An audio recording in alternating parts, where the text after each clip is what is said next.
I'm Scott Miller. It is Thursday night, and that means that we are live from Leon, Nicaragua. I have the lovely Marcelita here with me today, and we are kicking off a little bit on the late side because I am super busy and I do not have any time to get anything done. So it has been a little bit rough over the last few weeks. We're going to send out our invites and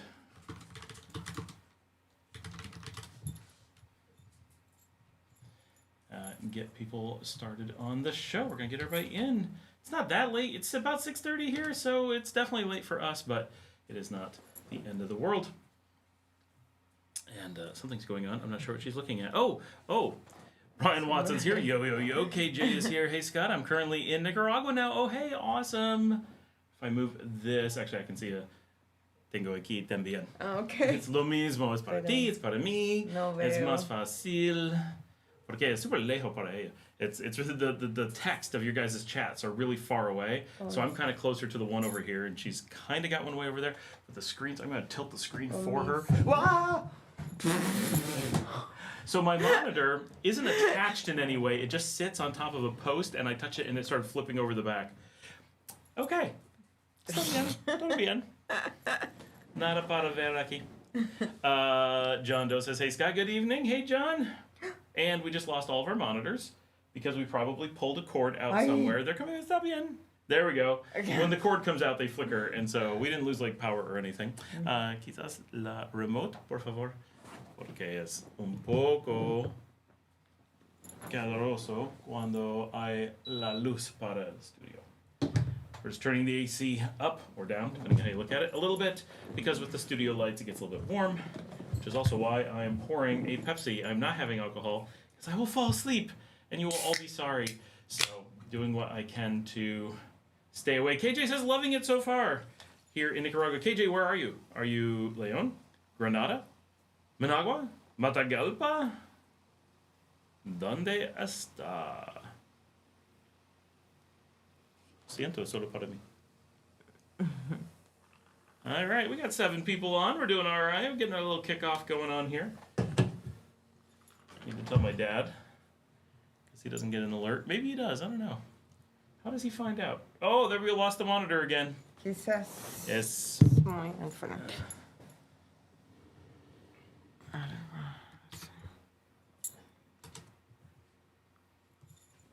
Es el cable. Sí. Los cables. Es porque necesito un nuevo escritorio con un shelf con straps para cables. Peter Graham is here. Hola.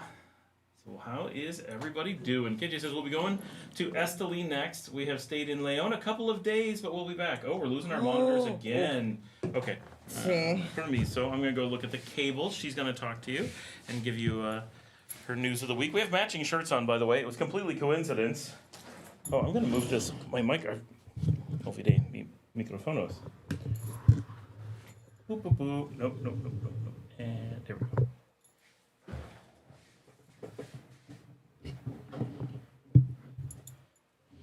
Siempre muchos problemas con... Otra vez. Sí. Es porque... En esta. Mía en el piso. All right. Sí, está. Bueno, okay. Sí.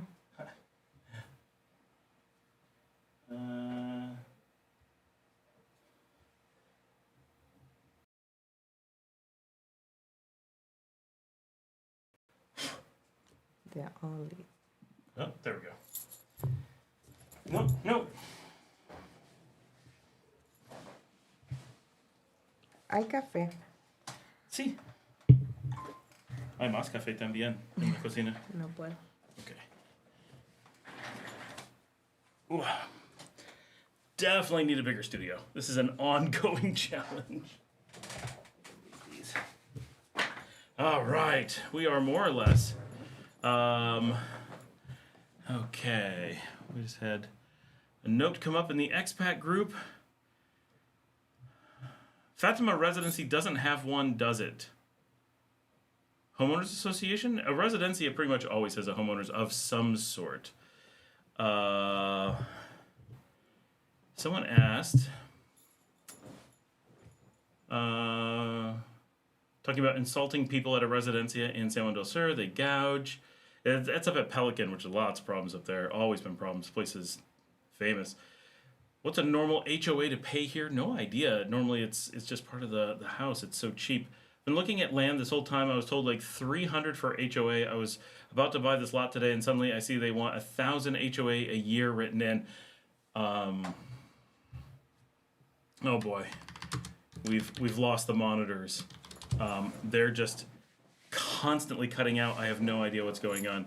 That is not good at all. I mean, the show keeps going. It's not like the show's gonna stop, but it's no sé.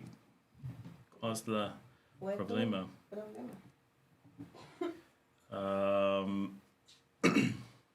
Ahora? Someone's saying 1,000 a year. Está bien en el momento. 1,000 a year with no paved roads, no security, no nothing.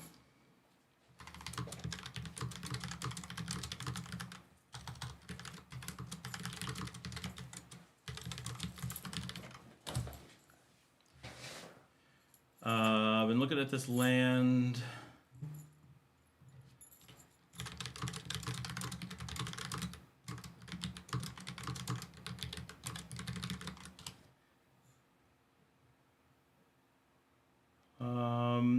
Fatima Residencia. Okay, I'm trying to read this group. Bryce asked, Fatima Residencia doesn't have one, does it? I think he means in Leon.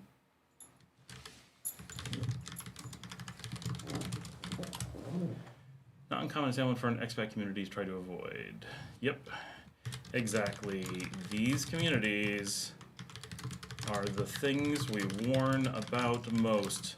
There's no happy situation where you buy into a HOA with no neighbors for some land and then are stuck paying for forever with no services, and it keeps everyone else from ever buying, so it just goes undeveloped.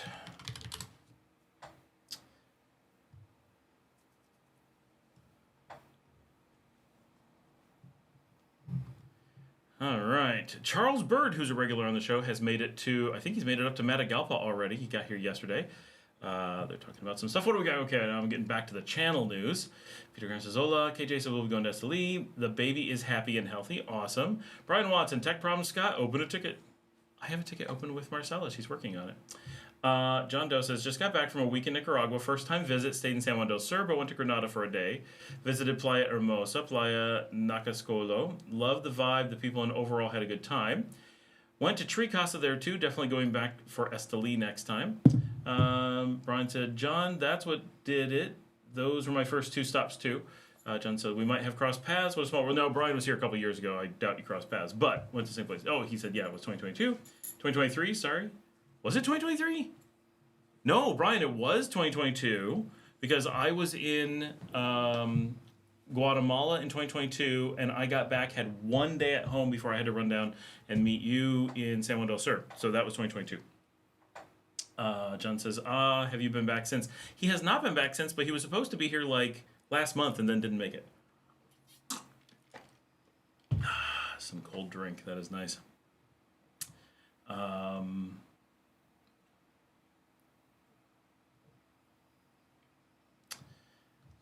All right. Whew. It has been a heck of a week. I talked last week on the show. I have, I've kind of had a change of job for the last few weeks, and I've been working as a full-time engineer. My dad is here. Hey, Dad. I've been working as a full-time engineer for the first time in a really long time, which is a lot of fun. It's really rewarding because you're creative and you get to do stuff. But oh my gosh, I'm working just crazy hours because we've got to get some things done. And so I've been working easy 16-hour days. Even when I'm hanging out with my kids, I've got my laptop and I'm working while we binge Supernatural or whatever. So it's not like stressful, except I am incredibly stressed by interruptions. Just normal in life. Anytime someone talks to me, anytime the door opens, anytime someone needs to ask me something, even if it's about food, it's really stressful for me because I focus when I'm working and I keep everything in my head. And the moment I have to stop and think about translating or think about food or think about a schedule for something or anything like that really impacts me. And I can't remember what I was doing, or I have to spend time getting back into it. And half my tools time out while I'm trying to use them. So it really frustrates me, and that stresses me out. The actual work doesn't stress me out. Brian says, better than a management side, isn't it? I do. I like it. I like being able to create stuff. It's really nice having product come out of you and be like, I made this.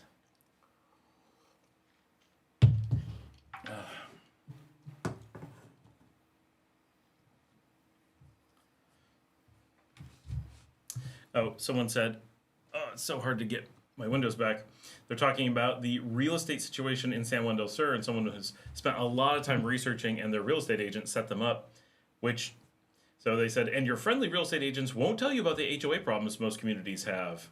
And then I'm going to say, of course, that's why you get a real estate agent, is to keep that stuff from you so you don't have to worry during the buying process and can just pay for it later. It's like taking a loan and ignoring the interest rate. Bryce says, I was showed a property in Granada that was like I think he means a 6-house community. So I'm reading off because you guys aren't talking very much yet. I'm reading off the WhatsApp expat groups. 6-house community and had one public pool under shade tent area. There was a huge spot to host parties, I guess, but it was going pretty high and the roads were also bad leading to it, and the houses had cobwebs on almost everything in the two that he showed me. Only one occupant was in the housing units at the moment, leaving 5 out of 6 open, which is a really common story. Anywhere you go in the country, almost, not 100%, if you go to a place they're selling to expats, if you go to ones that they're selling to Nicaraguans, they sell out fast. They're great for the most part. But when you go to the places for expats, the housing community for expats, almost all of them are empty and will stay empty, and they don't like fill up in the future. They get less and less likely to ever get filled up in the future because the older they get, the closer they are to falling down. They're unmaintained, and you get like one sucker who buys into them and they're trapped and they'll never be able to sell, because why would someone buy their house when if they were going to buy in that community, which they're not going to do, they'd buy one of the new ones, right? So it's an incredibly odd investment idea to move into a residencia where you're the only person living there, because empty houses guarantees you can never sell ever. It's extreme.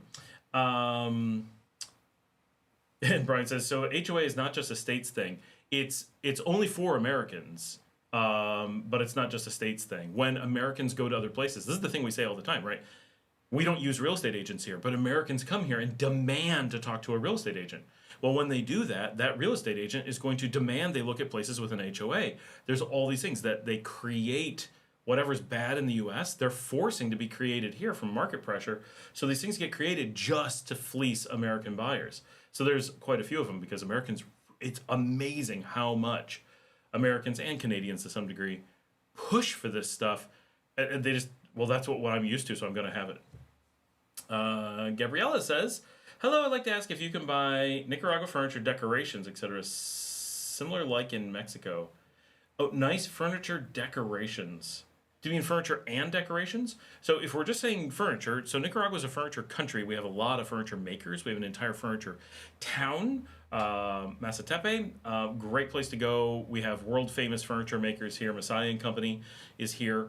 We can get really nice furniture. Most Nicaraguans don't buy really nice furniture.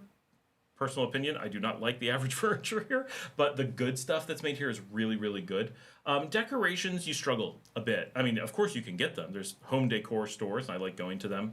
I can't think of the name of, there's one that's really fancy, very expensive. There's Tienda O, of course. They're not exactly a decoration store. They're more of a high-end furniture store. But there's a place on the Jean-Paul Genis, the Pista Jean-Paul Genis, really close to El Terrazzo, Club Terrazzo, and she's like, that's not right. Terrazzo. And I took my kids there And we were like nervous walking around. Huge place, loads of home decor, like quirky stuff like you'd expect in North America. It exists, absolutely, but the amount of it is pretty small, and you'll have to, you know, make an effort to travel to Managua or go to small villages and really go looking. Unless you want pottery, then there's quite a bit. We're a pottery country as well. World famous pottery. You can go to a number of places like San Juan del Oriente, and there'll be just, you know, kilns all over the place, and you can have custom things made for you or find artisan works that are ready. You can go to museums, you can buy things off the shelf, all kinds of stuff. So those kinds of things definitely exist.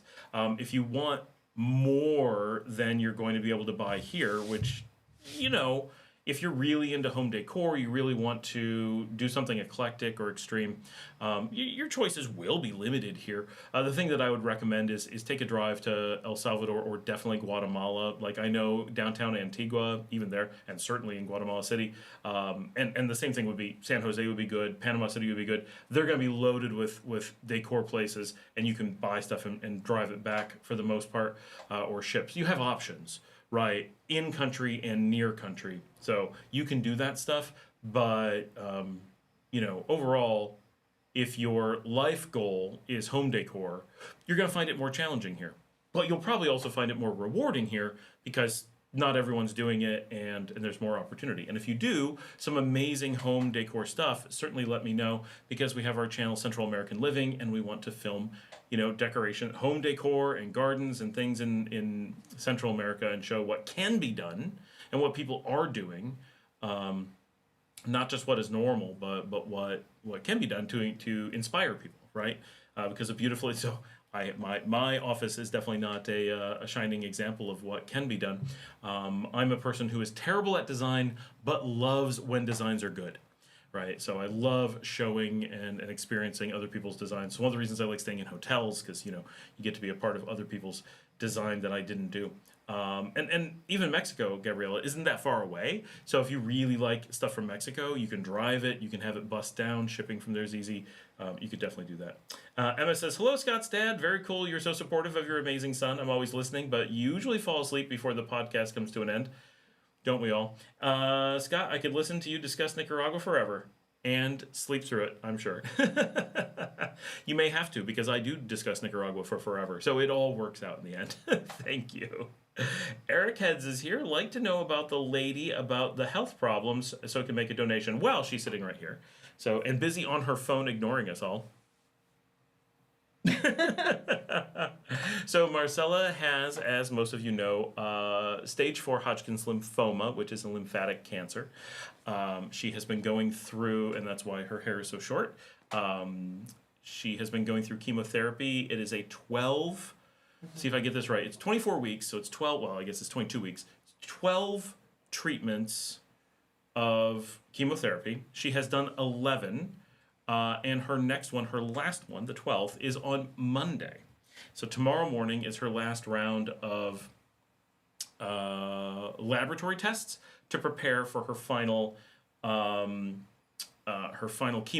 treatment. And the chemo has been brutal.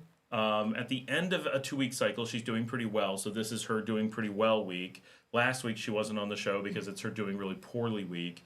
And for those who've never been through chemo, right, the idea of chemo generally is the chemo is meant to nearly kill you, but hopefully kill the cancer before it kills you, right? So it's a very physically brutal process going through chemo, which is standard for anyone who's done chemo, but obviously most of us have not. And so she's at the end of that. Her chemo has been extra awful, which is something. One, because she is extremely averse to and in pain from intravenous needles and such, and so the process of doing it is very scary for her. Things that a lot of people would be okay with are very bad for her just as a starting point. And then, of course, the chemo is super painful. And then to really rub salt in the wound, she's allergic to the pain treatment that they do here for it. And so it's been just excruciating for her to get to this point. But at this point, she is in motion to do the last one and is going to be able to finish it simply because at this point she's in motion. Like, there's no stopping it now. So it's been a very, very hard path. Now, the reason for those who, most everyone knows, right? But the reason that they caught this was a year ago, she lost the ability to breathe. She was going downhill very quickly. They thought she had lung cancer. She had growth in her lung and couldn't get enough air. It turned out to be an amoebic tumor, which is an extremely rare thing, which they were like, how could this be? How could this be? And eventually that led them to find the cancer. The cancer was allowing that to happen, so it was acting like an immunodeficiency disease, allowing things to attack her body that normally would not be able to. So the chemo has done a pretty good job of, it seems, this is my interpretation of it, of course, damaging the cancer significantly enough that her body's able to attack the amoebas. She went through a treatment for the amoebas first, and it didn't work, and they did open lung surgery and a bunch of stuff. I mean, it was brutal. Before the chemo, they thought they had to do these things so she could be ready for the chemo, and then it turned out to be worthless, and it's been rough. It's been very, very rough. Now she has a thoracic tumor that we don't know too much about that has been discovered relatively recently. So she has to, when the chemo is not affecting it. So when the chemo ends, she has a small break of maybe 2-3 weeks. Es radiación en julio, más o menos 21? No, no sé. Okay. Des 23 de julio Uh-huh. es mi cita. Ah, okay. Y no sé después. Okay, so she'll be done the 30th of June with the actual chemo treatment, and then 2 weeks into July, so about the Ides of July, she'll be done with chemo, meaning she will have gotten it out of her system and no longer be in the final chemo treatment, which it takes about 2 weeks. And then they'll, on the 23rd of July, she has a appointment with the doctor to find out when they're starting and how it's going to be for starting radiation treatment to go after the thoracic tumor. So this is only part 2 of a known part 3 process. She has a long way to go. It's an interesting process to get to watch because healthcare here in Nicaragua is generally free, not 100% of the time, not 100% of the things, like there's situations, but she's been through the public healthcare system and gotten to work with a number of hospitals and a number of different doctors and been referred to private hospitals and all kinds of things. We've gotten to see a lot of that process, and I've gotten to be there for part of that process. So it's been very interesting from that perspective. From a financial perspective, of course, the medical care is taken care of. So that's fantastic. There is a very small amount of insurance that she has to pay, but it's the government income tax insurance. The thing that is hard for her, she lives here in Leon. Officially, her house is nearby, but all of her treatments currently are in Managua. They're working on this. They're moving oncology center to Leon, but it's not here yet. It's built, but they haven't staffed it yet. It's brand new. So she's doing all of her oncology in Managua. So she has to go back and forth whenever she's getting pain treatments, whenever she's seeing a doctor, whenever she's doing anything, it's there. She's doing her labs here. And her kids, she's a single mom, 2 kids, and her kids had just started school here in Leon like a week. Right, they had just paid to start school. They go to private school, and they had to switch and pay for a private school in Managua. And they have to stay in Managua, and she has to go back and forth and bring them back and forth as much as they can because their home is here. They're staying at a place where they don't have any space in Managua so that they can go to school. Like, it's a very difficult thing. And so a lot of her expenses are in dealing with taking care of her children and all the travel to go between her home and the hospital. Because while the healthcare is free, they don't transport her to Managua, right? If you want completely free healthcare, you have to live in the hospital, right, and never leave kind of thing. And so a lot of things, like it's very difficult for her to cook at home. When she's doing really well, she can cook, but most of the time, maybe 9 days out of 14, she's not really in a position to cook and take care of the kids, and so she needs someone else to do that, or she has to buy food or whatever. Very low energy, so her days are shorter. She only just arrived in order to do the live stream tonight. She had to come from Managua. She'll be here until she goes for the treatment. So she has to go on early Sunday morning or late Saturday night to take the bus to Managua. She can't drive, so she has to take a bus and take taxis to go over. So that's where a lot of the expenses and stuff come from, is dealing with all the things that happen because of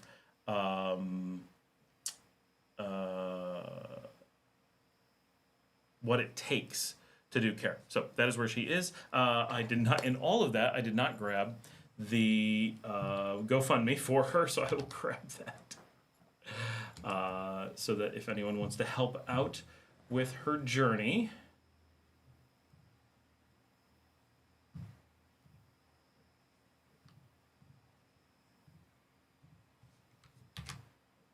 There you go. And let me get my screen back. Decorations, health problems, make a donation.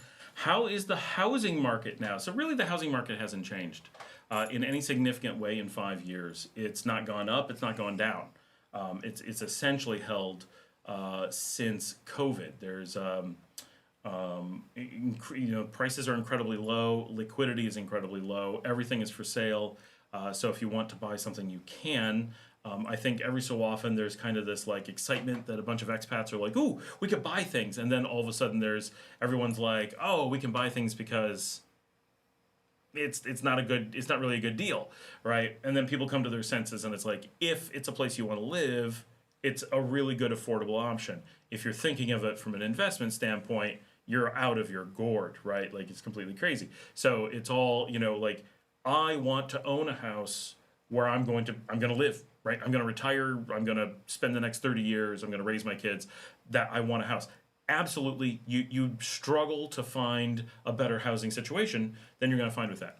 If you say, I want to buy a place and I want to rent it out and I want to be able to do these things with it and I want to make money and I want to be able to, I want the freedom and if I don't like it, I'll sell it. You have missed the boat. You do not understand how the market works. If you make a purchase, it's because you want property, right? It is not because you want to have the option to sell property. You have to assume that you're never going to sell it, right? Not that you couldn't, like theoretically you could, but liquidity is so low that you have to assume that you will never be able to sell a property in your lifetime, right? If you pass it on to your kids, they'll be able to sell it eventually, but you may be looking at decades or generations to be able to move property under normal circumstances, or you're going to have to buy at reasonable prices and sell at unreasonable ones to have some trigger for someone to buy property. Now, someone gets lucky and sells property, right? But it's very much the exception, not the rule. But you have to assume that you don't have that liquidity. In like the US or Canada, we have so much liquidity that it doesn't occur to us that we could lack it somewhere. And that's really important to internalize this idea, because people say this all the time. We say there's no liquidity. We say no one's buying and selling. And people are like, well, I'm going to buy this house, and if I don't like it, like we're like, this is a really reckless decision. They're like, well, it's only so much money, and I'll just resell it if I don't like it. And we're like, no, you won't. What are you talking about? You can't do that. You've completely missed what we're saying.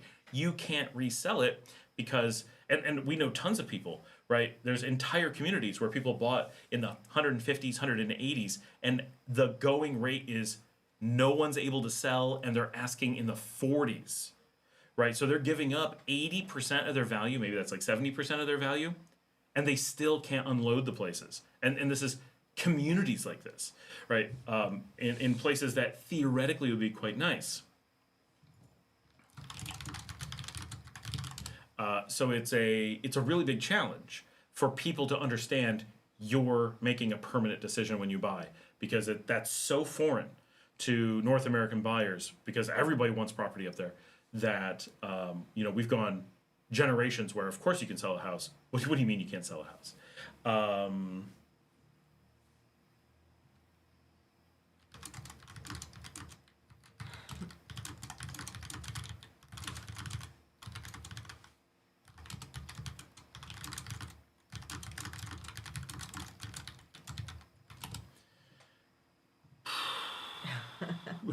Sorry, I had to answer. I'm on call this week. We had to fire someone who just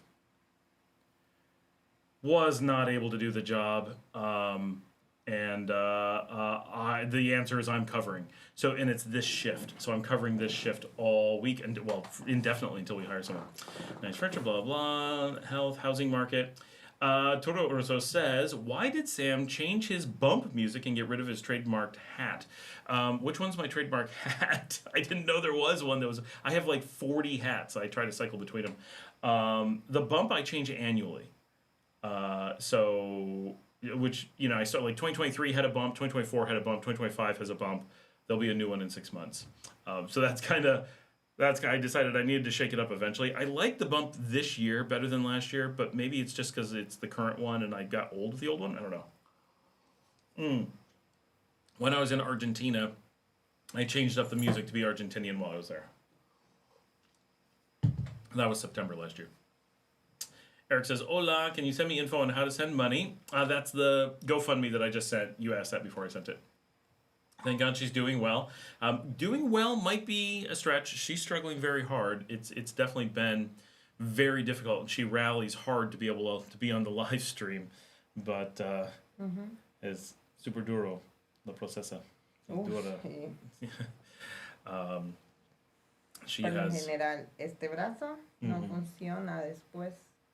Right, so for all intents and purposes, like she can do things like this, but her left arm has been dysfunctional for months at this point, and in so much pain that sometimes she can't walk from the pain in her arm, and they can't really do anything about it because she's allergic to the treatments for it. So that's been really bad, and they have to shift to the other arm because they've destroyed the veins in that arm to the point where the chemo doesn't work. So they're now doing this arm, but that's her primary arm, and now, luckily, there's only a little bit left, but she could lose the use of both arms, and there's only so much, it's very rough.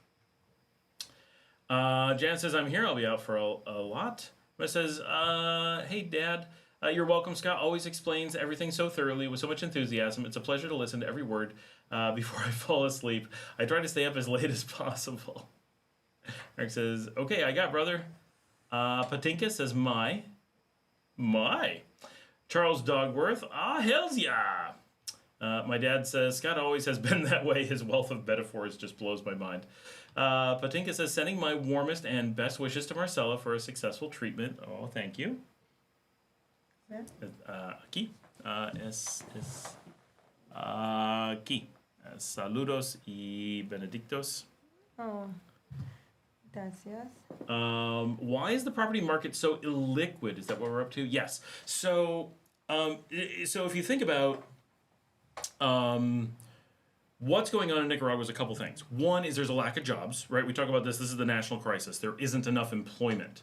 And we talk about this, like, why can't you get a job here? Because the one thing they're going to protect more than anything else, I mean, violence, obviously, but of normal things, right? They're not going to let you take jobs here. They want to encourage you to somehow create jobs here, whether that's as an employer or just you have money coming into the system, so it creates a bigger economy to hire more people. Whatever. They want to put food on people's tables, so they're going to focus on jobs. That is the national crisis, which is mostly created by a U.S. soft embargo on the country. They have a million different ways that they restrict trade and travel and investment in Nicaragua to make it very difficult for Nicaraguans to have a thriving economy, which is amazing considering Nicaragua has still the fastest growing economy in the region, but the amount that it has been crippled historically still affects the system very, very heavily. So just say it's a 50% unemployment rate. I don't know if that number is correct anymore, but assume every other potential working adult is out of work. So you don't have a large number of people in a growing let's go out and buy houses kind of mode. You have a culture where it's completely acceptable and normal and not, a stigma in any way to live with your parents and to have kids and have them live with your parents and have 3, even 4 generations. That would be pushing it, but you can have 4 generations sharing a single home. That's normal. Like, not like, whoa, that's crazy. That's quite normal. And even Marcela's family, like her sister lives with her kids and her mom, and they live around the corner from her mom. Right, so it's 3 generations in one house and 1 generation additional around the corner, and potentially they're only so many years away from another generation. So there's totally normal for this to kind of just happen socially in time. So in places like America, there's such a stigma against not moving out that even when the economy is pretty rough, like it is now, we do talk about, whoa, there's an expansion of people aren't moving out at 18, they're moving out at 21. Oh, it's like a whoa, whether really, life milestones are being missed. In Nicaragua, those aren't considered life milestones. Those are options, right? Those are options for the very wealthy, options for the very ambitious, options for those who moved away for some reason. And so you will have, in times of prosperity, people will lean towards, we can have more space. We could get a house around the corner, and they're still likely going to be in the neighborhood. They're not going to move across town or across the country. Very unlikely. They're going to be nearby or relatively nearby. And when times are lean, they don't move out and get an extra house. They stay in the family house, and so they don't need as many properties. And so even without a major population change, which there has been, so we're going to talk about that, but even without a major population change, you have a massive contraction as to the number of properties that are desired on the market.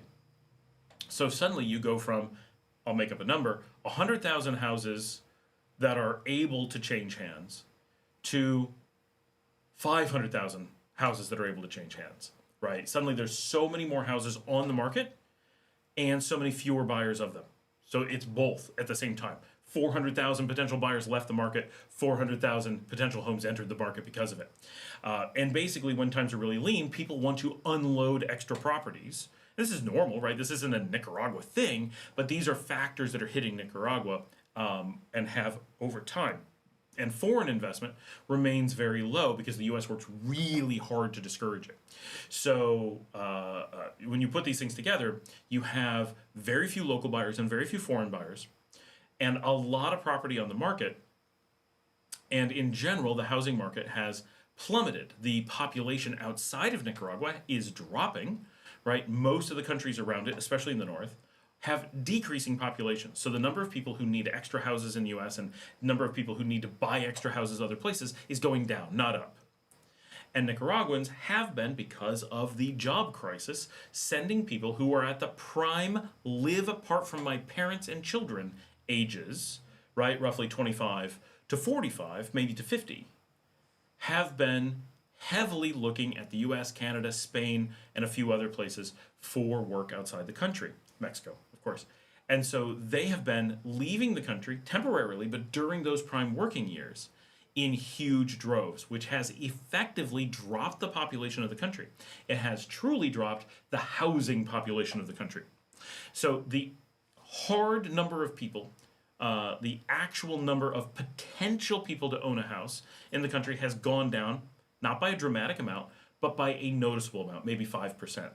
But the number of people who are looking or reasonably could invest in a house has come down by maybe 15 or 25%, right? And then those who are buying houses, they're buying smaller houses, right? The focus, as the market contracts, right, we shift down market. So people, instead of buying a 3-bedroom, are trying to buy a 2-bedroom. People who are going to buy an extra large house are going to go for a medium house, and for example. So we're seeing this contraction in the market across the board, combined with, on the high end, a lot of expats flooded out of the market when there was a boom, right? We had a bubble from about 2016 to 2018. It wasn't a long-term bubble, it was about 3 years.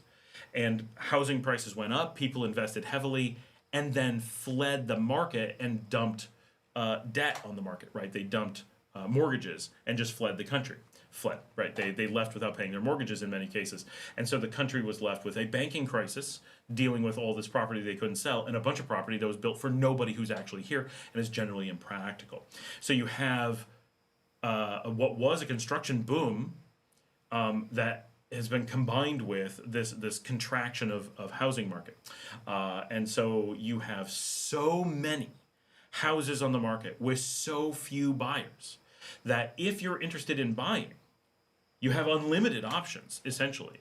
But nobody really wants to sell because the value has gone down so much that tons of people are kind of disincentivized to sell.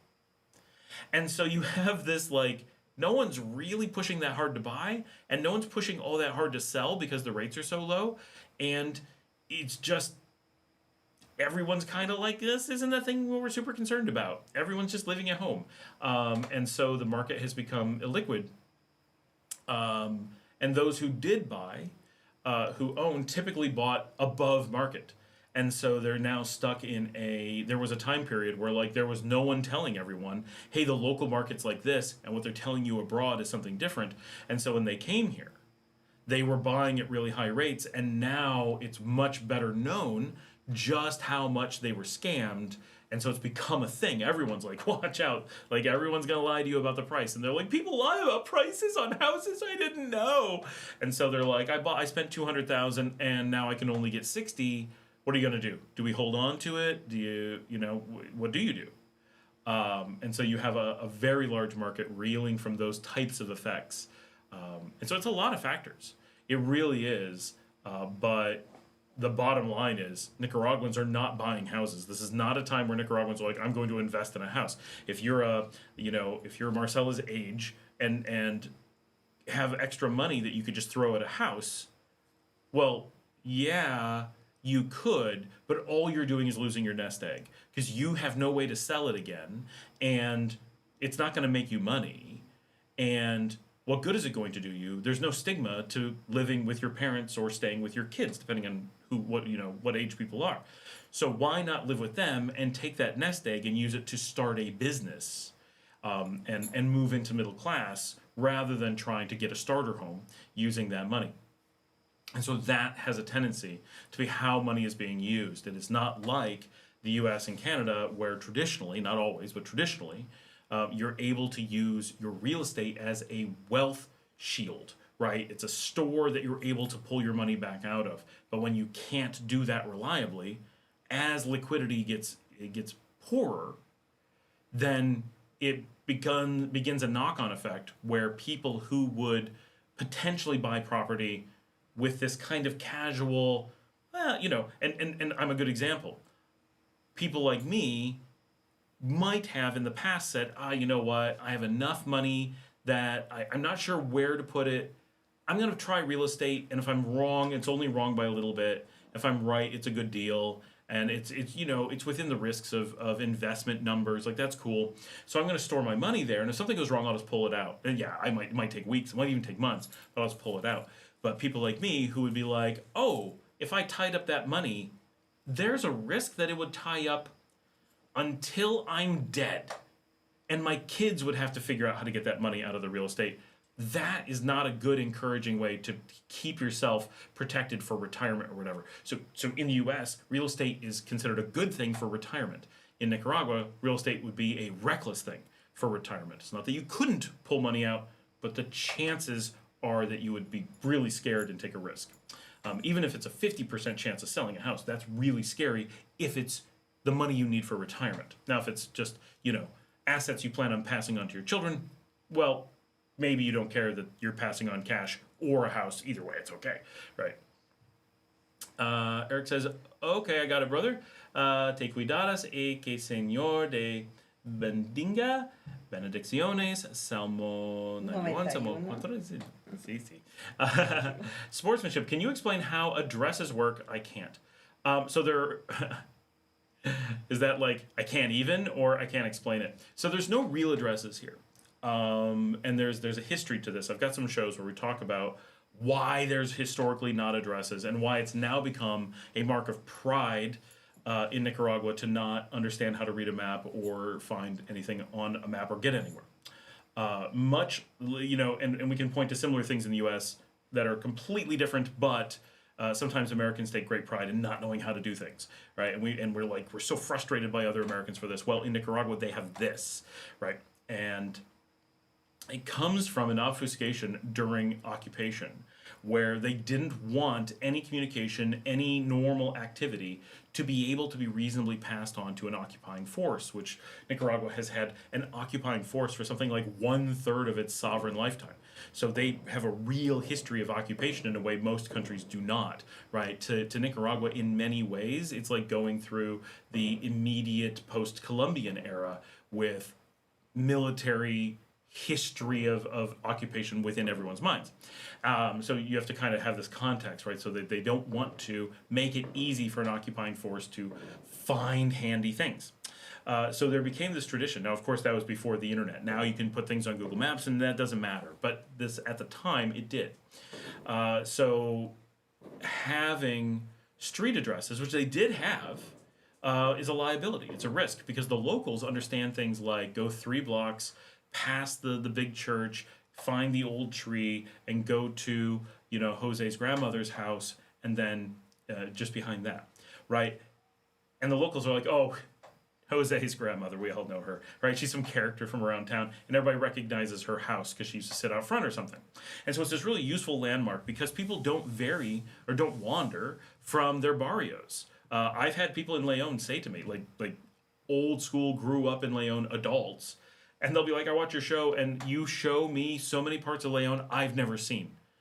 You can, in a single day, go to more barrios than I've been to in a lifetime. Like, and you know where they all are, and you just go explore them, and like the differences. So many Leonese do not know their own alternative barrios, and when you live here, it kind of becomes sensible. Like, why would you? Because a barrio is generally self-contained.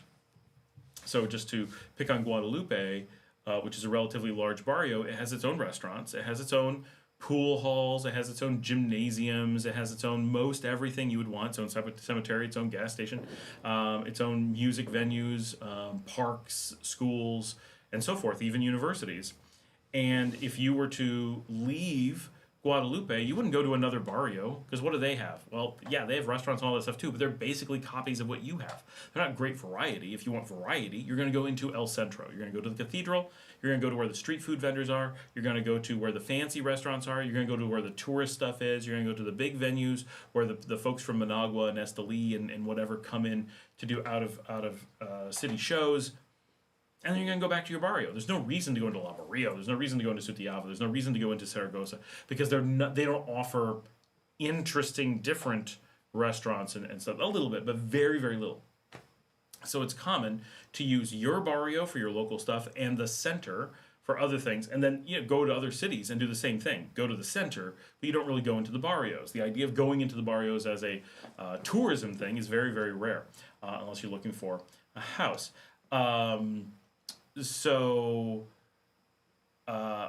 Because of that, you don't actually need addresses very much. You only need enough references to get around the center and enough references to get around your barrio. You don't need to get around other barrios with any frequency.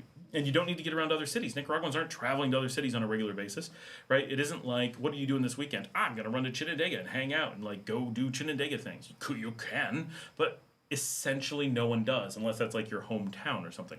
And so this lack of need and a desire to obfuscate come together and really create this, we don't have addresses. So everything's a description. So I live in front of, by the, next to the, so many feet from, and that kind of thing. And they just use major landmarks. And so they might use schools, churches, sometimes trees, sometimes ruins, sometimes the old market that no one knows where it is, and sometimes no one can find things. But that's why it's that way, and we just don't have addresses. But we also very rarely do home delivery. People go out, get things, and bring it home. So it's mostly unnecessary, and things that do need that have modernized, and we use GPS. And so when you go on Pedidos Ya and you want to order some food, you just place an order. It looks up your GPS and says, "Is this where you are?" Whoop! There you go, and someone comes to your house. So the idea of addresses have kind of come and gone, right? In the United States, in Canada, and in the rest of the world now, addresses are actually a vestige. We don't need them. They have no purpose. We're used to them, so things still rely on them, but we don't need them. You could give GPS coordinates, and they have those handy short ones that work really well, because real GPS gets you within a meter. You don't need that for a house. You need to get within 10 meters or even 20 meters. So they have this lower granularity one, lower precision one that's just letters, and it gets you to an address, no problem. It'll get you to a small box, but it won't get you to a tiny itty bitty thing. And so using that kind of stuff, Nicaragua is actually leapfrogging the U.S. like it does in many things, right? We had this period where a lot of the technology fell behind here. So traditional telephones, traditional texting, those are things where Nicaragua was behind. It didn't really have that technology heavily during the time of the telephone revolution or whatever, the cell phone revolution. But because they're putting that stuff into place now, it's kind of like how Europe leapfrogged the United States in trains. The U.S. did trains first. The U.S. did phones first. It built the first infrastructure and got this huge advantage to being first. but then they had antiquated infrastructure that they're stuck with for forever. And it kills the US on trains, for example, sodas being just spread out the way that it is. Europe learned from the US and built a far superior train network right after, just like 10, 15 years later, but they learned from the US. Well, Nicaragua did the same thing. They, for no fault of their own, or not intentionally, they missed this whole generation of technology, and when they came back to it, they're like, why would we do these old things? We're just going to modernize. And so I was in the US recently, and Paul, my roommate, was like, oh, I'm just going to send this guy my location. Why can't I send a location? And I'm like, because we're in the States, man. We're not in Nicaragua. You can't just press a button and have your location shared with someone. He's like, what? What backwards world is this? He wasn't even sure how to tell someone where he was anymore. So even as expats living in Nicaragua for just several years, right? Just a little bit less than 5 years, already for him, the idea of having to know an address that you don't necessarily know, and on its own, an address doesn't give you anything. Like, oh, I'm at 123 Cherry Hill Lane. Well, I don't know where that is. What direction is 124? Is it on the other side of the street or the same side of the street? Because it's not uniform. Which way is east or west? I don't know. And where in the city is Cherry Hill? And you got to give all this information. Where we're used to, you're already talking to someone and you just go, location, right? And they know exactly where you are. And then they can map, and they don't need to think about it. They go, show me a map, and just follow the map. So it's because we went so long without addresses, I don't think we'll ever have them. There's already no need for them. There's no situation. I mean, I've been here for 5 years. I've never needed an address. I have needed GPS coordinates, and sometimes people obfuscate that because they intentionally are trying not to be found, which is fine when you're hiding, which is stupid when you're a restaurant. Where were we? RM, for a family of 4, what's a reasonable monthly amount of money to have to live a similarly lifestyle as mine? Oh boy. That's hard to say, because so much of my lifestyle is because I work, and my wife works. We work so much, so there's a huge expenditure on being able to work, combined with a huge amount of our work paying for those things. So to have a lifestyle like mine is probably about $5,000 a month. I have an extremely large estate. I have a very large amount of staff. I have commercial internet. We air condition quite a bit. We're air conditioned right now. But for example, some of the things that cost us money, doing the live stream, we have studio lights going on. La luz está incorrecto. Necesito poner esta dirección. That's why it's so dark. I'm like looking at the screen going, why are we so dark? So like when we do the live stream, all these things are using energy, right, to heat up the room, and then we're running air conditioning to try to keep it cool because we're all energetic, and oh, look at this, brighter lights, haha, ta-da! Ahí. Un poco, sí, perfecto. So these are things that you wouldn't normally do as a normal person. You wouldn't want an estate as large of ours unless you just have dogs running around all over. We have multiple cars, right? So I have a large expenditure because I have 2 vehicles, but they're for work. If I didn't go to work, if I was just doing the things that you see at home, I wouldn't have a car at all. I would take public transportation, and my cost per month would go way down. I have an entire office because I work full time.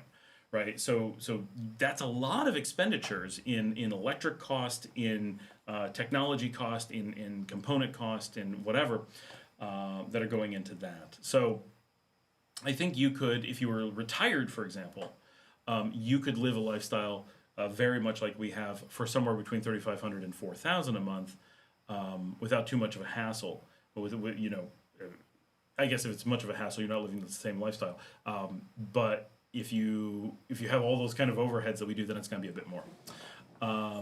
But that is, to give you a scope, we have 24/7 security at the house, right? So anytime we have people open the gate for us, anytime we have delivery, she's like, anytime we have a delivery or anything, they're out there dealing with it, right? When someone comes in a taxi and we have to pay for the taxi, we just give money to security, they go pay the taxi, right? So we have staff, we have a housekeeper, which is not 24/7, but it's 6 days a week, right? 8 hours a day, roughly. So that's a bunch. We have a major domo in the house who's here working. So we have a total staff at the house. We have maintenance that's part-time. We have gardeners. It's a team, so they're the equivalent of full-time, but it's a whole bunch of people for one day and then several days with no one, right? But it's the equivalent of a single person. And so we basically have the equivalent of a full-time staff of 6, which is not normal.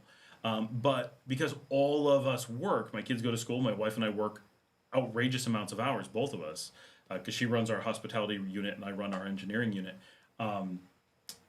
There's no time for us to clean. There's no time for us to cook.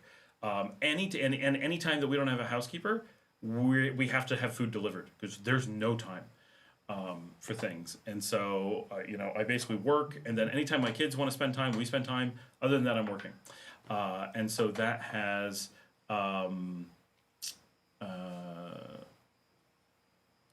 That has a very big impact on cost. You could live a very similar lifestyle to what I have for probably around $3,000 to $3,500 a month if you weren't being so ridiculous.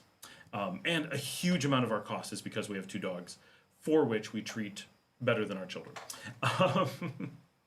Vince is here. Hello, Scott. Tom is here. Scott, I cannot believe how insanely misleading that video by Chaz was. To call Nicaragua those names and pervert reality in such a distorted way. How could idiots like that not be run out of the country? So the reason he's not run out of the country is because he makes those videos after he's left the country. And that's actually what he does, right? He goes to a country, films, and there's no negative interactions, right? So I think it's the video that I know. Right, he films completely normal things and then later says, ooh, this bad thing happened, or this bad thing was going to happen, right? That's one of his little tricks. And then at the time, of course, nothing happens because he's not posting anything. He's not lying about anything. He's not reacting to anything. Then later he pretends that these things happened after he's already fled. So that's kind of where it is. Toro Urso says, why doesn't Nicaragua consider issuing investor visas? They do. I have an investor visa. That's what I have. So it's they're pretty good visas. The reason that people don't like them, right, is because investment here is so rough, right? So most places that have desirable investor visas have desirable investment. Right, and so it may not be amazing investment, but if you're going to look at, I don't know, so Panama is wishy-washy on their golden visas. They have them and then they don't, but generally it's like, oh, you can invest $100,000 and you get this pretty good visa, and then, right, if you decide that's not what you want, you can move on, and chances are your $100,000 has earned a little bit, and you've got 105 when you pull it out, and you just kind of let Panama have that money one way or another, right? It's complicated, but you've basically allowed the economy of Panama to have your $100,000 during the time period that you want to have your golden visa, which could be forever, and it could be a couple years. You can do the same thing in Nicaragua. Absolutely, we have we have the easiest, as far as I know, because someone asked me about this recently. To the best of my knowledge and to the best of their knowledge, Nicaragua is the easiest investor visa program in the Western Hemisphere. That may not be true, but it's definitely up there. So I'm not staking a claim on that, right? I'm saying of ones I've casually looked into, and I do want to do a list of these. We did one on passports recently. I want to do one on these. They are different things, but I do know that it's one of the better ones. Like getting an investor visa and the ability to be resident here is so easy and so cheap that it basically puts it at the top of the list, more or less.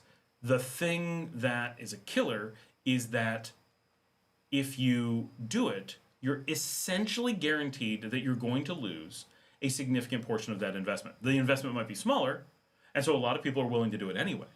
And somebody gets lucky and then loses hardly anything, and once in a while someone actually makes money, but don't count on that. But the question becomes, do you want to go somewhere, let's say Panama, invest 100,000 and come out with 105, 110,000 after a number of years? Or do you want to come to Nicaragua and spend 30,000 and then leave with 15? Right? In one case, you've invested poorly to get a visa for a number of years. In the other, you've essentially just given money away, generally at the end of the day. So that is the thing that makes the investor visa generally unpopular in Nicaragua, is that if you want to not have it erode, your principal erode rapidly, you have to put so much effort into protecting it. You have to work so hard to keep your investment going that it's not the casual thing that you have in other markets. But there are really easy visas here. Like those are absolutely, but you don't really need them because you can move here without a visa. So it's one of those things where in a lot of countries you have golden visas because they're mostly a scam. Not entirely, right? But a lot of those visas are scams. You're not actually getting anything for the money. People think they are, so they get really excited about it. But I've talked to a lot of people who have a lot of visas or in the process of getting visas, and I'm like, hey, what are you getting out of this? And they're like, oh wait, I don't know, right? That's a really common thing. And so here, right, for the most part, why would you want a visa here? What is it you're looking, what would it solve for you or for the imagined scenario that you're asking about?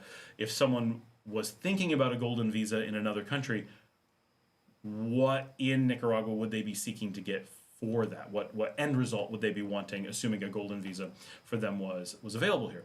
Luis says, can buy houses cheap, bought Granada in town, walking distance to the Calzada for 35,000, offered property all the time cheap. Oh yeah, now that's good though. 35,000 walking distance, I mean, is it my walking distance or like a normal person's walking distance to the Calzada? Definitely let me know, Luis, about those deals because I wouldn't mind a place walking distance to the Calzada. That's a pretty good, that's a good location. Diego says, hello, Philip is here. Just watched some of your old videos. Oh, thank you so much. Very humble and super informative. What happened?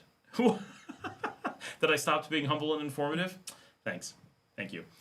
Renee is here, says, yo, travel and treasure with Rambling Dan Smith. Hope all is well with you and the family. I'm still planning on slow traveling, probably next year, trying to build my channel first and sell off things. Thanks for your knowledge. Well, thank you so much. And good luck. Slow travel's the best. It really is.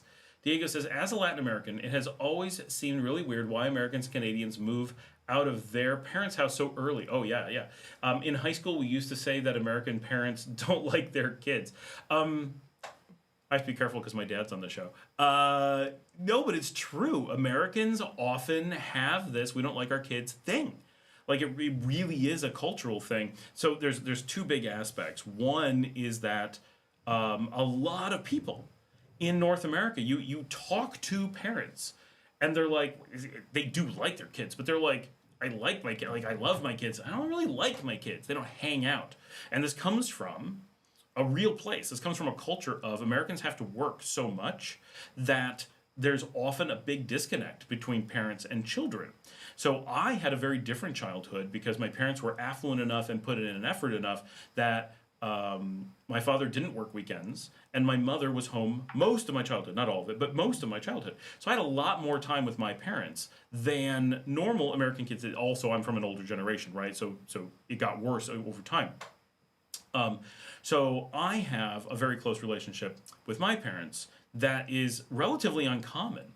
Americans have a couple things that are very normal. One is because of, and mostly economic pressure, but social as well, they tend to have kids very late, causing a large age disparity between parents and children. And this has benefits, right? Children are more likely to be affluent, but they are less likely to be tightly connected with their family because there's this big gap and disparity in life experience between parents and children in America. And parents tend to both have to work and work long hours and work very stressful jobs, meaning that they have very little time at home, and what time they have at home, they are not really able to focus on family time. They're focused on de-stressing and trying to get back to work the next day. Children are kept partially because of that and partially because they're training them, they're grooming them for grueling factory-style office work In America, they are sent to early school at very young ages and kept in things like daycare and in school situations for extremely long time. And if you think about, and most of you won't know this, right? But if you picture a Nicaraguan child, you're like, oh, they go to school half day, then they're home with family, could be grandparents, could be the parents, could be siblings, could be great grandparents because everybody lives in the same neighborhood. They could be just running around their neighborhood. They have safe streets, they have village to raise a child stuff, and they only go to school half day, most of them, right? So a lot of kids go in the morning, a lot of kids go in the afternoon, they switch on and off. And so kids are spending only so much time in school. They do go longer during the year. It's not quite as roses and puppy dog tails as it sounds. But they have a lot more family time, just they have more time. And their days are not loaded with homework the way that North American kids are. They have homework, but not to the same degree at all. And they don't have endless after-school activities that are considered requirements for everything else in life, right? They don't consider the education to be fill time and the extracurriculars to be the education time. They consider school to be when you educate, and if you are going to do extracurriculars, that's something you do extracurricularly, not as your actual school. And so, like, for example, our family who has kids in the United States, their kids go to school in the dark and they get home late at night. And they struggle to do their homework, and they don't get enough sleep, and it's unhealthy, and it's every single day. They never get a break. Even on weekends, they have things scheduled all the time. Nicaraguan kids aren't like that. They have lots of free time, and they're closer in age to their parents. I know people who have kids that are so close in age that they go out to clubs together, right? Like their kid is late teen, like 18, 19, and the parent is in their 30s, right? And so they're like, hey, let's go to the bar, let's go. And they hang out more like you would with a younger aunt or uncle kind of thing. So they have a different relationship between the generations, and they have a different relationship between kids and home. And so it's not that Americans dislike their kids, it's that Americans are disconnected from their kids for the most part in a way that makes it, why would you live together? You're living completely independent lives. And then there's all these factors, like you move away for university, so you have this immediately sever when you get to a certain age. And you have this, once you take a job, right? If you look at, I mentioned this in a video, I don't know if it's come out yet. When my father took a job, right, it was, okay, move 2 states away. And when he went to university, he went 1 state away and to the far side of it. And then when he got a job, he went the other direction, 2 states away from his parents. It never went super far. But even in the 1960s, when my late 1960s, when my father was looking at his first career jobs, it was move away. And then by the time I was looking at my first career jobs in the 90s, it was, yeah, of course you move away. Like, you're never going to find your career in your hometown. Like, that's not how this works. And so I moved every year for more rapidly than that, my entire adulthood. Because it's just part of what you have to do. And so because you have to live lives where you're so separate, and you have to move for work, you are going to have separate lives. So the idea that you're going to have this integrated, live at home, get this benefit, how? Our universities aren't close to home. Our jobs aren't close to home. Our careers aren't close to home. And we don't have that familiar structure. We don't have the opportunity for it. And in Nicaragua and a lot of Latin America, it's normal. And I have friends who are extremely successful, right? Like attaché to the ambassador, jobs, and they live at home. And because they're like, why would I move out? Right? Like, and they're even like, and my parents get on my nerves. But whatever, right? We suck it up because it makes no sense to live outside the home. That doesn't have kids, is able to have the dogs. Her parents take care of her dogs when she's at work or whatever, because her parents are retired. And it's a completely different thing. And because there's no stigma in America, there's a stigma. Oh, your kids are still at home; they're failures. So the parents want their kids out of the house. For both, they don't want to feel like their kids are failures. But also, they don't want their kids to be perceived as failures, right? For the kids' sake. Like, there's legitimate empathizing, and then there's legitimate selfish, right? But in both cases, it's aligned goals here. And the kids, of course, are like, especially boys, but girls too, right? To a strong degree, it's, you're effectively not seen as an adult as long as you're at home. And because of the cultural things associated with it, it is extremely difficult for so many reasons for dating to be able to happen when you're an adult and live at home. When you're a teenager, you're 16, you're dating, of course you live at home. So that's the culture. But once you're 18, 19, 20, and you're getting into the really core dating years, then that living at home is a real barrier to that. And so that it's dramatic, right? How much people want to get out from home because they want to be able to move on and with their life milestones. Nicaraguans and most Latin Americans hit those life milestones without having to move out, and so it's a very different thing. And because of it like the housing thing, it becomes this self-fulfilling prophecy. It becomes this knock-on effect where parents tend to have this, oh, you're not going to date while you live in my house kind of thing. Not that they would really say that, but you get this feeling like dating and like seeing people going out and doing the things that are necessary to socialize and meet people is not seen as good and healthy. And in Nicaragua, parents are like, you need to meet people. Like, when are we having grandkids? You're 18 tomorrow, so get mentally prepared. We're ready for kids in a week, right? It's a completely different thing that parents understand that their kids are going to turn into adults themselves and move on with their lives without moving out of the house. They don't perceive their kids staying at home as remaining kids. Travel and treasure. I hated to see my kids leave. Empty nest syndrome is real. Yeah, I'm working really hard to make sure my kids don't leave. That's a very real thing. Like, that's what I do. I spend time with my kids. What would I do if they left? Diego says, that's such a foreign concept for me. People here usually move out when they get married. Not always, though. Oh, yeah. Like, get married, stay in the house. If you have a big enough house, why would you leave? Diego also says, even if you have money for a house of your own, you might buy it. But if you have a good relationship with your parents, there's really no reason to move out. It's funny how cultures differ. It is, and really a lot of it is, America is so focused on this economic engine of just like basically slave labor that it's hard to imagine, if you haven't lived there, how much it impacts every single moment of life, every life decision, every life goal, everything you do. Philip says, let's hear it. Diego says, I'd say that with around $2,500 USD a month, you have nothing to envy to a life in the U.S. Oh, for sure. For sure. Arm says, thanks for answering my question. You're welcome. Patricia says, if La Marcelita falls asleep, can we start balancing things on her head? Absolutely. That's what we do.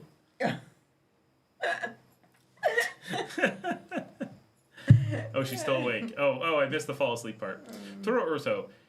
If there is such a surplus of property in Nicaragua, not sure why they don't do residency with property purchase program. Because so they don't want people just moving in. Right, so you have residency things now. Portugal did that until they were too successful and removed the real estate. Yeah, so I think there's does Nicaragua want more people? Yes, but they don't want what property does. Right, so let's go back to what is the national crisis? Employment. Does selling a house create employment? It could, but very little. It's not. You're not really creating work. So the government doesn't see a value to it, right? Where does that money go? It might go into the country, but it easily wouldn't, right? So let's give a scenario. Let's say that, let's say that you, Turo Urso, is going to move into Nicaragua and has found a house that I own, and you want to buy it to be able to move here to Nicaragua. I came to Nicaragua by buying a house, right? I did not. I'm saying this is an example, right? I definitely didn't do that.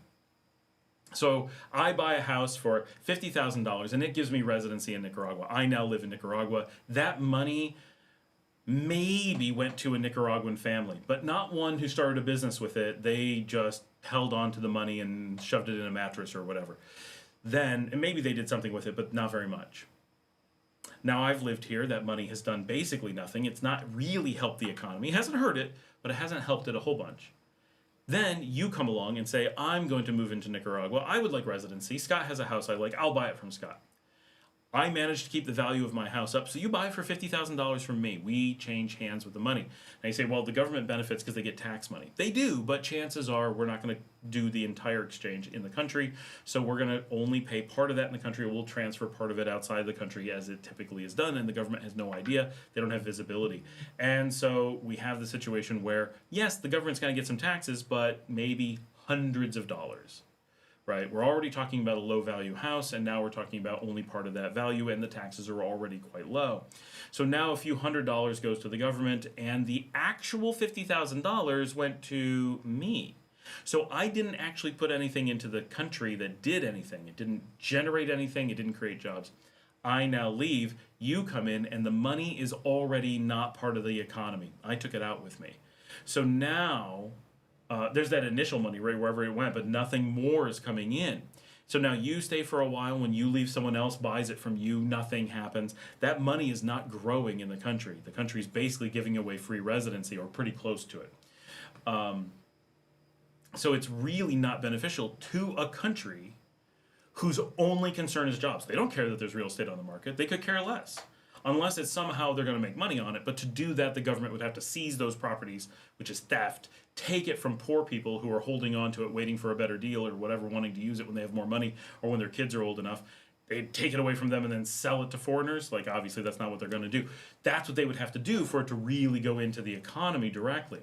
And so it doesn't have this really high value. In Portugal, you had a very different thing. You had enough jobs, not as many as they'd like, but it's not their national crisis. They're not in a panic to create jobs.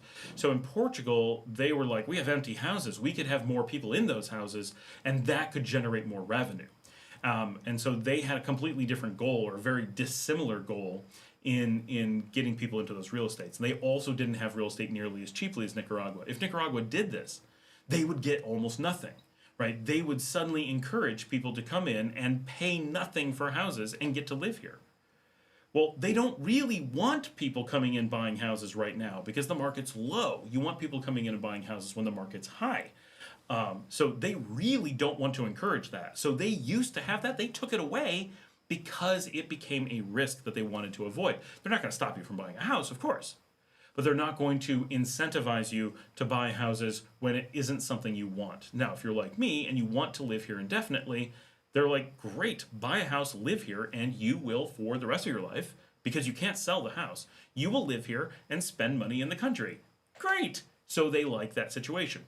In Portugal, if you went and bought a house, you may not stay for forever because you can always sell it, because somebody always wants to buy a house in Portugal. Even without the golden visas. So that's why their visas here are completely focused on the one thing. And the story of everything in Nicaragua comes down to this one thing. Everything is focused on protecting jobs. When it comes to economy and taxes and the general legal frameworks and visas and all those things, every aspect can be answered by what are they concerned about? Creating and protecting jobs. That's it. Everything else is secondary by a large degree. Is it a negative if you buy property? Absolutely not. They would love you to buy property. Is it a negative if you start a business or do a thing or volunteer somewhere? No, they don't care about any of that stuff. As long as your overall activities contribute to the growth of the economy, specifically through job creation more than anything else, then they're going to be happy with the package of you. Right? Like who you represent as a system to the country. And so, right, getting loads and loads of expats, they want more than they have, but they want them in good ways. And already Nicaragua struggles with encouraging or being too easy to move into, that they struggle with the expats that they get. So does everyone else. Like, it's the nature of things. If you're not really careful, it's very easy to end up with bad expats, right? Expats that are not contributing to the economy, expats that are not contributing to the culture, expats that are trying to be disruptive or whatever, right? Just drunks on the street, people who become wards of the state, whatever. So that's something they want to watch out for. And we specifically don't want the average expat that's in Costa Rica. There's some great expats in Costa Rica. There's an awful lot of ones we would rather not have. We're glad that Costa Rica is siphoning them off and keeping them. That's worked out great for us. So Nicaragua doesn't have to worry about that nearly as much. And mostly when we do have to worry about it, it's happening in San Juan del Sur. And as much as we complain about San Juan del Sur, thank goodness they're down there protecting the rest of the country from a whole bunch of that stuff going on everywhere else. We don't have it happening up here because it's all down there. That actually kind of works out for us. But these are things that Nicaragua, as a culture and as a country, have to worry about. Is if they were to suddenly make buying property, even if it's a lot, right? Like Spain, the number's like 250,000 euros. So say 300,000 US dollars. You have to invest 300,000 US dollars in real estate, and you can stay in the country indefinitely. Well, one, Nicaragua doesn't want to create that high bar. They already have a just show up and live here indefinitely. So you don't have, who would be encouraged to do that? They would have to take away the easy situation that they already have. The other is they don't want to encourage people to come in and do activities that don't benefit the country overall, and they don't want to create a sudden drive to bring in people who are not coming because they love the country, because we're just too small of a place. We're not going to survive well if we have a sudden influx of people who are coming because they need to come to Nicaragua, not because they love it, right? As long as we can take a very large number of people who are like, I'm so excited to be in Nicaragua. I want to be a Nicaraguan. I want to integrate. I want to learn Spanish. I want to eat gallo pinto. I want to go watch, rock bands on a Friday night with Scott and Marcela, and that's going to be what we do. We can absorb tens of thousands of those expats really quickly. But if you are an expat coming in who's like, I'm going to speak English, I want to live in an American style house, I don't want to do Nicaraguan cultural things, I want to eat at restaurants that are just for me, none of those things are bad, right? No one's saying that that's wrong to want those things, and all you want is Nicaraguan laws, culture, and weather. Hey, that's fine too, but we can't absorb tens of thousands of you. We can absorb many hundred of you, maybe 1,000 or two, but that's about it. Too many of people coming in that mode become culturally disruptive to a small population. Going into Mexico, they can absorb 1 million people like that, and I mean it. They can absorb 1 million. Mexico's got the infrastructure for it. They've got the population for it. That's under 1% of their population. 1% of Nicaragua is a whole heck of a lot smaller, and we don't have big communities like Cabo and Puerto Vallarta and Veracruz and Cancun and Tulum, in which we can just put those people and keep them a desert away from everyone else. And so we kind of have to be all stuck together. And so our ability to absorb a large number of people isn't bad, but our ability to absorb a sudden influx of people who are not intentionally integrating is low. And we don't get that many, so it's fine right now. But it's a real thing that Nicaragua has to be afraid of if they tweak the laws in a way, the laws meaning like the tax laws or the visa laws, in such a way that it suddenly encourages a lot of people to move in under different conditions. There is a risk that we would, as we fear all the time, become another Costa Rica, and nobody wants that, right? We're here because we're not Costa Rica. Love Costa Rica, great country, but I don't want to go become a Costa Rican, right? But I love being a Nicaraguan. That the country outside of the U.S. and Canada and Belize in the Americas that I want to live in least is Costa Rica and most is Nicaragua, right next to each other, tells you a lot about the disparity between the two. And this is a common thing, right? Now, a lot of the people who are in Costa Rica say the same thing. Well, Nicaragua's cool and we're glad they're up there, but they're the last Latin American country I want to move to. Costa Rica is the one I want the most. Absolutely, it goes both ways. But what you don't get is Costa Ricans who are like, I'm not sure which I like. And you don't get Nicaraguans that are like, I thought about Costa Rica. No, right? We're oil and water as far as those things go. We're very opposite. Federico says, if you can't afford to get an investor visa, what if you can afford to get an investor visa, what, if any, would be an advantage to passive income or retired visa? The advantage is you don't have to watch over an investment. As an investor, so I'm a businessman, right? I'm an empresario already, regardless of being in Nicaragua.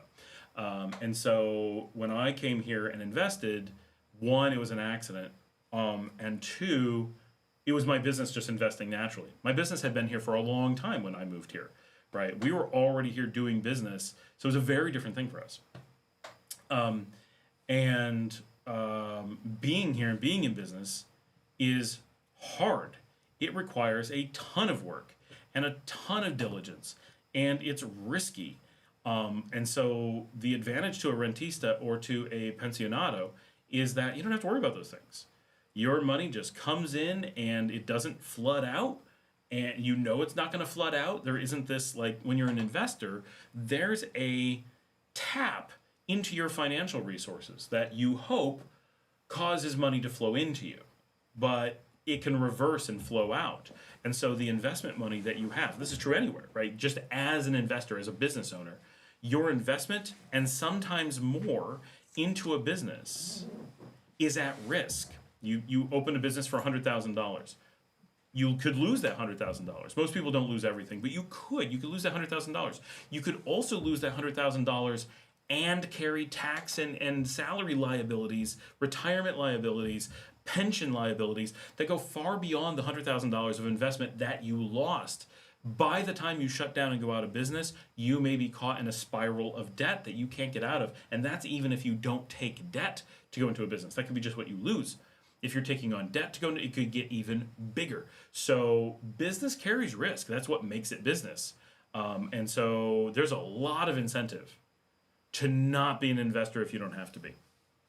Now, I ended up being an investor by accident because I am qualified as a rentista. So I came to be a rentista when the time came, and ended up that they were like, well, you've completely qualified for investor, so you've already taken the risks, you've already done the stuff, why not file the paperwork and be that instead? And I was like, okay, only because we had already done it all, and our initial investment had covered the entire family and my business partner, so we didn't have to worry about the numbers, or like it was already done.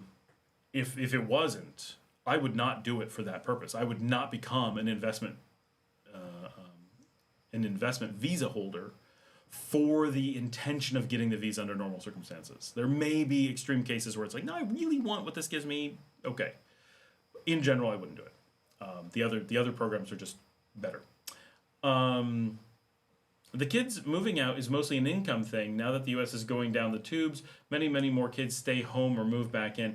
That's true, but I think in Latin America, the difference is that when you become wealthy, more move out, but it never becomes like the U.S., right? When Argentina's doing well, when Chile's doing well, when Costa Rica's doing well, Panama's doing well, Mexico's doing well, most people still live at home. Not all by any stretch, right? And big booming countries with big central cities, Mexico with Mexico City, Panama with Panama City, if you're from the districts, you're much more likely to move into the big city for opportunity.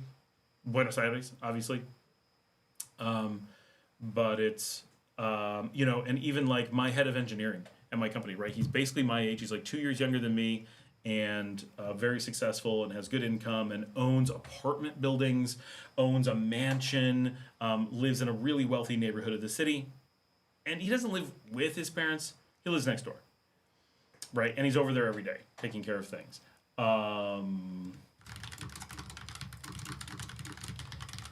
Right, and it's just a different lifestyle because he can be with his parents. He doesn't have a reason not to live with them. And his sister lives just around the corner, like same block, right? Just a couple doors down. So he's got all of his family right there. And he keeps building apartment buildings, right? And he has a good job. And like he has no need to live in that country. He could live wherever he wants. And he's thinking about moving to Argentina. But not randomly, because he wants to go take care of his older sister, needs some support. And so he's thinking about going to take care of her. So it's much more, I think, cultural than income based. I mean, that's one example. But I think, I know lots of Latin Americans who easily could move out without any problem and choose not to because it just doesn't serve a purpose. But that's not entirely true. I know people that was a huge struggle for and decided to move out anyway.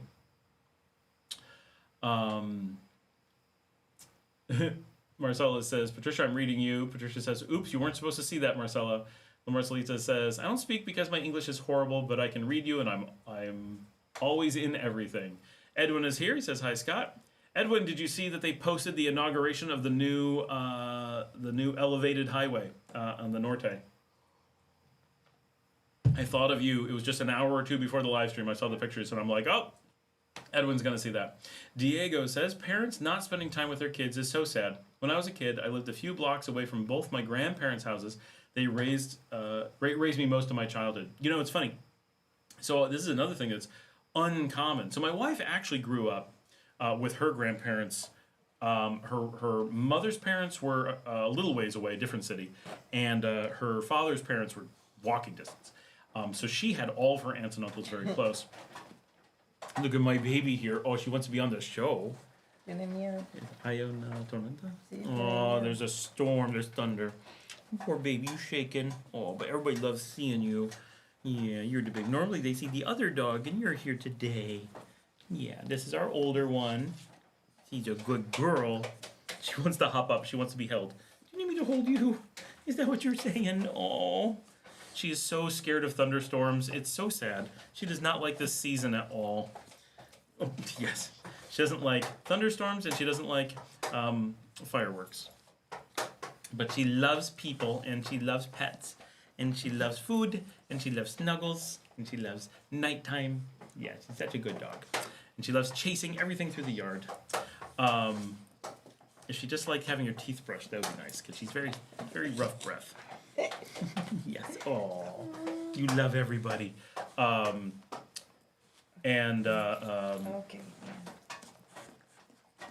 So my grandmother, my father's mother, actually was. So I was the only grandkid for quite some time, quite a long time, and she was pushing retirement age, and so she retired I think a little bit early, and was like, I got one grandkid and only two kids, so. Obviously, my father was one of the two kids, and then my aunt, if I remember correctly, my grandmother moved first, but maybe my aunt moved first. But my grandmother and my aunt moved down the street from me as a kid. So we had a house, because my parents had lived on their own for a while before they had me, and my grandmother was like, whatever, they're kids in their 20s. But when they had me, she was at that retirement age, and she was like, nope, moving down there. So she moved 3 doors down. It was 3/4 of a mile. It was a real walk. But I grew up in the country, and so I had my grandmother right down the street, and even though I grew up on a farm in the country, I had kind of that family experience that a lot of Americans don't get there, which probably did a lot to encourage the way that I view living in Latin America and Europe as being more of a lifestyle that fits with kind of my worldview, because a lot of Americans don't, of my generation, didn't have that. Brian says dating even sucks in your 40s. Yeah, American dating scene I hear is pretty rough. Diego says after 8 and such, my mom stayed at home. I guess that's age 8, not 8 o'clock at night. And I spent a lot of time with her, and with my dad we always spent time at night watching movies or just talking. Yep. And my dad and I did a lot of shoveling manure to spend time together when I was a kid, because we had a farm. I have so many memories of shoveling manure with my father. I wonder how much we actually did, or just how much it sticks in my memory, because there's few things as iconic as taking a pitchfork and shoveling, pitching manure on a Saturday morning. But, some of my childhood memories, my father's going to laugh if he's still here, is, my father going to get a Tab, right? For those who remember Tab, the first saccharine diet cola that was available. He would, go to the house and get a Tab with ice, and go down to the barn and put hay out for the horses and shovel the manure and everything. That was Saturday mornings for me. Federico says, also the at-home thing, I'm always surprised by the small area that many Nicaraguans know and live within. Going to Leon from Matagalpa, in many ways, is another country of sorts. Foods that are easy...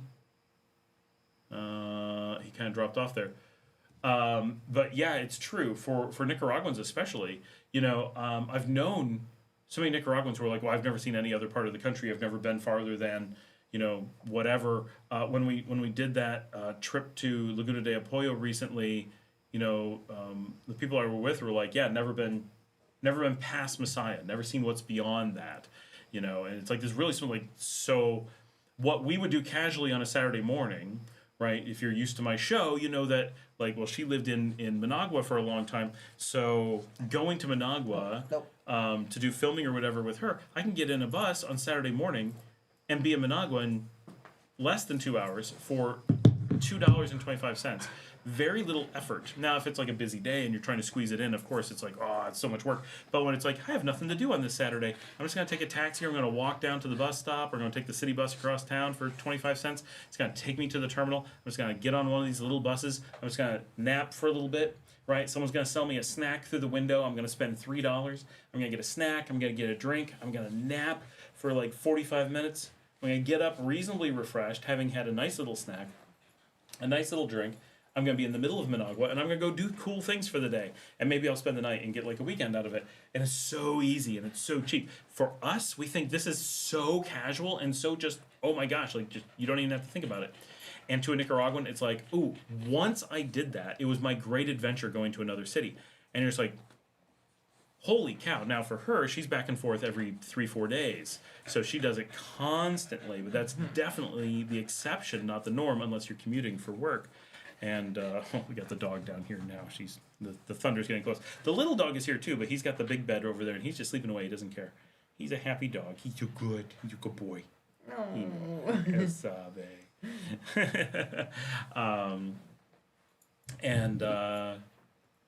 And so it's wild.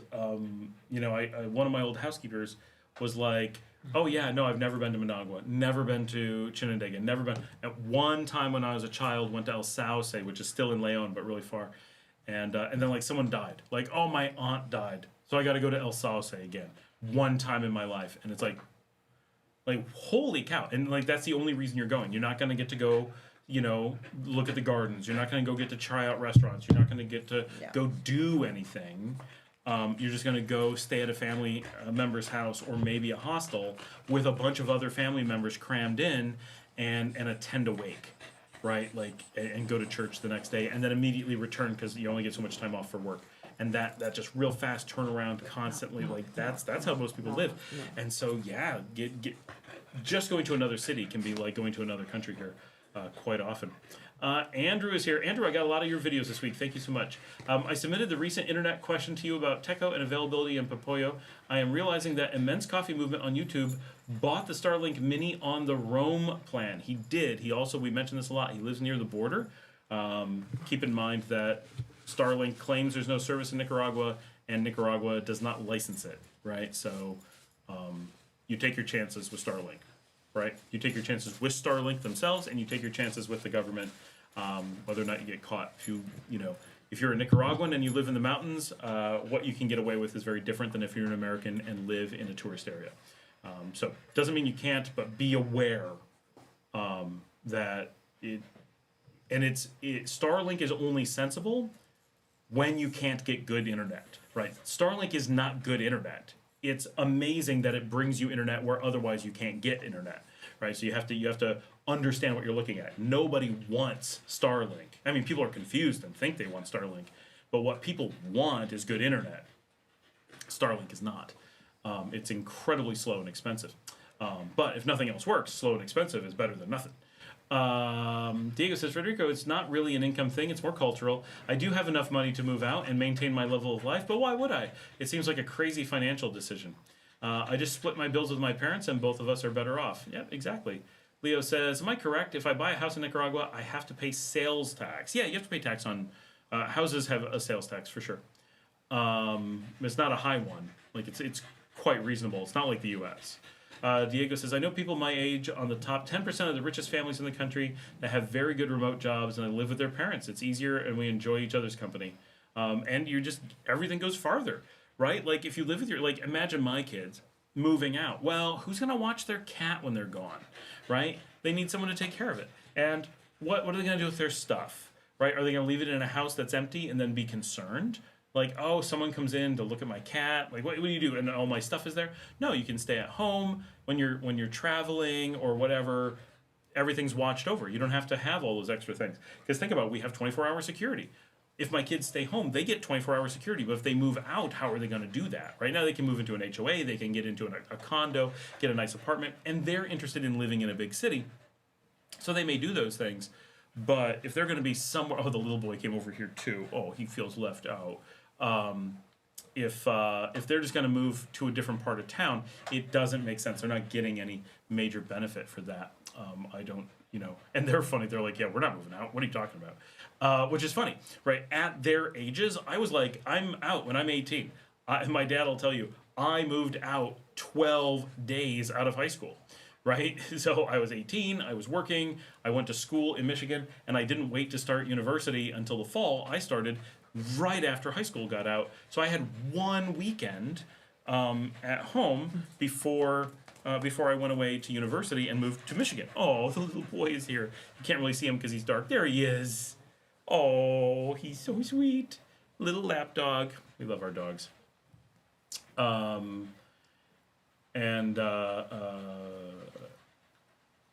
Like all through your childhood, Americans are kind of taught to visualize their future being out on their own, right? We are like excited about it. Like, I'm going to be on my own. Life is an adventure on my own. And there is a lot of fun to living on your own. It's an interesting experience for sure.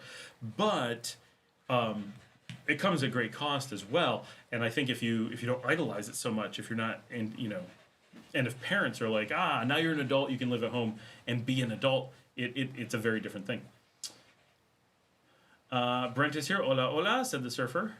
Tornero Orso says, how do you accidentally become an investor in Nicaragua? I actually bought what I thought was a house, and it turned out to be a functional business. And then when they were like, so how do you want to shut it down so you can transfer it into a house? We're like, I guess we'll keep it and see how it goes as a business. It was a weird situation. But we really did think we were buying a house. We thought we were buying a beach house and ended up buying a hotel. That was an operating hotel with reservations and a restaurant. Dalila is here. Marcela, mi alegra verla. Cuídese. La tengo un pequeño consejo. Mastique 2 clavos de olor diario. Ayuda mucho para la inflamación y matar células cancerosas y comer calala. Adiós. Mucha calala. Mucha calala aquí. Meracuña, for those who do not speak Nicaraguan. Patricia says there's a real star of the Scott Allen Miller show. Yes, he is. He's our star. He's hollow. Maria says, hey Scott, do you know when the new dual citizenship law takes effect in Nicaragua, and I'd like to get citizenship for my kids? So, very importantly, if you are Nicaraguan, your kids are Nicaraguan. So the law has no bearing on them. So first of all, the law doesn't have a date because the law is not approved yet. The estimate is that it'll take effect in mid-2026 because early 2026 is when they have to approve it. And actually, that's not really true. It's more like mid-2026 is when they have to approve it. So it's probably like Q3 is the first that it could take effect because you have to have a year between the first vote, which is the one we just had, and the second vote. We know it's going to go through, but super, super, super importantly, this does not affect existing dual citizens. It cannot in any way, and nothing about it attempts to.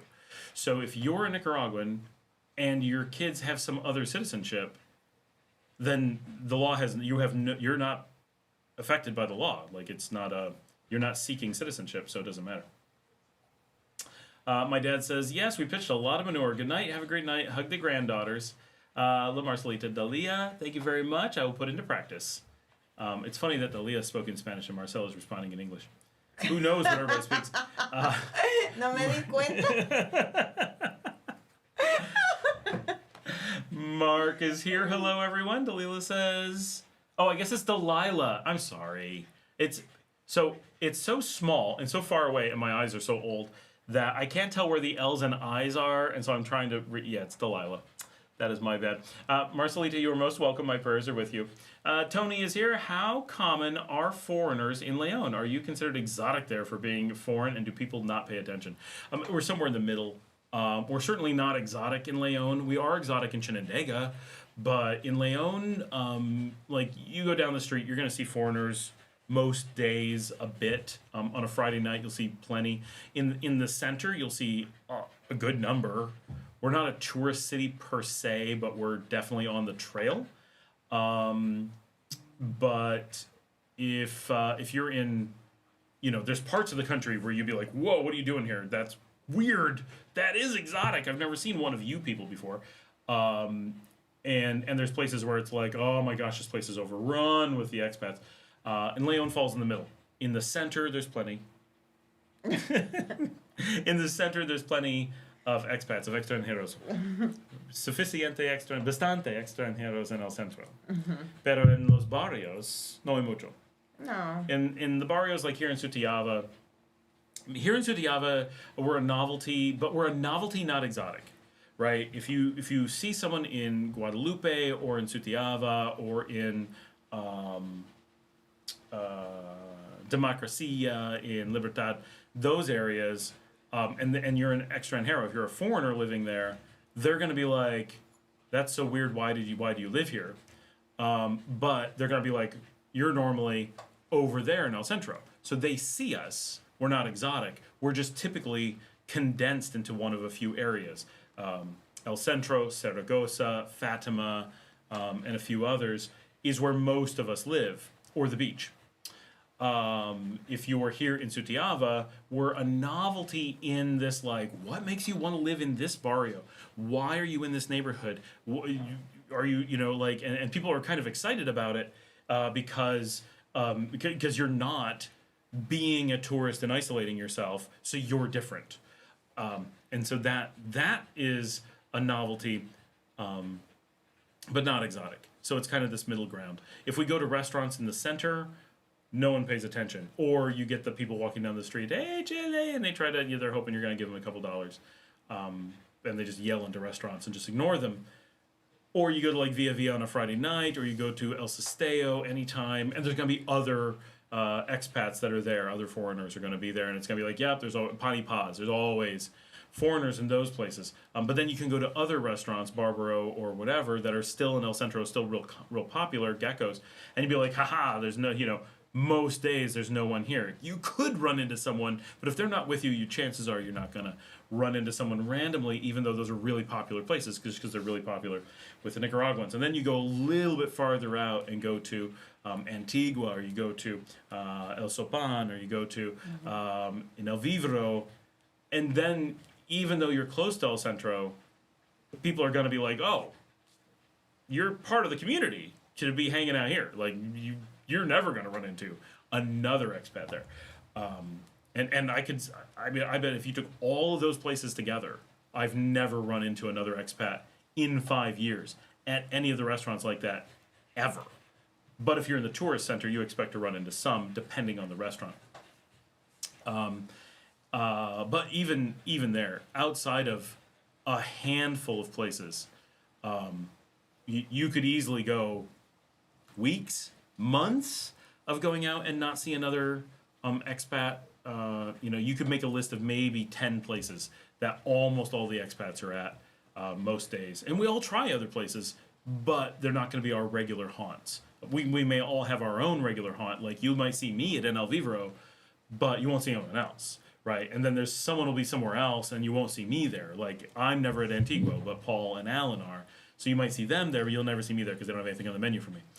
And so forth. Kind of things like that. You end up with that one person who goes there. Twins. I go to Twins, other people don't.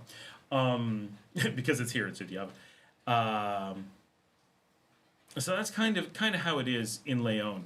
In Granada, it's different. You're in the Calzada or anywhere near the Calzada. That's the big pedestrian way. The average restaurant is going to have a number of foreigners on any given night. And possibly full of. Possibly half, but possibly full of all foreigners. And so it's a completely different experience in Granada, completely different in San Juan del Sur.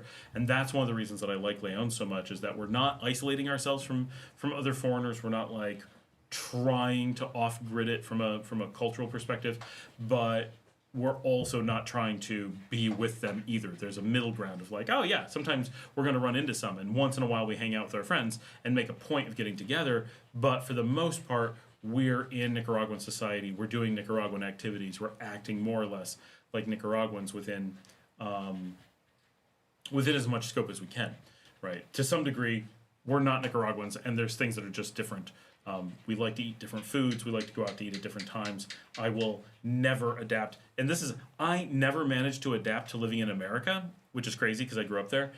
But America stops eating too early for me. The only way that America worked for me is that America has this culture of 24-hour diners, and it's heaven. And that's how I survived with being able to go out to eat. That so often I needed diner food because this was open at night. And when I lived in Europe, living in Italy and Spain, where dinner is often 7 o'clock in Spain or 8 to 9 o'clock starting in Italy, to me is amazing. That's when I want to. I'm not even thinking about dinner. Like right now, it's 8:16. I'm not ready for dinner. Now I did have a late lunch, but if this was a normal night and I ate a normal lunch, I would just be starting to think about what I want for dinner. Quite often, Luciana, my youngest, and I will at 9 or 10 o'clock, and she's Italian, obviously, 9 or 10 o'clock, we'll be like, what are we doing tonight? And so like the other night, it was 10:30 at night, I think, she and I made from scratch eggs Florentine, right? Poached eggs. We happened to have, thanks to Larry, we had gotten English muffins brought in from a bakery in Granada. So we were ready with those. We sent someone to the store at 8 o'clock at night to get spinach so that we were ready, because we didn't have spinach in the house. We had eggs and almost not enough. And so we learned how to poach eggs. We sauteed spinach. We made did the English muffins. Those we didn't bake. And we taught ourselves how to make hollandaise sauce at 10:30 at night. And so at like 11:30, we had eggs Florentine brunch for the entire family. That we had like a whole production and did it, and it was really cool. But that's what we do. A few nights ago, maybe a week ago, she and I sat down and made falafel burgers at, I want to say, 10 o'clock at night. It was so late that so Paul, my roommate, his bedroom is only 2 doors down from the kitchen. So if we make food with a food processor, it's too loud. So it was late enough at night that he had gone to bed. She and I carried the food processor we put all the ingredients in, carried it all the way to the far part of the house over here, and used the food processor, and then carried it all back to the kitchen twice to make falafel at night. And so like that's what we do. We make food late at night. And some nights she'll be like midnight. She'll be like, I'm going to make brownies, and she'll go bake because we want food really late. So we have this Italian thing. I've never adapted to American eating schedules. That's why I would never consider Germany. Can't do it. They eat at 5? Are you kidding me? That's not like a snack with a real meal later. That's when they think they're eating dinner. It's madness. So here in Nicaragua, that almost everyone is done with their meals by 9, and they're often done by 8. No, not my thing. I need the big cities where things stay open later. It's just, that is rough. Very rough for me. Tony says, great response. Mark says, you miss Waffle House yet?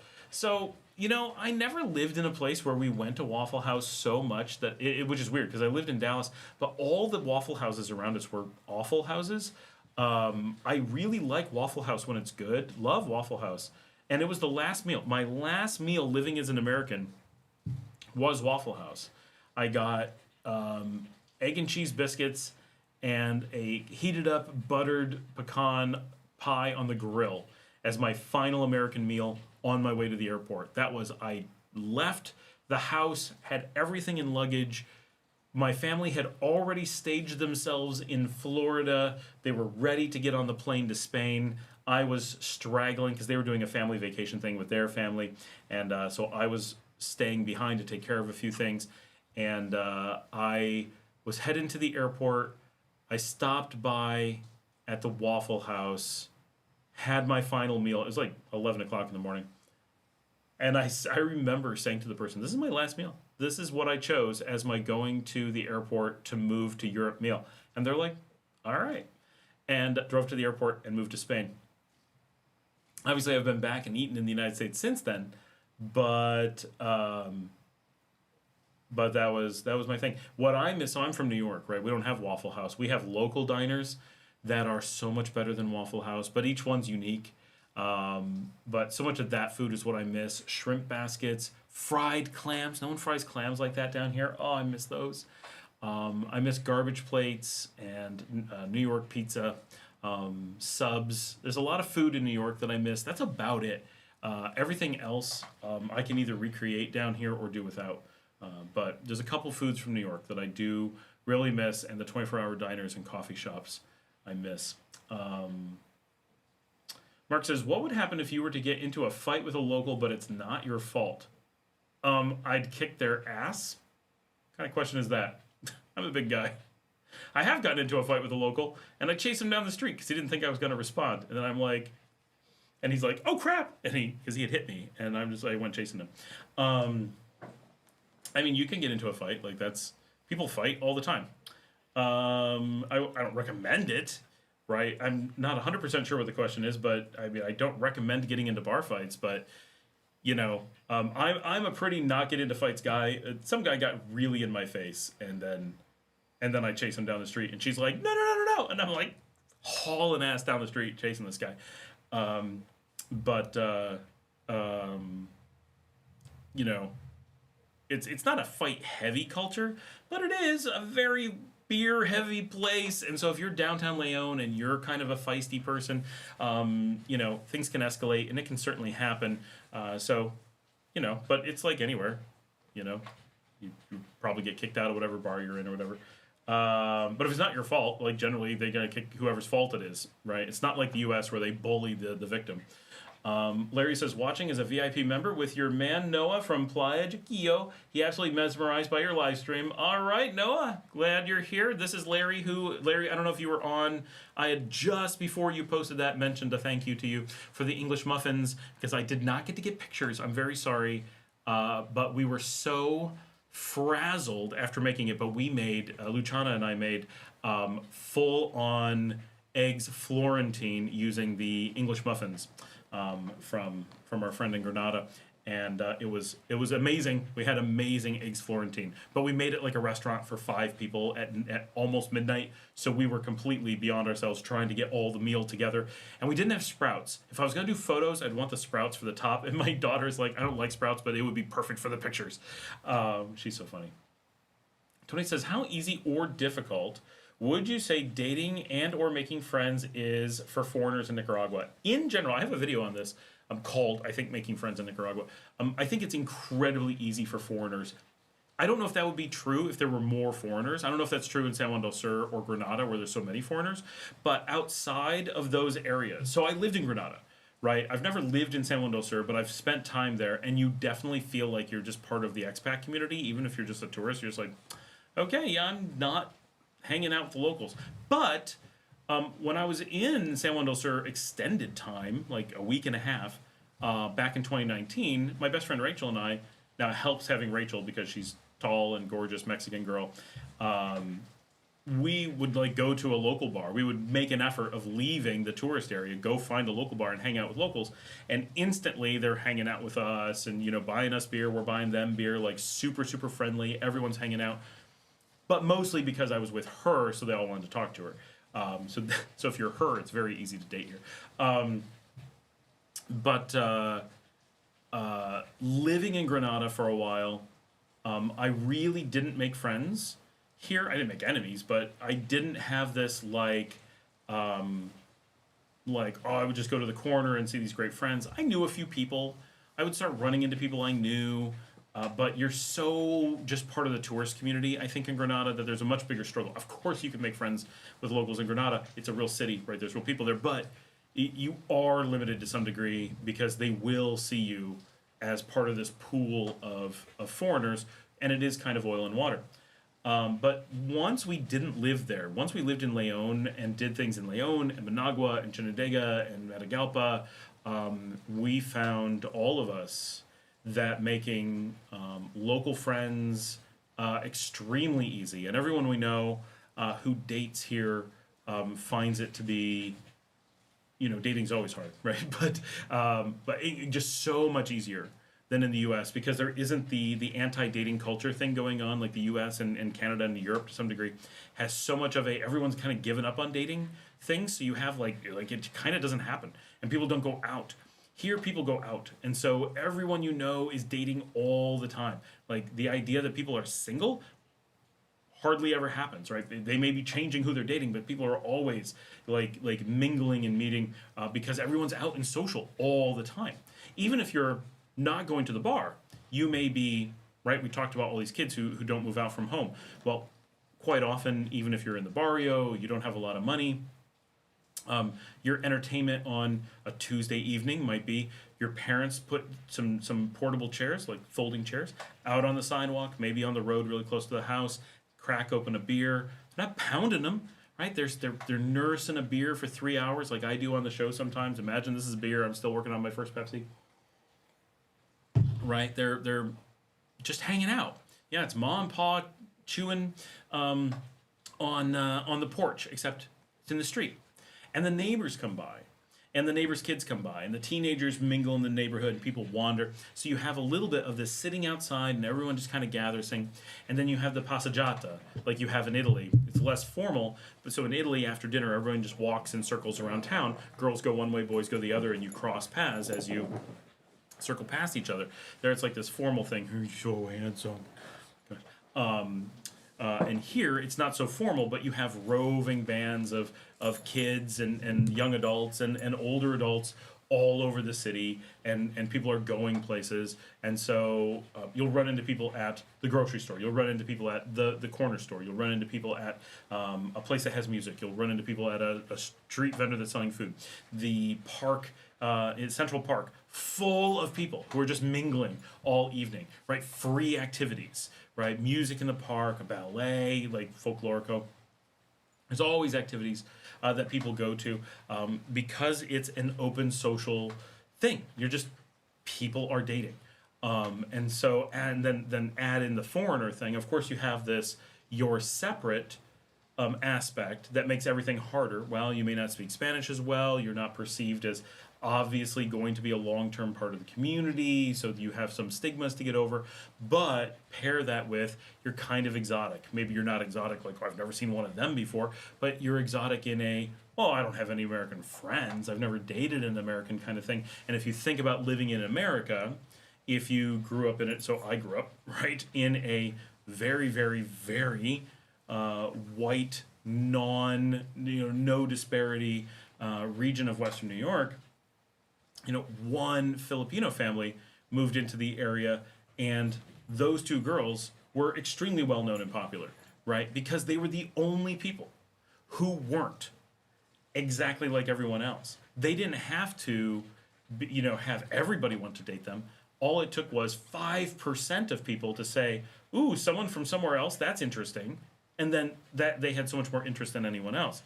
So you will almost certainly, as an expat, represent a very tiny percentage of the population and a point of interest. And so while you have these additional stigmas, don't speak the language, you don't have this cultural mixing, it's just so much more difficult to blend in with a family. Like, it's so hard to just go to someone's home and be like, oh, I'm going to meet, this person's parents and be part of, right? That's harder.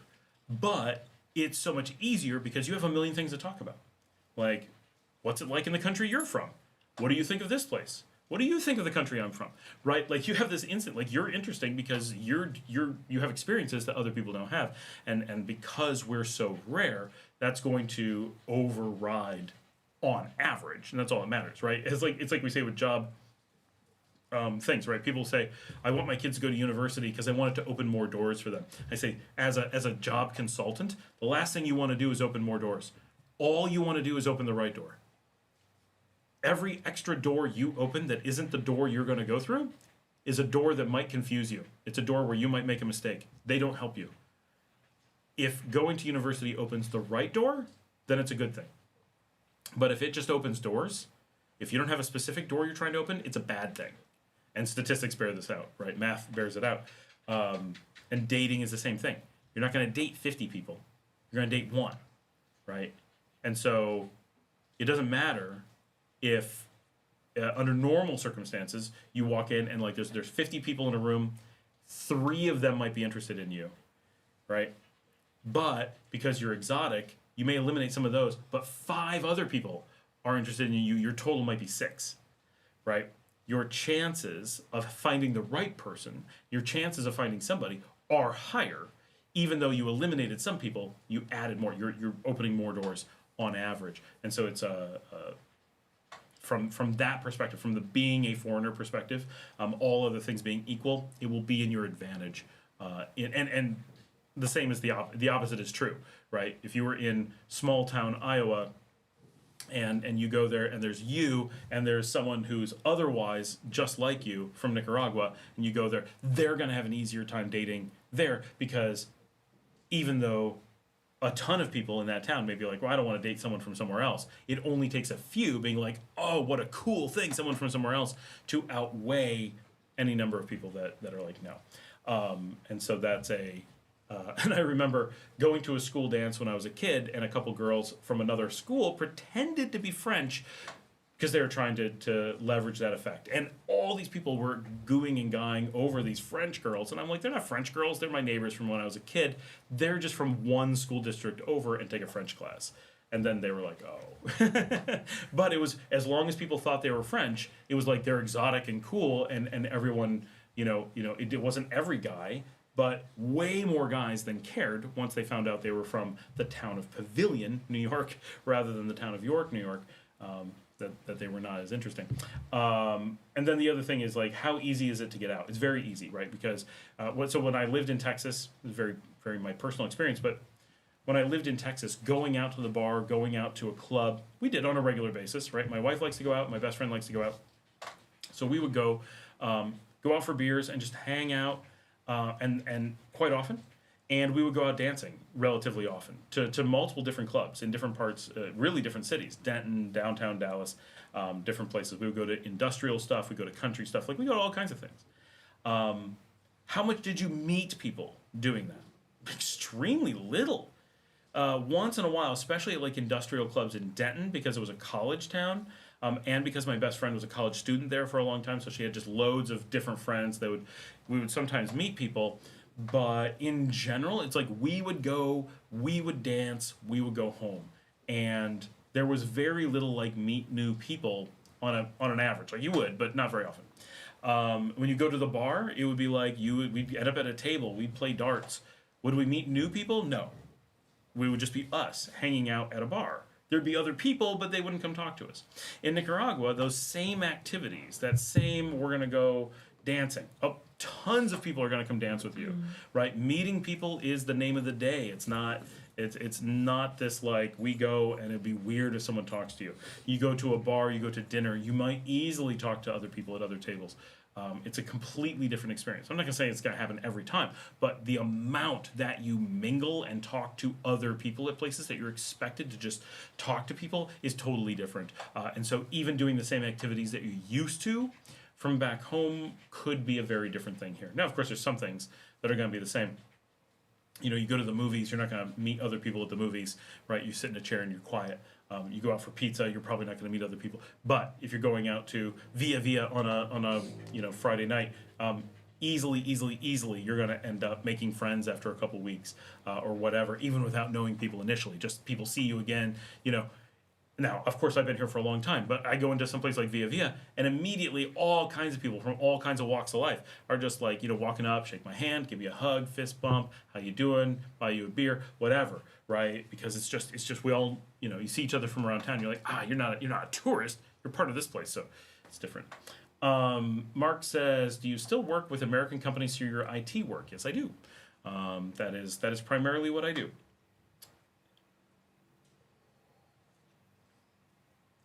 Getting a little bit dry here. We've been on, how long have we been on? Over 2 hours. Not bad. Yeah, my company is an IT outsourcer. We primarily outsource entire IT departments, mostly for small business in the U.S. So some of the big things like, like a medical office, like a doctor's office, they'll want IT, and we handle everything, right? So we handle, and like that other companies don't do, their desktops, their firewalls, their Wi-Fi, their servers, and anything, right? Virtualization, cloud, application management, application creation, whether it's Windows or Linux, whether they're Mac or Linux or Windows on the desktop, Chrome OS, whether they need to be part of a giant company and they're just one branch, or it's, whatever. no matter what they need, we handle it. We do their phones, we do security, we do consulting, we do their long-term planning. We sit down with the business and help them save money and choose applications and do all that kind of stuff. And we specifically outsource for other outsourcers. So we're what's known as a meta MSP. We're technically an ITSP, which means we do all of IT, not just a piece of it like an MSP does, but we're an MSP builder. So if any of you guys, right, anyone in the community is like, you know what, this sounds cool. I'd love to be an MSP. Like, that sounds like a cool business. So first of all, that's really hard, just to preface that. But, so we've been doing this for more than 20 years, from the first MSP that came to us. MSPs come to us and say, you know, this is too hard. Either we can't grow, or the technology is beyond us, or we get stumped, or we have to turn down work because we don't have the breadth, or whatever. We're a complete package for IT. So you're able to come to us and say, I'd like to start an MSP. I'd like to grow my MSP, but let's imagine you have nothing today. Let's imagine Mark has never done this and doesn't even know IT, and is like, I would love to have my own IT business. I live in, name the place, right? Lincolnshire, Indiana. There's no good IT company in town. You have some friends, they have some businesses, maybe not huge, we got something. And you're like, you know what? I'm a nice guy. I'm not going to rip them off. I would like to be their IT provider, but I'm not an IT guy, or I'm just one guy, whatever. You can call us and say, I would like to walk in tomorrow morning at 8 o'clock in the morning. Please don't do this to me at 8 o'clock at night, but you get the point. You could call me today and say, I would like to walk in tomorrow with the confidence of the best IT department on the planet. I would like to walk into a company tomorrow, and no matter what they ask me, I want to be able to say, not only can we do that, we can do it better than anyone else, and confidently win any project.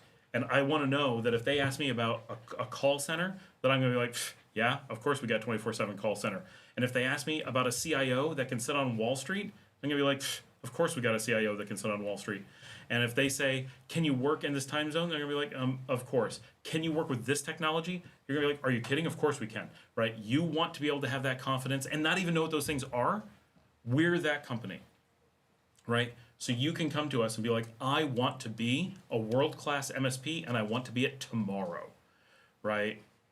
If you want to be it by tomorrow, we really need to start first thing in the morning, and it would be like an adventure. How do we build an entire business in one day? And the one thing we can't speed up is you got to have your LLC in place, right? But if you've got that, we can buy your domains, do your branding, build your website, set you up with email, have you with a phone center, have you up and running, able to take calls, and a website and everything that makes it look like you've been in business for at least a few months overnight. And people can call in, and we can be like, hey, you've called Mark IT. How you doing? Yeah, absolutely, we got you. So we're going to be deploying all of your monitoring and stuff tomorrow. Let us get you right. Like, we can be working with you. Now you say, well, so what do you do as someone who does that? If Mark wanted to do that, what Mark would do is go out and sell to these companies. He would generally want to be an account and sales manager. So he would go out and talk to his friends, be like, hey guys, let me be your IT guy, company. Right? Don't say guy, because then they expect you to do the stuff. But I'm going to be your IT oversight guy. I'm going to make sure you're getting good customer service. I'm going to sit here with your owners and stuff, and and shake hands, kiss babies, do all that stuff. I'm going to listen to your needs. I'm going to make sure that you're paying the bills, right? I'm going to collect that stuff, and you're going to hand off everything else to us. We're one of the only companies in the world that does that. And part of that, what makes us really cool at that, one, is our incredible breadth and experience and having done this for so long. But also, we bring our own tooling. And so one of the things that's going on is we've been using, it's third-party tooling, but it's stuff we run and maintain ourselves. So we have this unlimited need, like unlimited capacity, where for monitoring is one of our things, right? MSPs like to have monitoring. So if you, let's say Mark, it's, let's just say, small manufacturing firm, right? 50 people, whatever, small little thing, but great little business. But they want to know, they got a server, they've got some equipment. maybe it's a desktop, but it's their engineers. They've only got 3, but they really need them to be able to work, and they need to know if things are going, like, what if their drives are filling up, or what if the machines are getting old, or whatever. So you put monitoring on there, and as an MSP, you're getting information from there. That's only as so valuable. It's not as valuable as it sounds, but it is important. Most MSPs have to pay an arm and a leg for that monitoring. They go to really shitty companies that really take advantage of them. You can imagine, Kaseya, Ninja, all these terrible, terrible companies with awful products, and they pay really high fees per workstation, and it drives up their cost without driving up their profits. But they have to, because they don't have the skills to do anything else. They don't have the wherewithal to do anything else. Well, traditionally, we go out and we build our own infrastructures for those things, so that while it's a big infrastructure, our customers can leverage that infrastructure, and the cost is built into the model that we do for pricing, and we basically provide it for free. That's not entirely true. You are paying for it, but a lot of it is just in absorbing our marketing budget, right? These tools become part of our marketing and our sales lead, so we look at it as a loss leader, kind of. Well, those things still have a cost, and those things still have a limitation, and we recently had a system die. We talked about this on last week's show. So the thing that I've been tasked with this past week and a half, is instead of rebuilding that infrastructure, we've made the very hard decision to 100% rebuild that ourselves using our own technology, soup to nuts. And already we're looking at, and I kid you not, a 1,000 times performance boost over the old system. The amount of money that we are going to save, combined with the amount of additional capability that we're going to deliver on this platform, is crazy. This is, it took something like 72 hours before we were showcasing it to our CEO, and she's just like, holy crap, how do you people do this? Like, our management team is like, this is amazing, this is truly groundbreaking. Like, the pace at which we're able to do stuff, the fact that we're able to do stuff, and it's something that I advise companies on, right, that they need to think more about what's called bespoke software. So often people buy off the shelf and spend, $100,000 buying some off the shelf stuff, and then the amount of work that goes into customizing it or making it work for them often is more than if they had built their own product. But if you build your own product, you have so much more flexibility. You build it just for what you need, and you have unlimited flexibility on how you can use it. You don't worry about licensing. There's all these benefits to it. And so this is an eating our own dog food kind of thing, or taking our own advice in this particular case, that finally I said, we've been talking about this for years. There's a number of things that we're always busy, right? Well, we're doing this project, we're doing that project, whether this customer's keeping us busy. We can't take the time to do this, but we know we could do it better. Well, this time it was like, no, the time it's going to take to rebuild this infrastructure, I'm pretty sure it was kismet, right? I had done some research literally 2 days before this had happened. We had some conversations about this 2 days before, and then this thing happened, and it was like, I'm pretty sure we're exactly in the right position to do this. Like, never before could this have been more perfect. And so it was like, yeah, let's do it. Let's try this out on this one project and see what happens. And we're already at this is a slam dunk. Like, there's no way this wasn't the right decision. And we're hoping to have an all-team presentation on it somewhere around Tuesday, like literally this coming up Tuesday. We're preparing to cut over to our own in-house software in less than 2 weeks from when we said, okay, let's open the first empty notepad and start typing code. Right? That's how fast we're looking at cutting over from products that are major industry products. So it's pretty cool and exciting. But things like that put us into a different category, even within ITSPs. Even when we're competing against Fortune 100 shops, which I've run. Right? I've been in the driver's seat of massive $100 billion shops, and even there, they struggle with a lot of these things. And so bringing that to small business, that's one of our passions. We bring, right, I used to be an advisor to the U.S. government. I've been an advisor to the DOD. I've been an advisor to Indian nations. I've been an advisor to the state. I've been an advisor to the Senate. I've been an advisor to the world's largest manufacturing. I've been an advisor to the world's largest bank, right? The world's largest hedge fund. But not, correction, that's both. I have represented countries, multiple countries, on the technology trading platforms. That stuff is cool as like feathers in your cap, but it's not rewarding because you don't get to make a big difference to people who matter.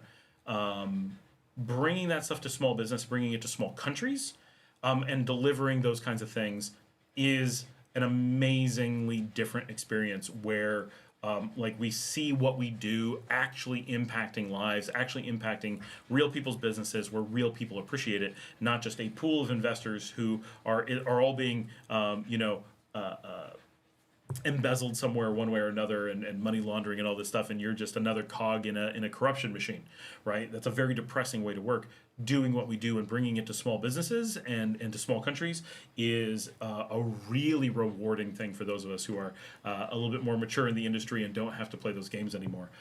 So that's been a really cool thing. Mark says, that's a really interesting business model. Is this something that's common practice in the industry, or did you end up developing it? It is not common. We did develop it. And we've been told by like Rackspace, some of the world's biggest cloud players, actually said, like, we looked for companies like you for years. You're it. Like, nobody can do what you do. It's a completely interesting and unique thing. And they're like, you're exactly what we want. It's just that nobody does it, and so everyone just kind of gives up, and there's a reason why the industry sucks, is because people don't realize that there's companies like us, not many, but that they could come to someone like us and get these skills, and in so many different ways, right? Like, you can come to us and be like, I just need a call center. And we have customers who use us only for call centers. We are a call center for, and that reminds me, I do have to watch my email because I'm helping cover because people are out. Oh, we're good. But we have entire nationwide data center companies that we're their IT, that we do all these different things. But we also have like veterinary offices or a doctor's office or a small manufacturing facility, or you name it, and it's always something different, and there's a lot of interesting stuff out there. And one place will be like, we only want a CIO. Somewhere else will be like, we only want a call center. Someone else will be like, we only want someone to deal with our Linux problems and nothing else, right? It could be a vertical slice. It could be a horizontal slice. It could be a complete package. It could be doing a single job role. We provide all of that in really flexible ways. So it's, and that's one of the things I love about it, is I love this variety that my everyday is so different. So my day today was actually, so we actually make our own software that we sell as well. That's not something we ever intended to do. We kind of fell into it, and it's an important thing. So we make software for human medical. We were the first company to make human medical cloud software, and our very first product ever went into its version 4 in production today. So that was my morning, was moving a hospital that's been with us since 2001 into their 4th iteration of our software product today, which is cool. But it's tough because there's not a single person left at the facility. And it's a big hospital group in South Carolina, just outside Atlanta.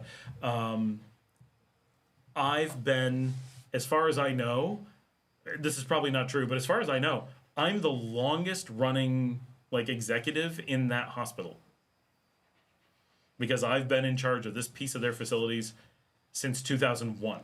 There's not one name from when I started still there. And I was involved in building their entire waste processing plant, right? Huge buildings there. I was part of building those buildings, putting in the equipment, putting in the computers. I didn't just do the computers, right? I was with the companies that put in everything, did the design of the hospitals. I was there when they were building the hospitals. It's been a long trip, right? And now, I work with people that I've worked with there for 10, 15 years. To me, they're the new kids that just showed up. So it's pretty cool. Renee says, odd question, do men wear sports coats and suits? You can, but generally no. You'll see very, very few of them. I've bought a suit here. There's situations where you wear them, but like a wedding, but very, very rare. You're not going to see people wearing them out to dinner or anything, not under normal circumstances.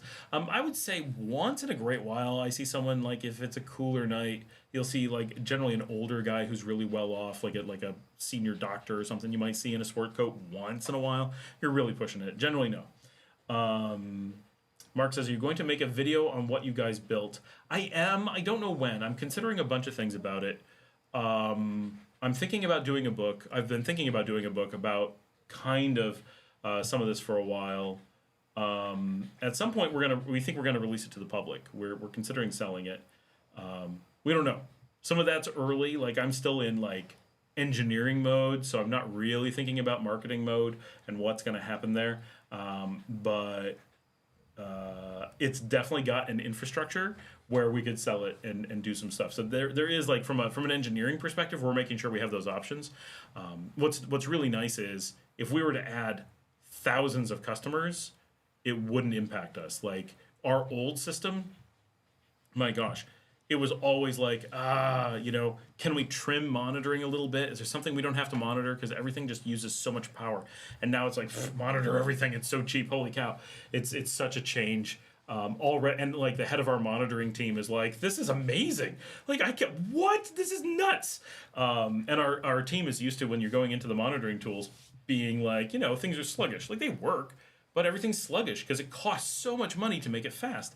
And with the new system, they're like, as fast as you type, everything updates. Like it's just, it's instant. Like it just makes the job so much faster. And we can integrate with anything. People are like, well, could we monitor this thing that we can never monitor before? We're like, yeah, we can do anything. We can instrument anything we want because it's all ours. We're not relying on anyone else's stuff. We're not customizing something that's going to change from out from under us or anything. And everyone's like, this is pretty cool. So we're excited. You can tell I'm excited. I've also drank and slept this project for the last week. So I have like pent up developer energy going on. Renee says, are tattoos popular there? I wouldn't say popular. They're common. They're not as popular as they are in the United States, but they're not uncommon in any way. Tattoo shops are everywhere, but they're not. I wouldn't say that they're as common as the U.S. Like there isn't one around me here in Sutiava. I'd have to drive a few minutes to get to one. But a lot of Americans come here to get tattoos. So, it's every town's got a tattoo place, but in the U.S. every town would have a couple tattoo places, I guess. And in the U.S. it's common to have like sleeves and whatever. Here you'll see it, but it's not very common. If you're a foreigner and have a lot of tattoos here, no one thinks anything of it. People are used to it. But if you're Nicaraguan and you're like completely covered in tattoos, then people are like, why are you covered in tattoos as a Nicaraguan? So then you get a little bit weird, but as a foreigner, like you get no looks at all. Like no one cares. It's like I have never seen so many tattoos as expats who come to Nicaragua. There's some combination of expats and coming to Nicaragua that just combines a lot with tattoos. We'll just tatuas con los extranjeros aquí. ¿Cómo? Los extranjeros que vinieron aquí, tienen muchos tatuas.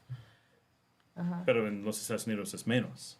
Y en Nicaragua es menos. Pero cuando es estadounidenses y vinieron aquí, hay mucho. Es la combinación.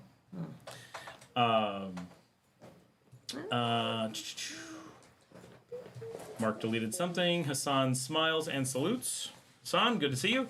Diego says, the only time I use suits are in weddings. That's the only time I've worn one here, I can say. Mark says, the fact that you guys built it in weeks is a story in itself. It really is. Like, I'm so excited by this, and,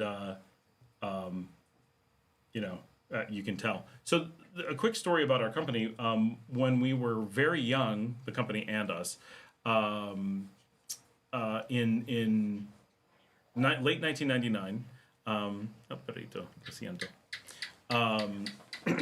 1999, I was shoved into a surprise meeting with a really large hospital group, and was basically thrown to the wolves. And they were like, "How would you do? You're such an IT guy, supposedly, right?" And I'm like, 3 years of experience. That was probably not true. 5 years of experience, really, and they're all like, "We've heard things about you. What would you do for this thing?" And I proposed this whole thing, and they're like, "Why would you do it that way?" And I gave like this whole litany of why I would design it that way, and it was very like, nobody does this. I was proposing cloud at the time, and of course we didn't have those words or anything back then, and And they're like, that's stupid. And we're, we work with the University of Pittsburgh and Carnegie Mellon, and we have the greatest computer scientists in the world, and we've already built the best system in the world, and we're going to show it to you, and your proposals are stupid because our stuff is so good. And I had proposed all these things that were like protections against the way that they built their software, but they're like, our stuff is so good, you'll blow your mind, and you'll never want to work in IT again. It's so good. They weren't quite that rude, but they were pretty rude about it. And so they took us down to show us what they already had. And and my business partner at the time, who was much older than me, like he was experienced and knew what he was doing from a business perspective. I was young, but he had brought me on as a technologist for a reason. And I was the youngest executive in his company. At the time, I was the first director ever hired in the company. He was the owner. And so I was the senior director and very young. And so we go down, and this hospital is going to show off to us how brilliant they are. I don't even know why we were there. And he and I kind of had these like side glances, like we were tight, and we were like, "What is this bullshit? Like they brought us in here so they could brag about their systems. We drove to this city to go do this work, right? Like we put in a big effort to travel from New York to Pittsburgh to have this meeting." For them to be like rude about it, I can only imagine that it was the boss of the director of facilities had made them talk to us or something, and they were just angry and pissed off that they had to have the meeting. I don't know. So we went down, and we're standing there, and they had a group of people, and they were all there to show off, and it was just this showcase of how good they were. And that computer system that they said was the best thing since sliced bread died right there in front of us, with us standing there and all of them standing there, and all of their records for all time burned right there in front of us. And we're just standing there, and I'm just like, I did just 15 minutes ago have a conversation where I presented why this was a risk and how we protected against it, right? And my business partner just looks at me, and he just looks at me and mouths the words, "We got this." I'm just like, this was hilarious. We had zero chance of getting that project because they had so much hubris. They were so proud of being legacy and not really knowing what they were doing. Nothing they did was impressive. Like, they were not smart, even by the standards of the time. But they had so much hubris about it. And I'm just like, there's no way to win. Like, they had no interest in us building a better product. Build a better mousetrap and no one cares, right? I've been told that I don't know how many times in multiple industries. Like, people just don't care. The person paying the bill is not the person who benefits from the better mousetrap. They don't care. And we didn't get the thing on the spot. That was late December. It was a couple weeks later. It was mid-January. My business partner was in Hawaii, and he called me at 4 a.m. and he's like, "We just got the contract. Like, I need you in a car now. Like, this is happening." And I'm like, "Oh my gosh." So we got the deal on January 20th. It wasn't quite getting in the car now, but it was pretty fast. Gave up all my leases. We decided the company was in Rochester, New York. We said, this is stupid. Why are we in Rochester, New York? We hate Rochester, New York. In its defense, I really like it as a city now, but at the time, it was not a place to live. I lived in the wrong spots. I lived in Greece. I should have lived in the South Wedge.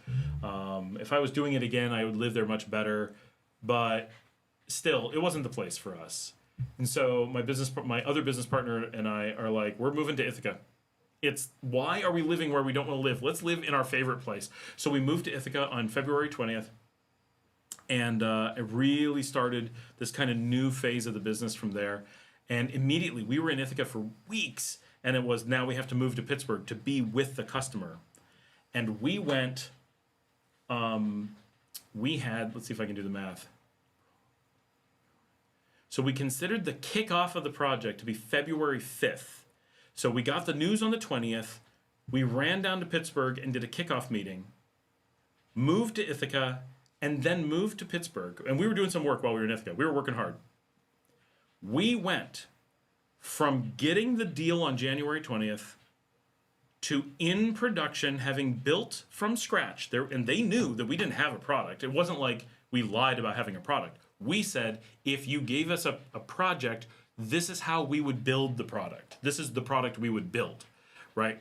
And I don't even think the plan was for us to build it. I think the plan was for us to propose what someone who builds software would need to build. But because their product died, they were under the gun and had to get things working.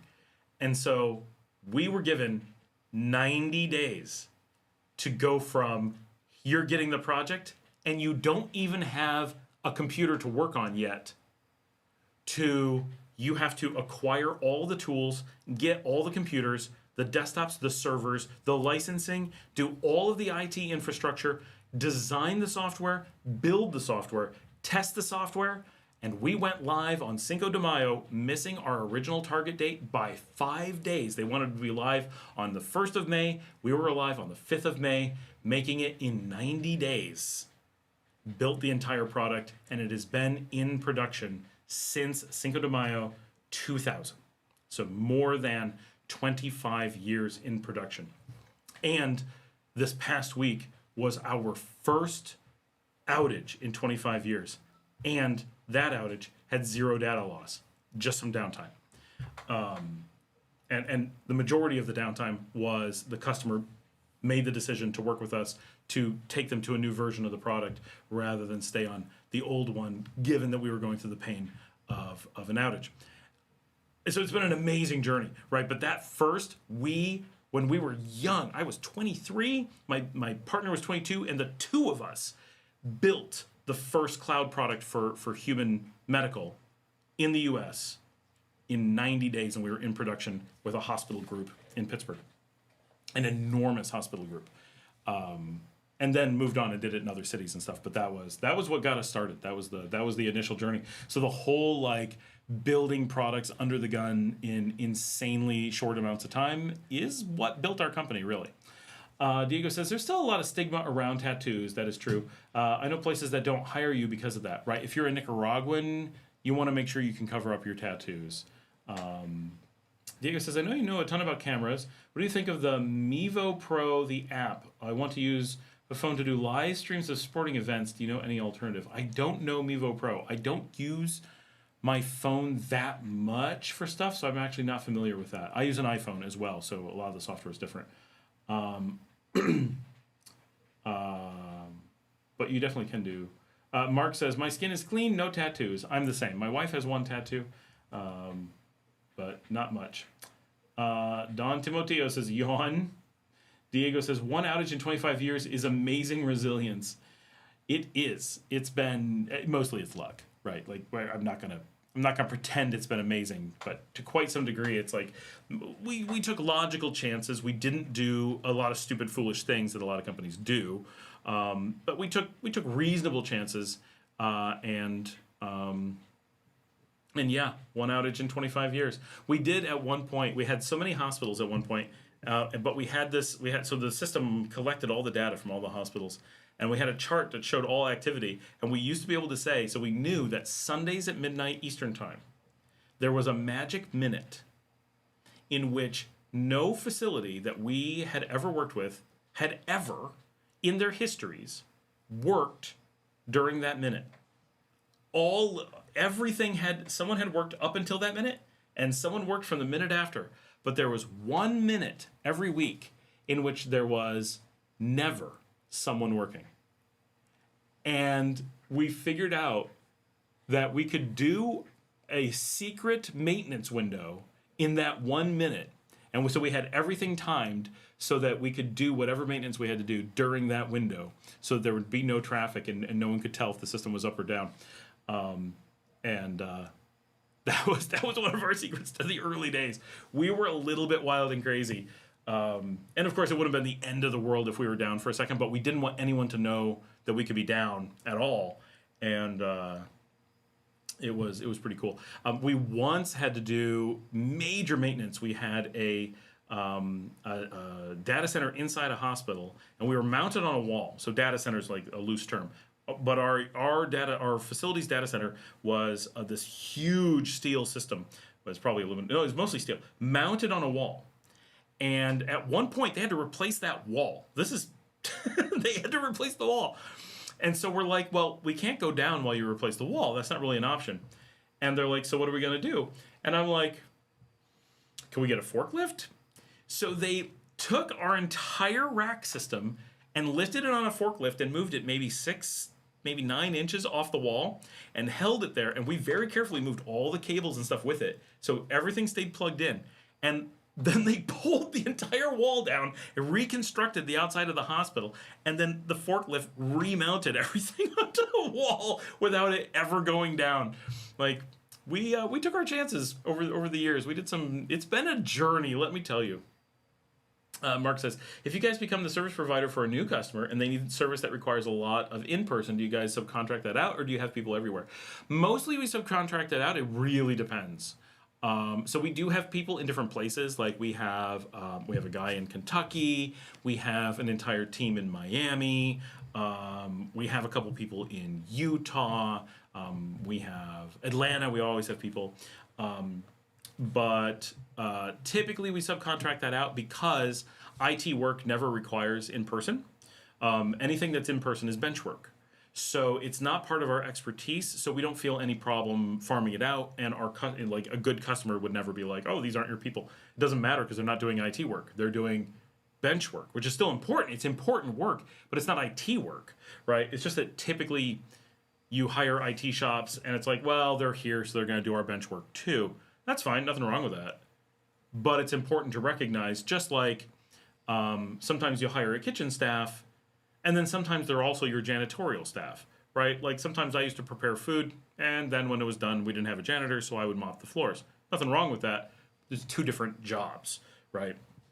You can be an awesome chef and a terrible janitor, or vice versa, and still have to do both. And so we tend to farm out bench work because it's not our expertise, and there's no reason to have our expertise for it. And what we often say is the best bench workers are going to be high school students. No one's going to be better unless you need someone full time.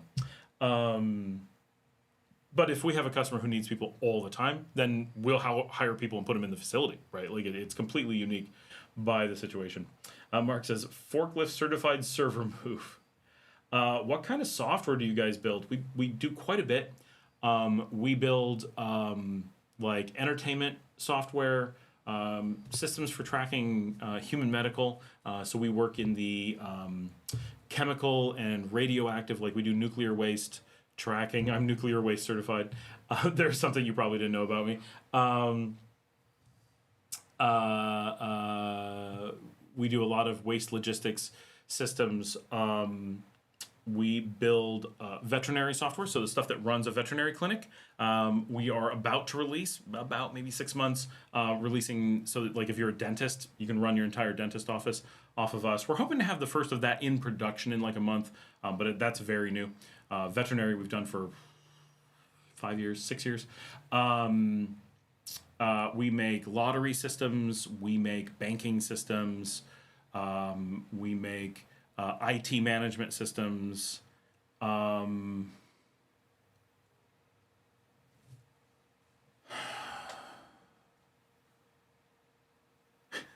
Arms control systems for governments. Those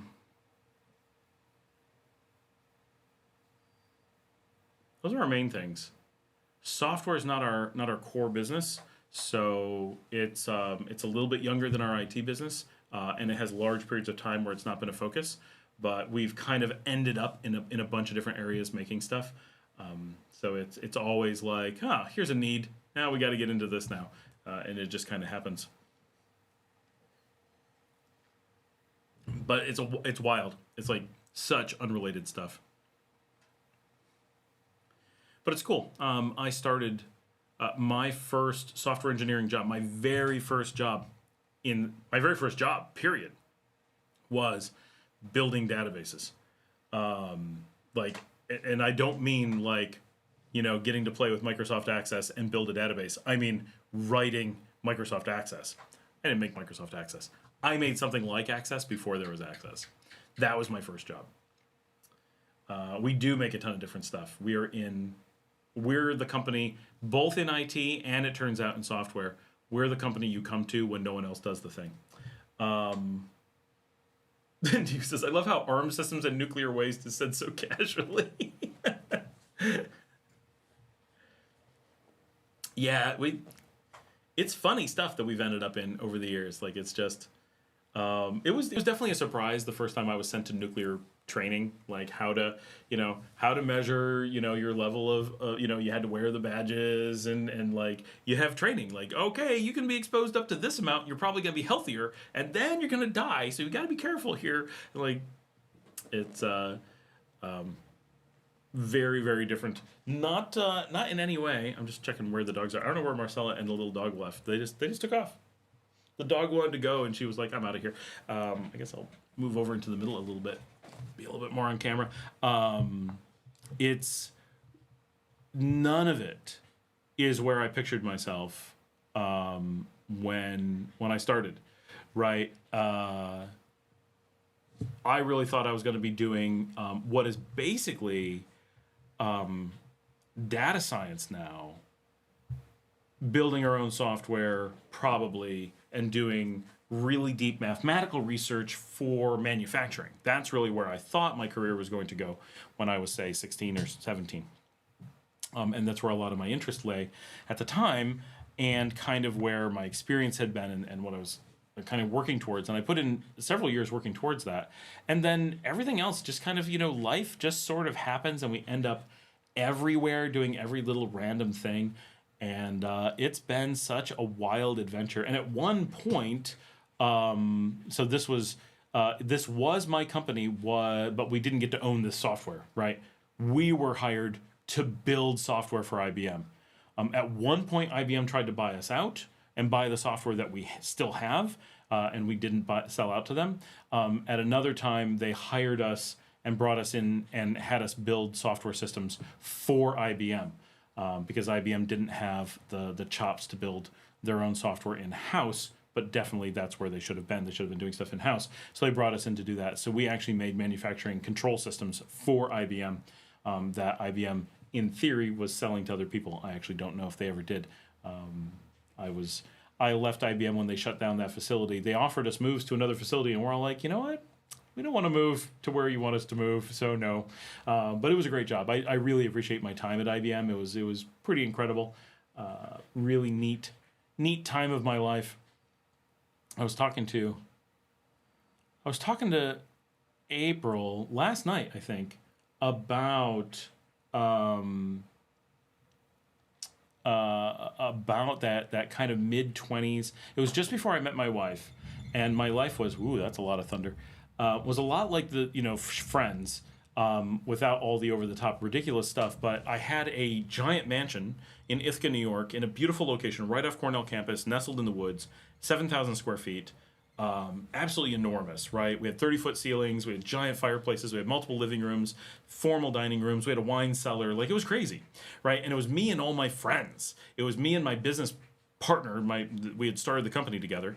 We lived across the hall from each other, and my best friend had the room next to him, and then 2 or 3 of our best friends lived on a different floor, and so they lived in the basement, but the basement was walkout, right? So they had their own entrances, they had their own living room, like this is baller, and we had a giant garage. Carl Sagan's family shared a driveway with us, like,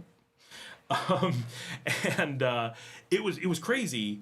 But it wasn't that over the top, because it was a bunch of our friends together. It's not like I was paying this entire place on my own. My best friend was a teacher.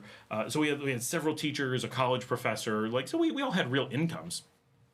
And put together this crazy awesome house wasn't that big of a stretch, but it was something, right? We were the only one. Like, I didn't have any friends like that. So it's kind of like Friends, where everybody has like this giant apartment. You're like, how do they have a thing like that? We were kind of like that in New York. And partly it was because the company that built the house built it for us, because I was their CIO. So they're like, I'm like, I want this house. They're like, yep, done. And I had helped found the company because they had split from another company, and they had come and got me on 9/11. Like, actually on that morning, we were watching the news, and they came and got me to form this new company on the same. Like, that was a wild day for me.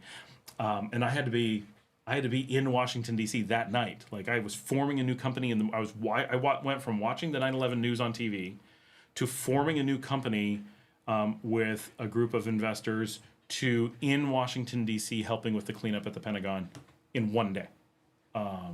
So that was pretty wild. As if that day isn't wild for everybody. So that part of my life, though, was this really wild time where the money was decent. It wasn't outrageous, but it was definitely decent. And we were living with all of our friends, so decent money went pretty far. And work was so exciting and vibrant, and everything was new, and we were pushing bounds on everything, and every day was just, we did everything. If a job came along, we did it. We didn't care. It was like, we got a weekend project. Oh, we're going to do it. This company wants to do this wild thing that they don't think anyone can do. All right, we're going to do it. Like, we just did whatever, and it was amazing. And of course, we were young. That kind of 22 to 25 is just such an exciting point in your lives. And living with all my friends and living in this amazing city, and we just every night that I was home, we would all go out to restaurants and try out every restaurant in town. I ran the publication for restaurant reviews in the town, like. And like weekends, if we had spare time, our weekend hobby was wine tours. We did the winery tours because we lived in the middle of the wine district. So we would just go to these amazing wineries and drink wine all weekend. Like it was the life in those early days. Mark says, does your background allow you to work for local governments in the U.S.? Yeah, of course. I'm an American with full, there's nothing to stop me from having clearance or anything. I have quite a bit of background clearance. I don't have super secret or anything, but I've had to go through significant background checks because I worked for the federal, I worked for the Fed, and I worked for the Senate. So yeah, if your local police department needs me to oversee something, they're not going to be a problem. And I have, I've done work for police departments, for villages, stuff like that. Nothing exciting, just that stuff comes up, they need work like anyone else. Diego says, you guys build such different stuff. The most interesting thing I've built is the point of sale system I'm building. In my job, I'm mainly managing WordPress sites and gluing services with Zapier. Oh, yeah, WordPress sites are boring. Sorry. We have a lot of those because we own a WordPress hosting company. So we end up having to do a lot of that. Wait, helping with the cleanup at the Pentagon. Yeah, well, remember I work in the medical waste space. I was part of the team of the world experts on medical waste, so that is part of my specialty. I didn't have to do too much, but one of my business partners was on TV when the Pentagon caught on fire. He was the guy standing in the crevice of the bombed Pentagon with the flames behind him on live TV. That was I drove him there. It was wild. Yeah, I've gotten to be in some pretty cool spots for a lot of cool things over the years, just because I do every job, right? Whatever comes up, I get to be there. So it's I end up being the guy you call for things. At one point, and this is my business partner now, the first time we were going to work together, I got tapped by Intel to lead their military response technology team to Saudi Arabia against Iran. Now, we ended up not going, but we had to have go bags. I had to put together a huge team. We were standing by the door. This is only so exciting because it didn't actually happen, right? But we were staged at the door. Our families were being moved to Istanbul, and we were moving into war zone Saudi Arabia, and taking over security response on the ground during cyber attacks and what was expected to escalate into a war in a spot where basically they could see each other. That was pretty cool that we had people all over the U.S. packed and ready to go for that. That was the closest I came to that particular type of work, but that was pretty exciting.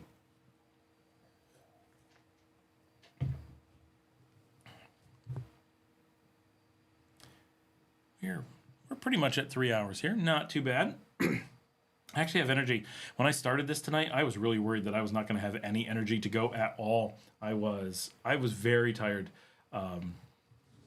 today. It was a long, partially Thursdays are tough because trying to get a video out during the day and then knowing I've got to do the live stream, obviously. I really enjoy the live stream. It's fun once we're on it. But getting ready for it, I got to get the lights ready, the cameras ready, I got to get food in, you have to have everything ready because once it starts, we're here. It's a little bit stressful trying to prep everything and just have my day wrapped up in such a way that I can then come in and do whatever I'm going to do. and with the projects going on, it's like, oh, I'm racing to get more stuff done, but I'm also dealing with, I'm trying to manage an international team that's a little bit overworked, and I'm covering, as we have a person who's well, been fired, not really out, but we had to be eliminated, and we haven't replaced that position yet, and so we're, it's just very, very busy in that regards. Oh, I just ruined a thing. I have no idea how to fix that. Well, we're going to ignore that. Diego says, being here in software is so boring. In the U.S., the market is so much more varied and bigger. That's the only reason I would move over there for a cool job. Well, Diego, I'll just have you know that all the cool stuff we do is 100% here. None of it's there. Mark says, well, I might have some people to push your way. I know that their IT is in shambles. Oh, Mark, that would be freaking awesome. We're always looking for new customers. That would be amazing. We don't...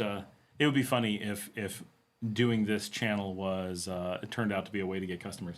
That's not what we expect. But one of my big customers actually found us because I have another channel that's an IT channel where we teach best practices and how to approach things in business and such. And so in that channel, I'm no holds barred, right? Like, you guys know me. I'm not going to candy coat it for anybody. Whether it's moving to the third world or working with storage area networks, it's always you're getting me raw, basically, right? Like, I'm going to tell you how it is because that's who I am, and that's one of the reasons I like IT is because it's very technical, it's very math, and while I get to be very creative, I also that creativity comes from kind of a business perspective, right? Which is just a great place that I love the combination of things. And so I have these videos that are like, these people are scamming you. These people are lying to you. This is how this scam works. Here's the math behind it. Here's why it looks like that they're doing a good thing for you. And here's the trick. And everyone does it. And here's why. And like, so I lay out like the business proposal, the technical trick, like the whole thing. And I do this a lot. I do it at conferences and for a lot of different things. And so this one customer now saw my videos and he had questioned a bunch of his vendors and advisors who he was uncomfortable with, but he couldn't put his finger on what was wrong. And he tracked down my stuff and he's like, there is nobody willing to run this math. No one's talking about the things you're talking about. Everyone else is selling a sales pitch. I'm like, well, everybody makes money selling this. There's no money in telling you not to do this. And he reached out to me and I'm like, and he's like, I've read your book. And I feel really comfortable because when I talk about a thing, I defend it. I'm like, this is a good idea because, or this is a bad idea because, and I do math and I explain the like why it works, and really dig into it. As you guys know, I go ad nauseum about things. And so we ended up with a really major government player because of me having this other channel, not this channel, where I talk about Nicaragua, but talk about technology. And so that was an interesting thing that we never thought would really lead to work, and was not really why I kind of have the channel as an outlet for being frustrated in the industry. So stupid things will happen, or I'll need to explain things to someone, and instead of doing it in a vacuum, I will do it in a video, so that when it happens again, I just send people a link, but also if I need to vent about something, it lets me do so without yelling at a customer. Mark says, we know you love Sans. You've definitely read my stuff. Diego says, what would you do for live streaming a martial arts event? What's your recommendation? I mean, it depends. I think the tech only live stream would be great. If you co-stream, it could Twitch with many more watchers. That wouldn't be too hard to do, I don't think. Hold on just a second. Yeah, ask my driver something. Oh, I forgot. I have 2 drivers. I mentioned all the security and the people at the house and my major domo, which is Marcela. And then I have 2 full-time drivers with 2 vehicles to drive around. Like, yeah, we have a lot of staff here.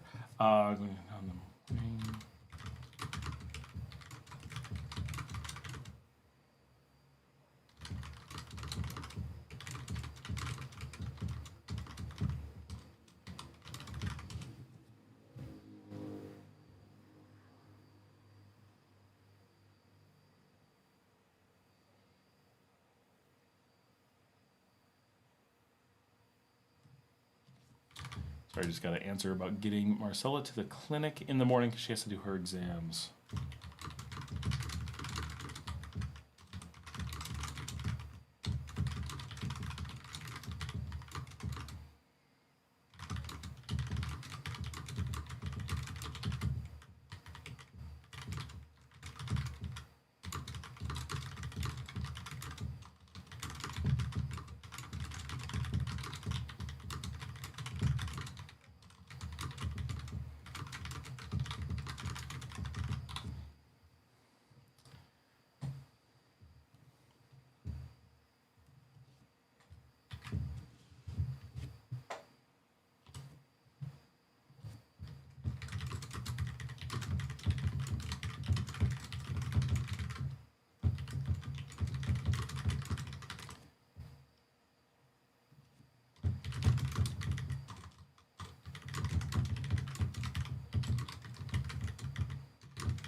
All right.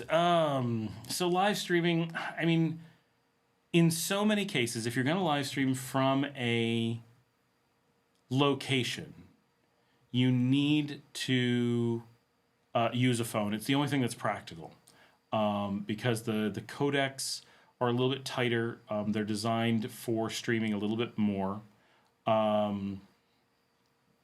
And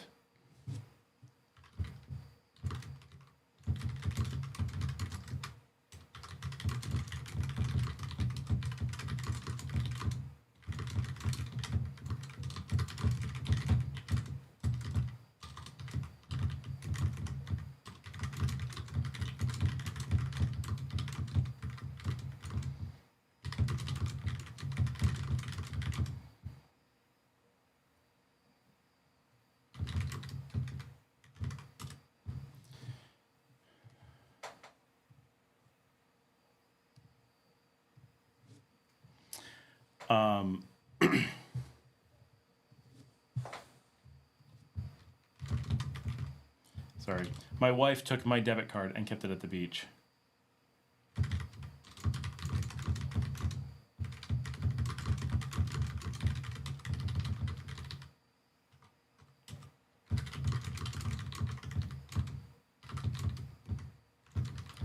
All right, gotta figure that out.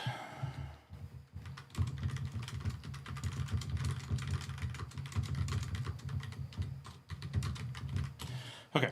Anyway, sorry for that. Gotta just figure out how to move money around. Because got things we gotta do in the morning. Because at a live stream event, sorry, that's where we were stuck. You can't really set up. You're not going to wire into a fiber connection or anything like that. You're going to be stuck going over 5G in almost all cases, or LTE. So you're going to need to do it from a phone. It's the only thing that's going to work. So a good phone with a good camera is going to be your best bet, right? It just is, and that's what everyone does who's doing on the spot things. So either set up with a tripod or get a gimbal, right? So you can move around and keep it smooth and do really nice that way. But pretty much a good phone with make sure you've got a good connection. Have a battery that's wired to it so you can run really long with the battery. You don't want to go into a power save mode and have it cut back on its radio or anything like that. That's pretty much what I would do. And consider not streaming at full quality, right? Trying to stream at 4K, like even this, like we stream at 1080p, it makes a big difference. Oh no, my daughter has a cricket in her room. I may have to run away for a second.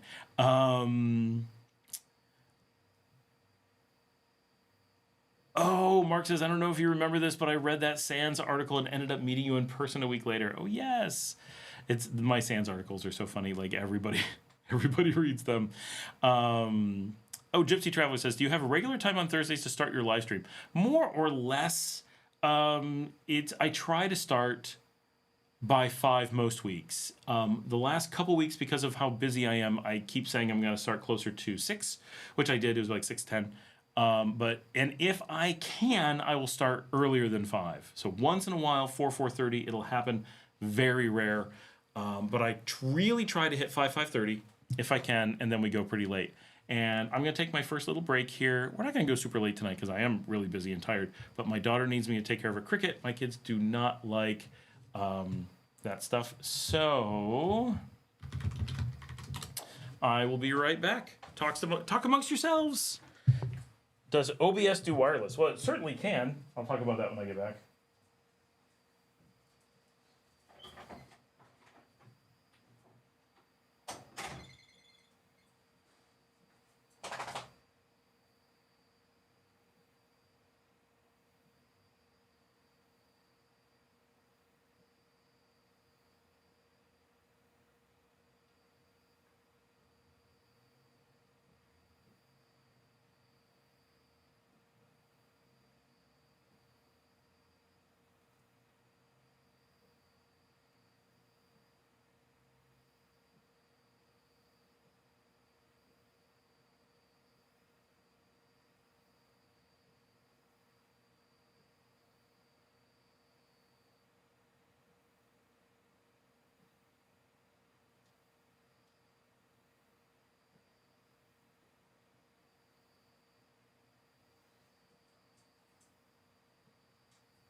I am back. My gosh, I almost killed myself. I didn't realize my living room was all wet. I slipped horribly.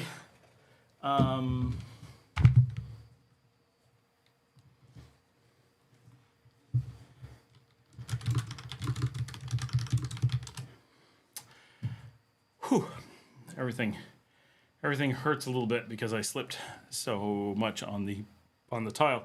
Does OBS do wireless? So you can, but to do wireless with OBS, you have to set up a router connected to wireless. So you could do it like I could take my phone and make it a hotspot, and then have a laptop with OBS and send that through the hotspot on the phone. But then you're dependent on the wireless from the computer to the phone, unless you can tether it physically.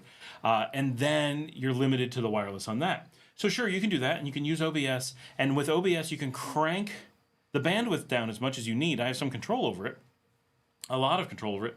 And you could reduce the resolution. You can make it, 720p or whatever makes sense, and try to control the quality and the size and all that way. So you do have the option. You could do it, but it's a lot of extra steps and may not be what you want to do. But if your live streaming requires more light gathering than a phone can do. You want to have multiple camera angles that a single phone can't do. Things like that. Then an OBS or something like that is going to be how you're going to want to do that. But it's definitely not going to be the most perfect of all scenarios. If the guy you laid off was in dev, I would like to apply. He was not. It was supposed to be an IT position, and he couldn't handle it. But you're welcome to apply for sure. I don't know if you want to work because we're a Nicaraguan company, so we're not the benefits you get from an American company in some cases, and the position is not a super exciting one, but it could be worth applying. So I can tell you, shoot me an email. You've got my my contact, right? I'll give you my easy one.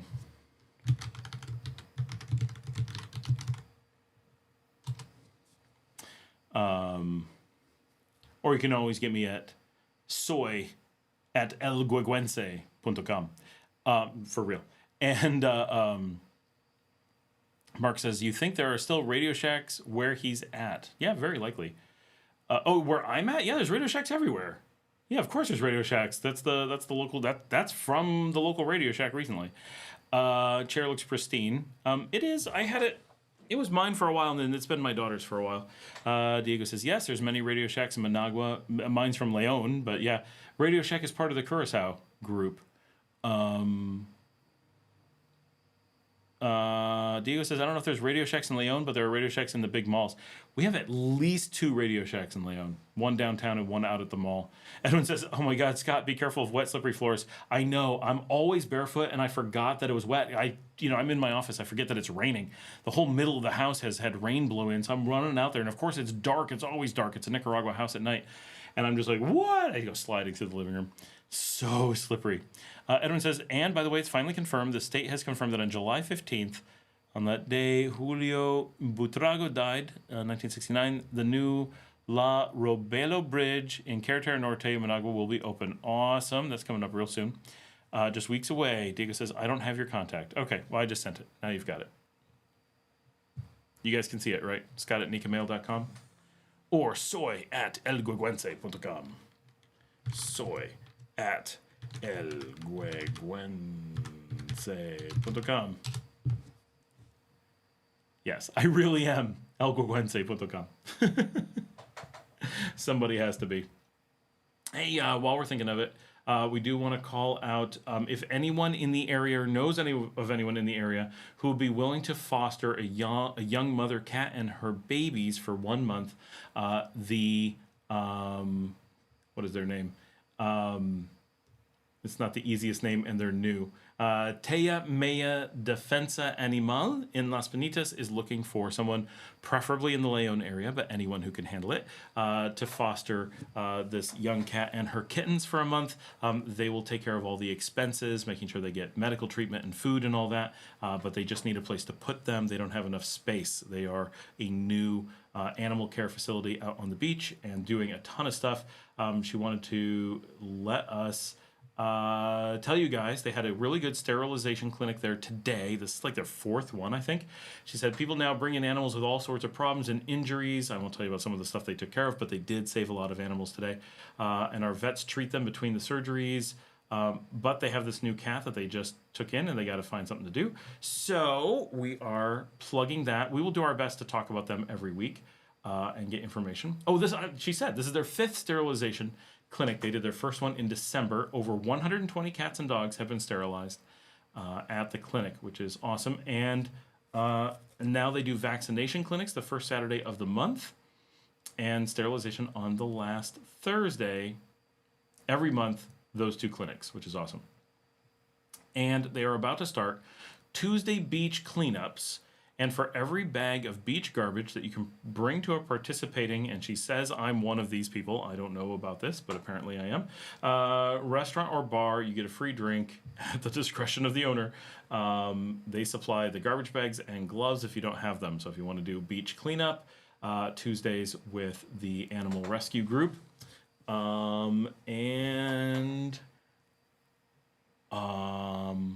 Okay, Okay, then she asked me about fostering the cat. And, oh, she also wanted us to plug the vet, Leon, EAN, is the primary vet doing the care out at the beach. They are here in Leon, so if you need to reach them for anything, definitely check them out, and we have their contact as well. And then she sent me the same information in Spanish. Okay, perfect. I was thinking of buying a repeater and connecting via cables to a phone via USB tethering. Yes, you could do that, and you want to have multiple angles. Yeah, you absolutely can do that. And OBS would work, or a video broadcast board from Rode or from Blackmagic would be able to do it without a computer, but you'd still want something as a monitor. It depends. That kind of stuff could work really well. Having OBS, though, you still need a way to hook up your cameras. You could do something with USB. Typically, you're getting a board like the Blackmagic Atom or the Rode, what's it called? I forget the name. But those will do a really good job.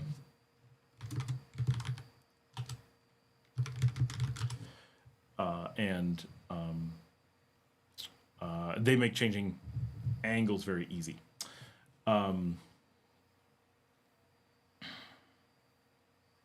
Did you visit Shanghai China Bistro in the Gallerias? Yes, I did. This restaurant, the servants are robots, not human. That's the future. It is, by the way, the new F1 movie starring Brad Pitt is out. So I did, and I actually posted video. I took Marcela there last week. It was in conjunction with her last chemo treatment. I took her and her kids there, and the robots brought out our food, and we took video of it. It was pretty cool. I'm going tomorrow to what is Edwin going to watch the premiere in Cinemark tomorrow. There is no school nationwide, so I expect a lot of kids and youngsters to have the movie theaters in Managua at full capacity. But depends on family budget and the schoolers don't go on vacation until the July 13th. Yep. Brent says, wow, they're doing great work with the clinic and beach cleanups. Excellent job of contributing to the local community. Yeah, they're really doing a lot of good out there. It's amazing. And they need it. The beaches really need. There's so many just animals out. I don't know why the beaches have so many. I mean, the whole country has a lot, but the beaches are really bad.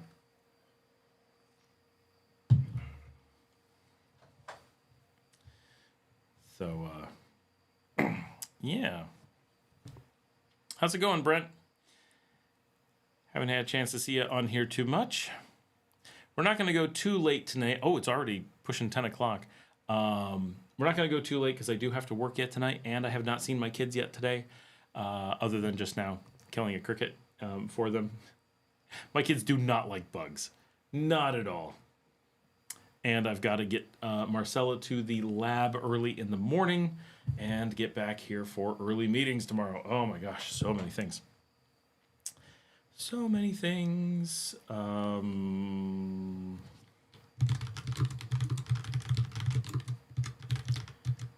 Look something up for someone and make sure that we're good. Yeah, we're good.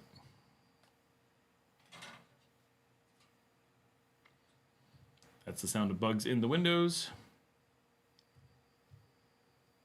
What is the name of this?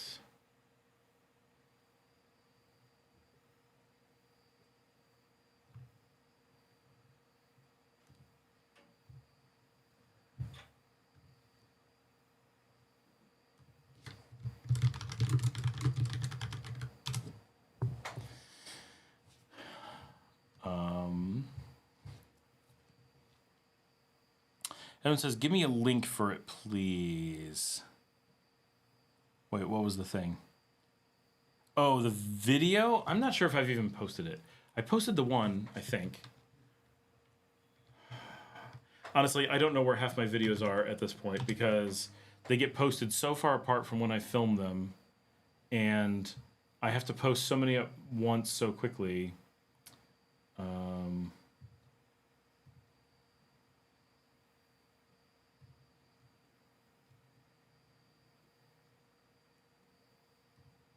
Let's see.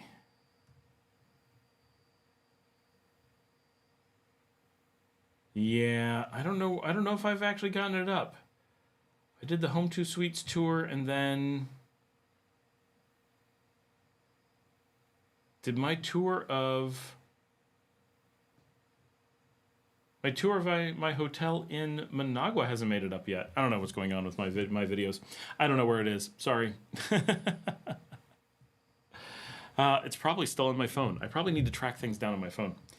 I mean, seriously, I've been so busy for the last 2 weeks. I'm not sleeping. So it's been nuts. Is that a short video? No, it's apparently I haven't posted it yet. Let's see. No, I don't know where. No, I don't know where anything is. Sorry, guys. I'll have to track it down some other time. Hopefully, I have it somewhere. I can't imagine I would have lost it, but.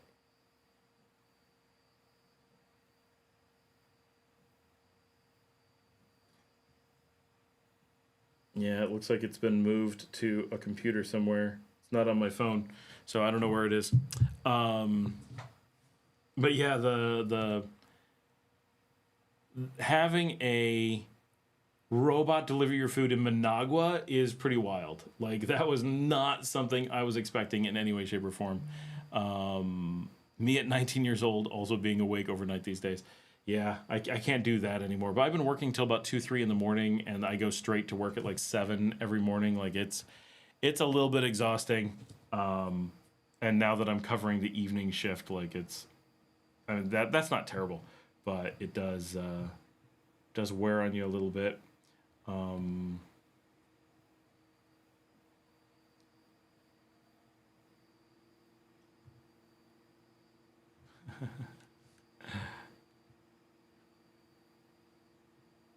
I see.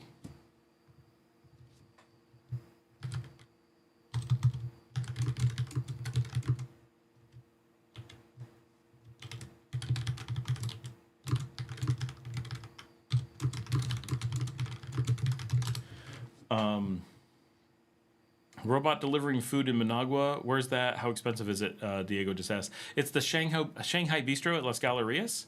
It's on the second floor in the food area. I was not expecting it. We were just there, and a robot brought our food. It was pretty wild. Oh, I just noticed. Marcela posted on her WhatsApp a picture of the desk as we're doing the live stream. Brent says, doing well, just kind of dragging my feet on official retirement and getting down there. Paralysis by analysis. I'll end up just going ahead with it before long. The Shanghai Bistro, Diego, is a little bit expensive. The service is really good. Not just the robot, but the actual people are pretty good. But it's I'm never blown away by the food. It's good. It's a beautiful venue. I like the location. I eat there occasionally, right? So I'm certainly not saying don't go there. But I'm rarely excited to go there. It's always just it kind of ends up being a place that people want to go or whatever. But it's not bad, but definitely a little bit expensive, especially for Chinese food. It's on the pricey side. It's not nearly as good as the Chinese food here in Leon, and it's a little bit more expensive. So we go there sparingly, but having a robot is pretty cool. I am trying to figure out exactly what time my meeting is in the morning so that I'm prepared for it, and I can't find my meeting group. And I keep forgetting as I go through the list. 10 o'clock, okay. Meeting at 10. Larry says, my buddy went to crash in my spare bedroom. I am entranced in this live stream. It's a religious experience.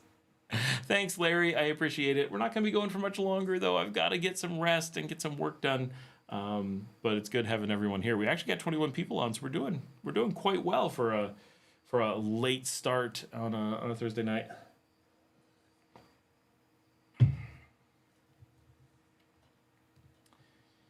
Yeah, I know the show's been shorter and less engaging.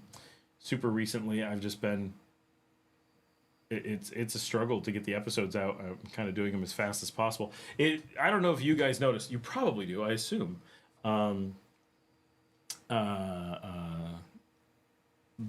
to me, when I'm less busy, I spend a lot of time watching the show myself, and when I'm busy, I don't watch it myself. And what's interesting is, of course, you guys watch it the same. It's not like you're sitting around editing it and spending more time or less time editing. And so to me, the amount I'm doing the show can vary by 200%. But to you, it probably doesn't vary that much. La Marcelita says, good night, everyone. Tomorrow I have a lot of exams to take, so I'm going to rest. A big hug to everyone. Bye, Marcelita. I'm not actually sure where I think she's been across the hall. Diego says, I think that once would be worth it for the memes. Oh, yeah. Well, it's pretty cool. Brent says, good night, Marcelita. Diego says, how expensive? Like summer expensive or Primitivo? Definitely less than summer. Like summer I avoid because it's so expensive. And Shanghai, I'm just a little bit more cautious on going there casually. So it's all, all perspective. It's not terrible, but it is at the Gallerias, right? So everything at the Gallerias is a little bit more expensive, but it's not like being at Salvador Allende. Diego says, night, night, Marcela.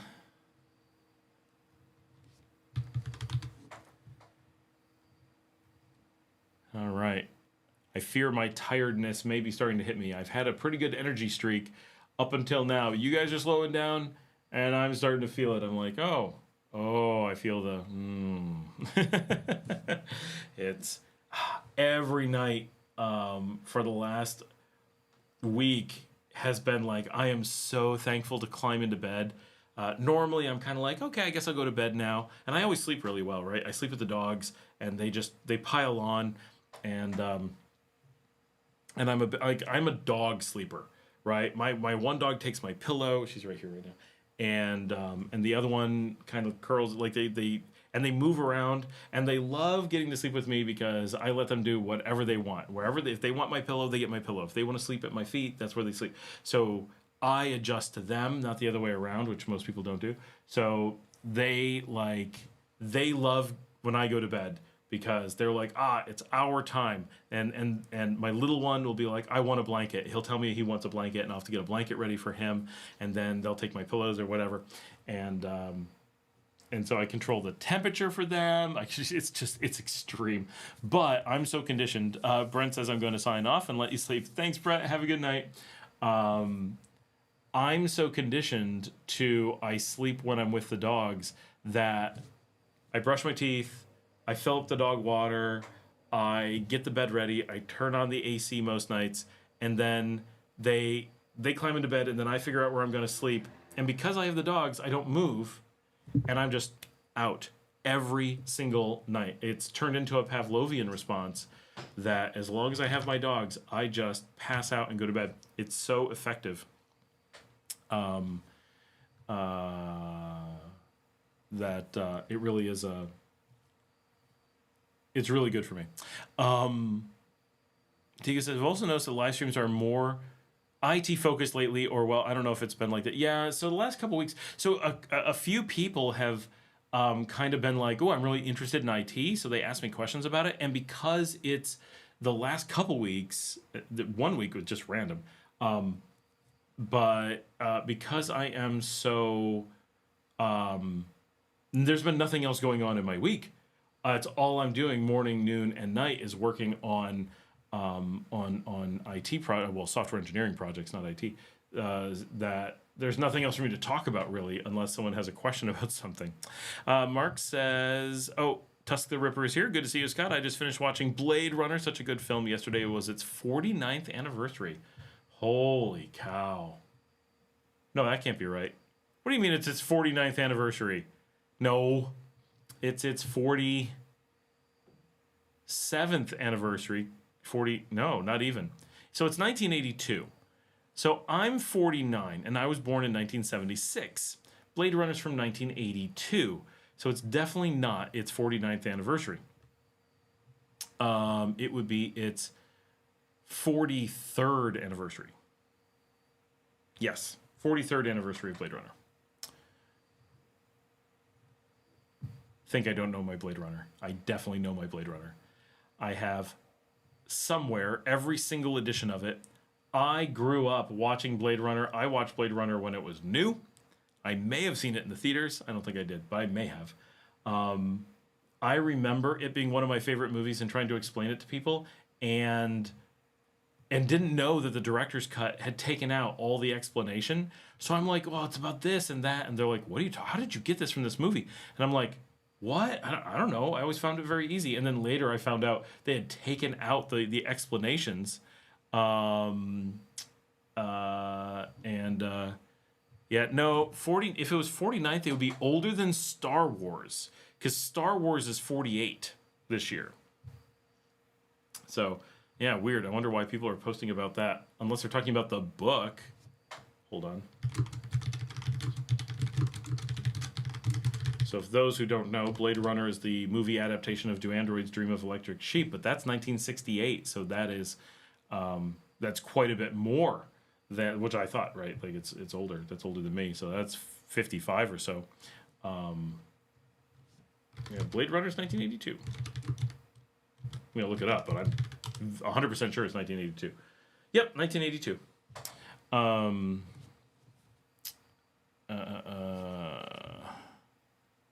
Okay, Mark says, last question for the night. Does your company do any security advising for other IT departments? Yes, we do.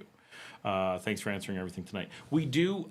Security is not exactly like our specialty, but it kind of is as well. So the thing that is that's really different, right, is that most companies that do security aren't security companies. They're companies that don't do IT. So it's a really traditional thing to fail out of IT, to find IT too hard, and instead of taking the time to learn how to do IT, you get certifications in security, which is not real security, and then you go and become an auditor or a security advisor, and you're the last person who should be doing it. So security has to be done by the team, right? It's like, you can give some security advice, you can look at some things, you can talk to people. But the reality is that security needs to be baked into everything an IT department does. So where is your security in your software? Well, it's in your programmers. Where's your security in your systems? It's in your systems admins. Where's your security in your desktops? It's in your desktop admins, right? Those positions are the only ones who can do it. Other people can audit, but they're looking for errors. They're not, Jillian, you missed it. We did talk about your clinic. This is Jillian, who runs the clinic that we were talking about and who is looking for a foster home for the cat and its kittens coming up. But security cannot really be done by an outside firm. Are we happy to do it? Yeah. We've been brought in to do that for all kinds of different things. But what most places are looking for when they bring in outside security is they don't want actual security. What they want is a company with a checklist that's going to come in and give them some meaningless piece of paper and a bunch of certifications so that it looks good to managers who aren't doing their job, and everyone can check off a bunch of things and say they care about security. And that is not how you do security. Especially not in IT, not in software. There are certain things you can have on a checklist, I guess, but the more you have a checklist, the more you're insecure, right? There's certain things. Do you have backups? Yes. Okay. That's a serious checkbox. You really got to have it. And you know what? Most auditors that come in and do that, they're not actually going to check if you have backups, and it'll turn out you don't, right? It'll turn out you're calling something backups that aren't real backups. Places will be like, oh, you should have Active Directory, when real security is you shouldn't have Active Directory. A lot of places will come in and say, oh, do you have a real strict password policy? Well, security practices say you actually shouldn't do those things. So in most cases, what people assume is going to be a security audit is an anti-security audit. They're actually there to punish you if you were doing things securely. The problem is that places that are doing things insecurely often look like places that are doing things securely. So they kind of audit to a middle ground. Well, this is if you're not good, but you're not terrible, you'll probably end up looking like this, with a few things we can catch you on because they're not real, so we can complain about things, right? Whereas, a real security discussion is going to be a number of things, right? So how do you look at security? Security from a business perspective is, especially if we're not talking governments or something, right? We're going to be saying, well, what is the value of what you have? How do we make it hard enough that people don't come in? And what people don't want to hear is things like, if you've got Windows, you're not taking this seriously. If you've got Active Directory, you're not taking this seriously. If you have mapped drives, you're not taking this seriously. Why? Because you're advertising to the world that you're not taking this seriously. You're advertising to the world that security isn't what's driving your decisions. Laziness, legacy, answering to government officials who aren't taking this seriously is right. Well, this is what I use at home, so that's what I want to see here. Oh, is that a secure way to do things? No, but that's what they're going to do most of the time. Very few shops want a real security audit. So there's this whole world of security vendors who provide fake ones that are nice and easy for those people to swallow, with a few things that are a little bit painful so that it feels like a security audit. All driven by people who couldn't do the job if their lives depended on it. Diego says, are you ever coming to Ciudad El Doral? One of these days I'm going to get out there. One of these days I'm going to have my driver's license and actually be able to travel again. It's just, without it, there's so much work to go everywhere that I'm going to film. If I'm just going to go somewhere, it's easy. But if I'm going to take my cameras and film the trip and do that, having a car is pretty important. Tusk says, such a good film, especially the soundtrack. I often fall asleep to it, particularly Rachel's song, Memories of Green, Blade Runner Blues, and Love Theme. It's some good music. I never think of it as a soundtrack movie, but it's got some good stuff. Tika says, what do you think makes it so hard? What do I think makes doing security so hard? So doing real security is hard because security is an aspect of doing good IT. And to do good IT is hard, right? Because you have to understand the business, and you have to, right? If someone says, you don't have to know the business, they don't even know what IT is, or they're lying. To do IT well, you have to know the business deeply and understand what its risks are, what its vulnerabilities are, how it operates, what its value is, how people could interact with it. You have to understand its market, its place in the market. And then you have to understand the role of technology and data within that organization. Then you have to build or design, implement solutions to meet those goals within that organization in ways that are secure, right? So IT is hard enough that no one does it, that no one even knows what it is. People will refer to everything as IT. Fixing a desktop, they'll call that IT. Writing software, they'll call that IT. Those things aren't IT, right? That's bench, that's software engineering, those are other things. In order to do IT well, you have to be cross-disciplinary. You have to, as a department, right? Any individual component of IT, meaning any human that's in an IT department, could be broad or not. But as a department, as a role within the organization, you generally have to understand the business beyond what the CEO does. And I mean that. A normal CEO doesn't know his own business well enough to perform well in IT. If he did, he would take his IT more seriously. It requires a pretty staggering lack of understanding of your own business to take IT so callously in a normal business. You then have to have an incredibly broad, an incredibly deep understanding of IT to understand how it does and can apply and be applied to the organization both today and into the future. And anything less than that on either side, you are unable to deliver the value that IT is supposed to do. IT, being a business function, carries all of the challenges of business while also having all the challenges of technology. So it's one of the hardest things you do in a general field. As a general large field, right, IT requires so many disparate knowledge pieces being applied both technically and creatively at the same time. And then addressing things like security, right? So companies can be like, well, Active Directory, everyone does that, right? And you also have to have this ability to stand up to the business, because every business is going to do everything it can to sabotage itself. And IT has to somehow protect it from itself or give up and participate, right? Which is what so many IT departments do. Most IT departments will actually outsource themselves. So especially in the US, well, no, especially in Europe, You go to an IT department and you find out it's a guy lying that he does IT, doesn't even know what IT is. And what he does is he goes to the people he's paid to protect the business from predatory vendors. That's part of IT, right? He then goes to those predatory vendors, and there's a wink, wink, nod, nod agreement where he gives them loads of money they have not earned, and they do his job for him and pretend he did it. And this is 95% of IT departments. That's how they work.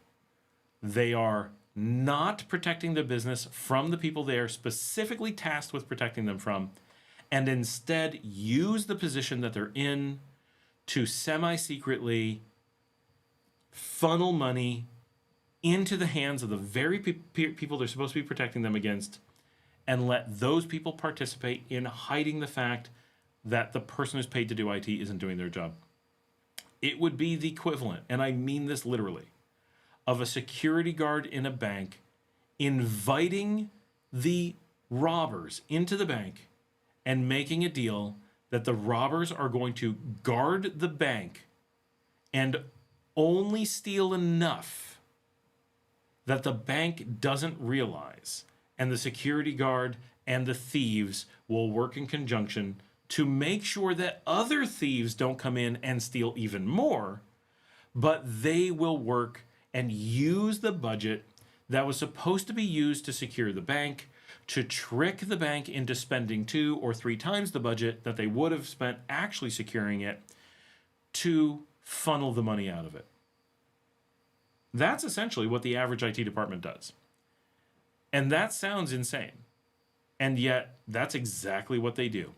You pay an IT professional to make good decisions and protect you from bad decisions. And instead of even trying, they take the money you give them to functionally do that job and hand it to someone who does exactly the opposite.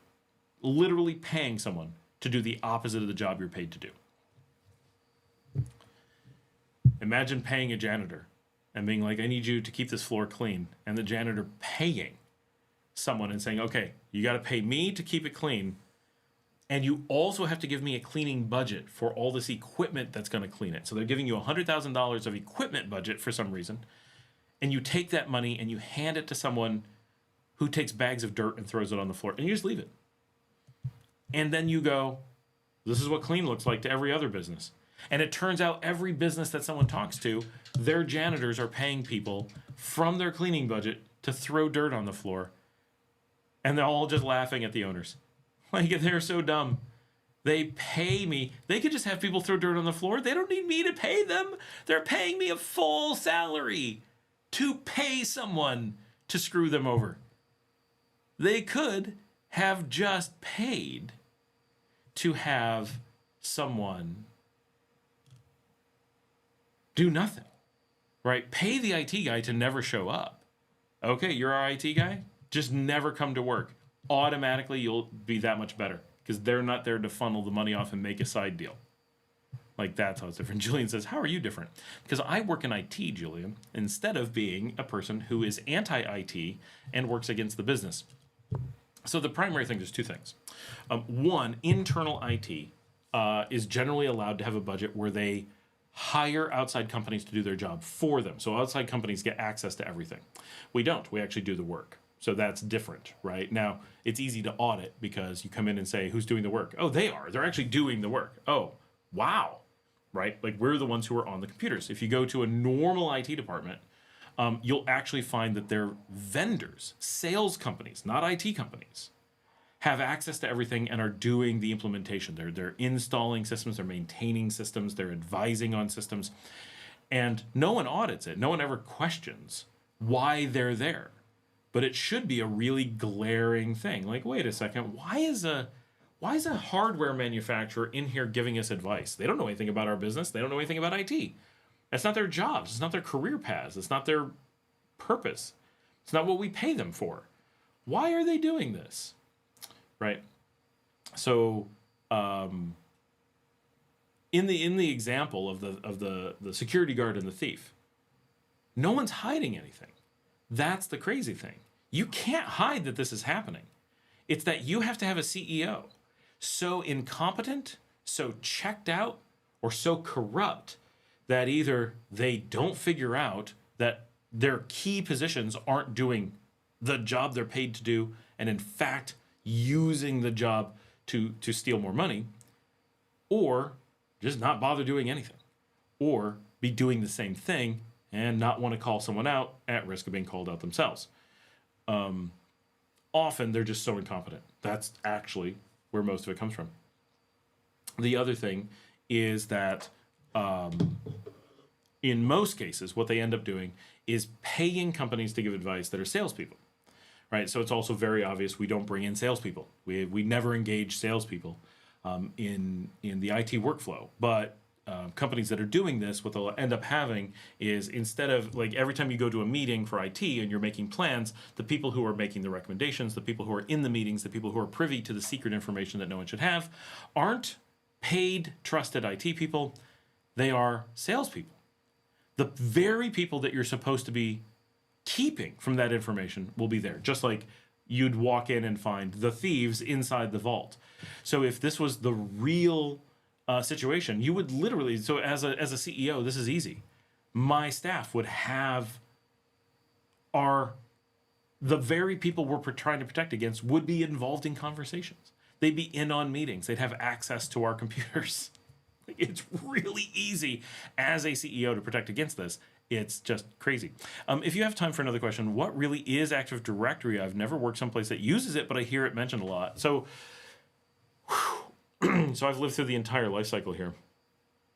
So Active Directory, so it's just a generic Active Directory system. So first of all, Diego, do you know LDAP? So going back to the old days, there was a time period where computers didn't authenticate together, right? So you're in an office, and so I used to run Active Directory in my house. And if you log into one computer, if you want to log into it, so, you know, take your laptop to your friend's house.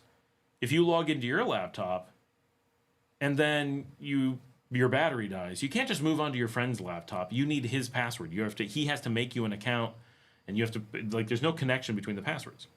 With Active Directory, you have a single server or group of servers called an Active Directory server, which is just an LDAP server with Kerberos as a security mechanism for the key exchange, in a very specific format.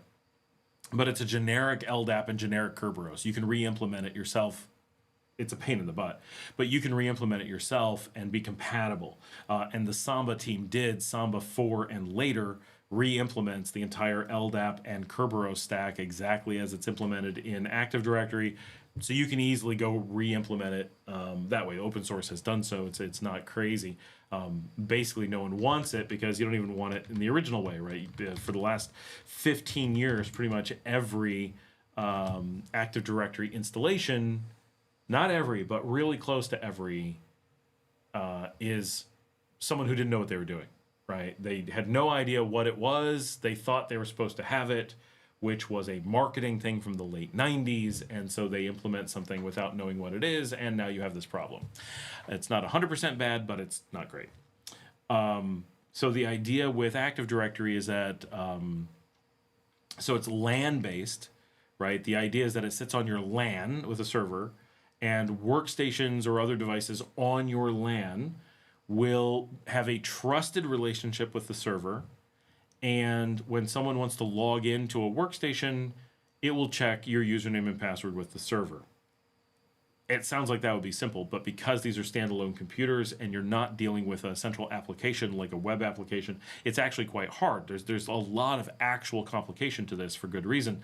But it allows a group of computers to act from an end user perspective, much like a single one. And then with that, knowing who you are, it's then able to do things like allow you to use map drives transparently because it knows who you are wherever you go.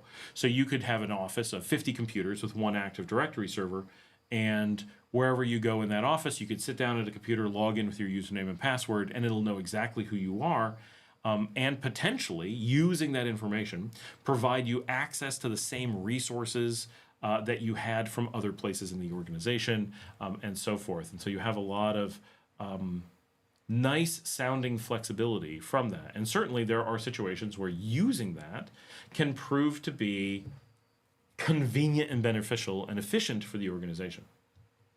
The downside, of course, to Active Directory is that you are taking something that would, in many cases, be security domains that give you some amount of protection between machines and merge them together. So someone who manages to attack one of your workstations, observe one of your workstations, attack the server, and get access to things will suddenly have access to everything. Active Directory ends up being a common path by which bad actors invade your network. It's not the actual path, but it is two things. One, it advertises that you're doing by the book, lazy, old-fashioned 1990s thinking design, and that you're using the worst of all technology stacks and have implemented it in the laziest, oldest-fashioned, least concerned for security kind of way. So it announces to the world that you're low-hanging fruit and then provides that low-hanging fruit for them to go after.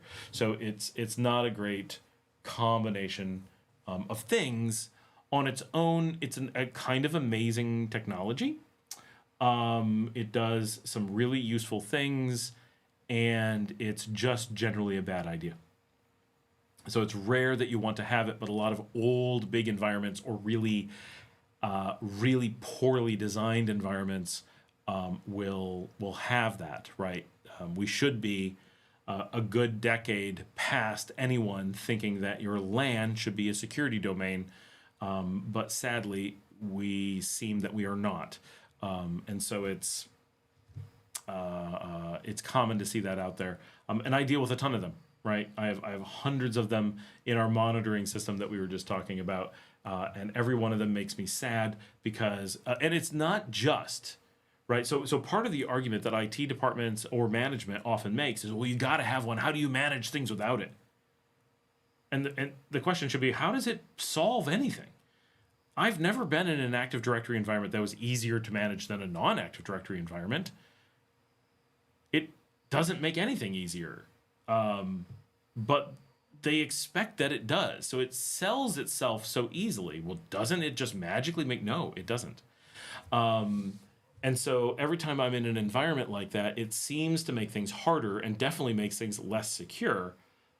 That's not a really great combination of things, right? But that's kind of how it plays out. So we tend to find IT environments that are very busy supporting what turns out to be a very fragile and stupid architecture. Now, when it was first introduced, I don't want to say it was always a bad idea, right? If you were in 1999 and Windows 2000 was about to come out, because that's when it was first released, was with the 2000 release, it was brilliant. Prior to that, NT4 and all the NTs, right? They had implemented the SAM service, yes, like my name, that did something similar without all the bells and whistles. It was much less secure, didn't scale up as well, much more complicated to maintain, but a generally simpler system. And that's what we had through NT 3.5, 3.5.1, 3.5.3, and 4.0. And then when 5.0 or Windows 2000 came out, they implemented this much more modern system. And the reason that they needed to do that was because Novell NetWare had been implementing eDirectory during all those years, and it was crushing the Windows NT system. NT was like, great, I got an office of 20 people, it's good enough. When you started being like an office of 100 people, it was like, this stuff sucks. It does not handle this. And Novell eDirectory did. And so Novell was like the hot thing at the time. This is when people were first putting computers into offices, and they needed them to do really basic things, and efficiency was, things were slow. And there was no internet. So having this attack surface didn't really matter. Passwords you didn't even have to encrypt a password on the network. No one could hack into your network. That wasn't realistic. I mean, someone could, but realistically, we didn't care. It did not matter, right? Web pages were HTTP, passwords were passed around on your network, clear text, didn't matter, because someone had to physically get into your office and hijack your hub to have any hope of getting, and doing so was noticeable because you would physically break the network when you did. So we had this completely different need. And that need went away a long time ago in 99% of cases. The idea that you want all of your computers within an office to hook together is a really antiquated concept for the most part. So you don't recommend LDAP at all or just AD? No, LDAP at all. Like, what do you want with that kind of directory service? What function does it play in your organization? When do you want your computers themselves to be your security domain? When do you want the network to represent the walled garden, and that the login to the computer itself be your gateway to your network, right? Are there old networks where it's very hard to replace that paradigm? Yeah, of course. So we've got, large customers who've been around for forever. They implemented Active Directory when it was a knee-jerk reaction or when it actually made sense. 1994, 2000, even 2004. By around 2006 or so, it was starting to get like, I don't know if this really makes sense. By 2015, it was insane. So that was kind of the crossover range. It's very hard to find a situation where it made sense past around that point. But certainly, I even working in IT environments of over 200,000 employees, we didn't use Active Directory because it just, why? Why would I want to be able to log into 200,000 different workstations? That just feels like a bad idea. And so it's, directory services at that level fundamentally have challenges to making sense. AD is possibly the best overall implementation of LDAP. It's other than the fact that it advertises that you are almost certainly on a Windows-centric domain. If you use LDAP without AD, the LDAP is a little bit more exposed, but it doesn't advertise you as specifically being that stack. But it still leaves you in a, not very business savvy environment in most cases. That said, is someone going to come up with an exception where maybe it makes sense? Maybe.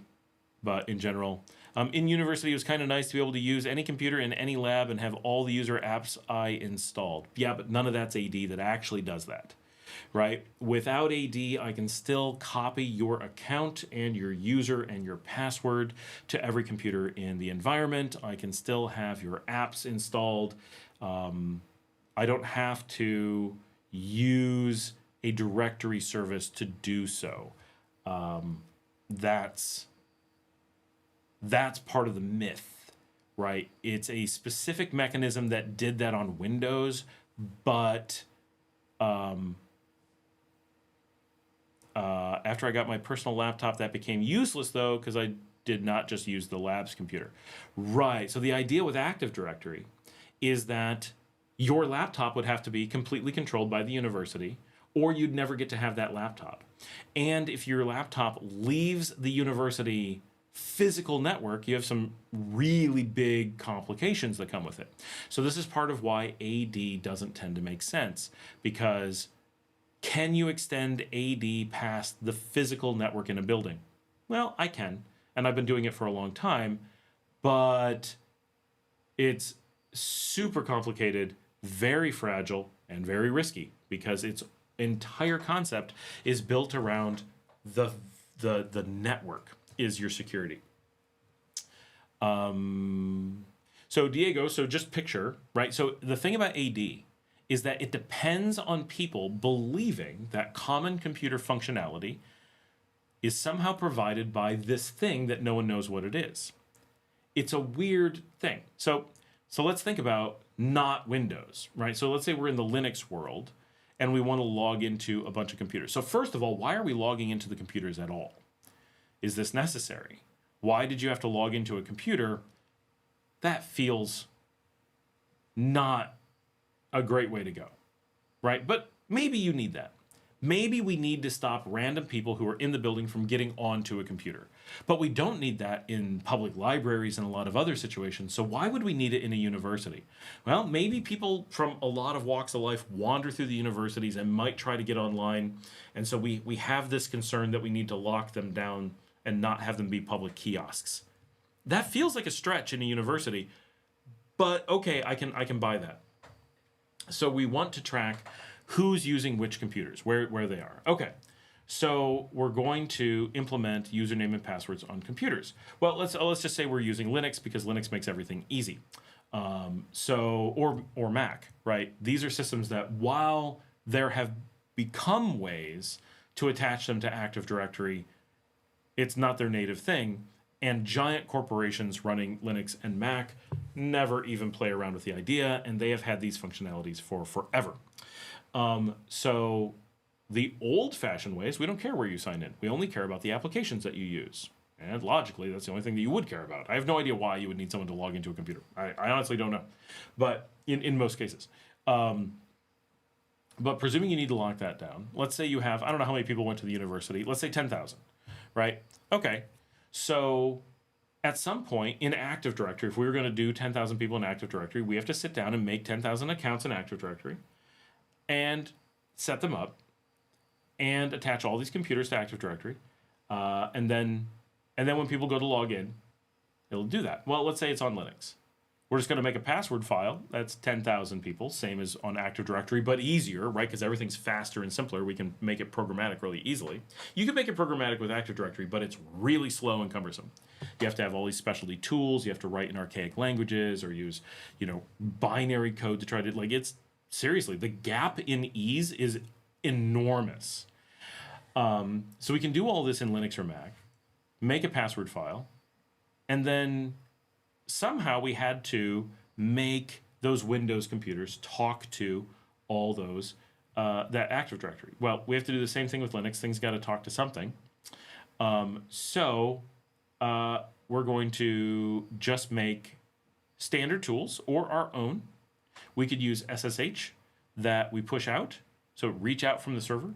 We could have SSH that reaches out from the clients. We could have an agent on the machines. We could use standard agents like Salt and Chef and things like that.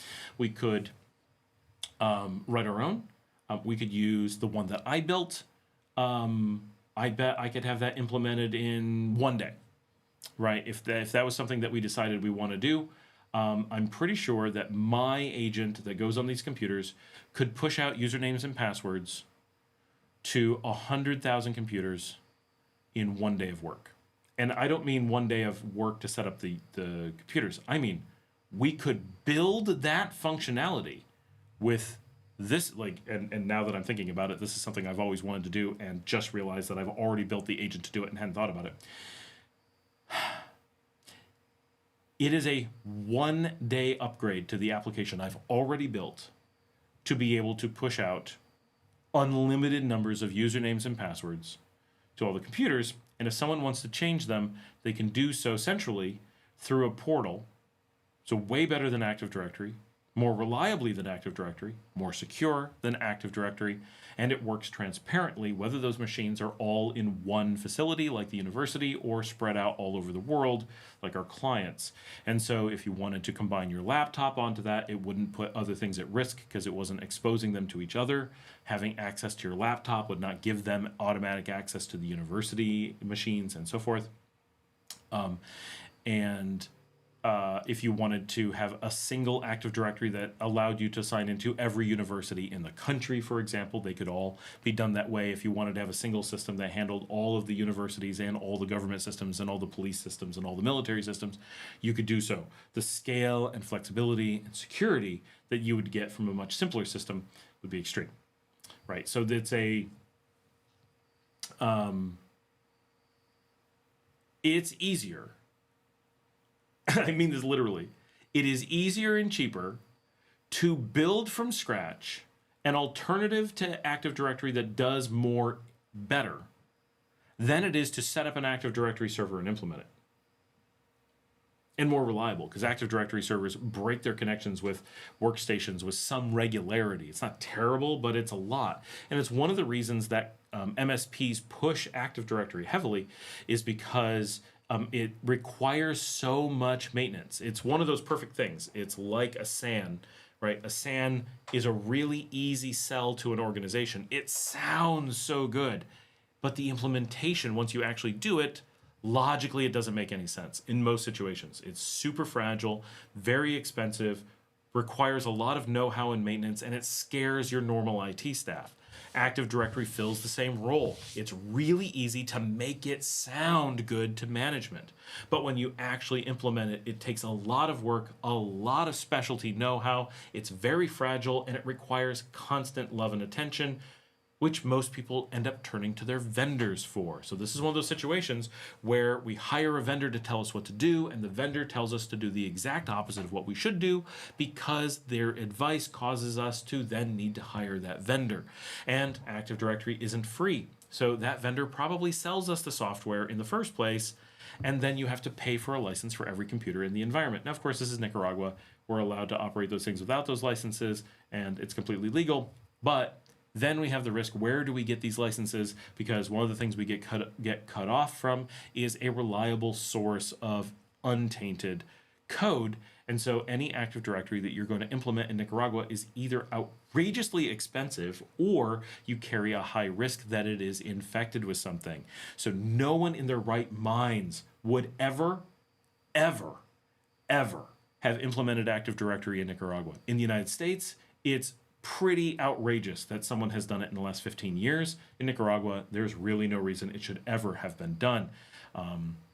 This is where the university systems really need some help here. And I don't mean that in a, I can't believe they do this stuff kind of way. The universities here do not even remotely have access to the knowledge and know-how and resources necessary to make even basic IT decisions and understand what they're implementing. And in reality, in the United States, they don't either. I've never, now when I had my first interaction with IT in university was in 1994. My systems admin in 1994 was quite good. That was in the years when universities still paid well and IT was not yet a discipline. And so this is where the knowledge was coming from. But by 1998, no qualified IT professional in the United States would ever touch a university job, right? The salaries were quite literally 5 to 10 times higher outside the university and often less work and definitely more fulfilling, right? So nobody would work in universities in the US. So they became hotbeds of the least knowledgeable people, both teaching and implementing. And so the only thing you ever found in universities was people who failed out of the industry, were willing to take salaries that were outrageously low and use the opportunity to sell themselves out and prostitute themselves to vendors. And vendors use the opportunity to get to students and manipulate them. And so that's really where it ended up. I see how management would want to be able to access the system from their house and the department would open it to the internet. So it's normal, right? So in the old days, in 2000, people didn't have internet at home. And no one had fast internet, and lots of people didn't have computers at home, even in the U.S., right? So the idea in the late 90s and early 2000s that right, Kaiser is definitely an example of what I mean in the U.S., right? They would have done whatever they were told to by Florida, and Florida would definitely be bad.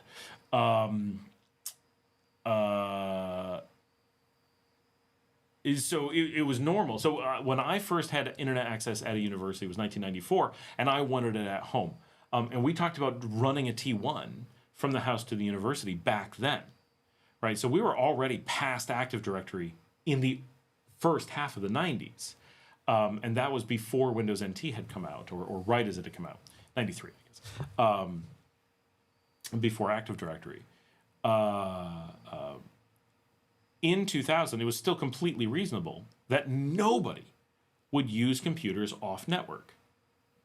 If they were to use a computer off network, they would have to get a laptop, transfer everything by floppy, CD, or these new USB things, put the data on the laptop, then use the laptop offline. Sometimes they would allow them access to email, and then they would have to transfer it back by floppy CD or USB back to the computer at that time. This is the transition where USB was just starting to come out. So that was how they worked. And so the whole, like, I'm going to be connected thing when you were outside the office, not a thing. But by 2002, it was. Now, I had the advantage of having been in IT from the early 90s. By the late 90s, we were past this, right? So my own organization was a distributed non-LAN organization in the 90s, which is why we were proposing cloud computing and modern stuff way back then, because that's how we were thinking. We were, Active Directory didn't make sense the day it rolled off the line for us because we were a small company and it didn't work for us. How could it work for larger companies? It didn't make any sense. And we didn't use it when I was at IBM or anything, right? Like in 2000, IBM was past that. So the moment anyone needed to work from home, a salesman needed to work from home, a CEO needed to work from home, they were either running T1s directly from their house to the office so that they weren't going over the internet, and then Active Directory worked like crap, but at least it worked, or they were doing crazy workarounds and all kinds of wild stuff. So in those early days is when we started putting VPNs in, and this is where the world started losing their minds. Take Active Directory and map drives and VPNs, and you're just taking one insane, recklessly dangerous technology and layering it on another. And pretty soon, you've got people all over the world connected all to each other and they don't know it, all running the least secure things ever on the most insecure platforms ever, with nobody taking security seriously at any level. And this is why IT is hard, right? Because you cannot. So this is one of my favorite quotes ever, from John Nicholson at VMware, and he said, IT is something you do, not something you buy. Real IT cannot be bought until the person implementing the solutions understands the technology and how it affects the business. You can't buy it. Buying your way gives you these systems that are designed in every conceivable way to simply be gateways for ransomware. If you were to have a meeting with all the ransomware vendors in the world and say, if we, without actually just eliminating all security and just ransoming everything right now, if you were to reasonably implement the most dangerous thing that could advertise and sell out a business to ransomware vendors, what would you design? They would design Microsoft Windows and the Active Directory infrastructure. It is as if it was purpose-built to hand corporations on a silver platter to ransomware vendors. A single authentication source that provides block-level access, something that should never happen, to all the data in the organization over the wire from anywhere in the world, anytime, and lets everybody at every level of every organization inside and out know that that's what you have set up so they can attack from anywhere. I was thinking that the reason it's so hard for you to find it professionals over here, it's that we skipped the computer era directly to the smartphone era. That is true. That's just a general why millennials and younger don't make good IT pros. It is really hard, even in the US, to find anyone with real IT experience who learned after the late 90s. Unless you were really into it by the 90s, people are missing so many building blocks of what they're working with that it's a struggle. IT professionals who are my age still struggle, but we typically have this like, obviously this doesn't do that because we remember when it didn't, right? There's all these things that are like, the world existed before that. How do you think this didn't solve that the first time? We've seen them come and go and come and go. We see it as cyclical. Everyone else sees this is just what we've always had. So there's few people that got exposure to computer systems, and smartphones abstract too much so that many persons don't know what a folder is. So that's completely true. It's like absolutely that's something I talk about quite often. But also, and I really need to do a video on this, the idea that the computers we work with, how do I want to put this? So the interesting thing is, I come from an era where the IT professionals really knew how their systems work, but they also required that the end users know how the computers work. Now we're in an era where end users don't need to know how computers work, but you can't find IT professionals to support them because they aren't out there that they know how they work. Right? So it's this catch-22. What you want is IT professionals from my era and end users from this era, where we have computer systems that don't require you to work in the wires under the hood. So one of the very idea that someone needs to know, ever needs to interact with a file, needs to send an attachment, all those things are things that shouldn't happen. And so as a CEO and a CIO, I'm not the active CEO, but as someone who has been a CEO and sees the world from a CIO perspective, if one of my users, anyone in my organization anywhere, needs to interact with a file, we've failed. Not failed miserably, not like we should all be fired, just we should recognize that someone had to touch a file as a miss. We didn't do something right, and now we need to fix it. And that's how we work. We switched years ago to a fileless organization, and we're pretty much there. So we tend to be about 10 to 20 years ahead of everyone else in everything, right? We were cloud in the 90s. We were virtualized in the early 2000s. Everything that other people are like, someday this will be the thing. We're like, this has been the thing a long time. Like, we're far past someday this will be the thing. It's someday organizations that don't know what they're doing will catch up. So the work from home revolution for us was in the 90s, right? All that stuff. What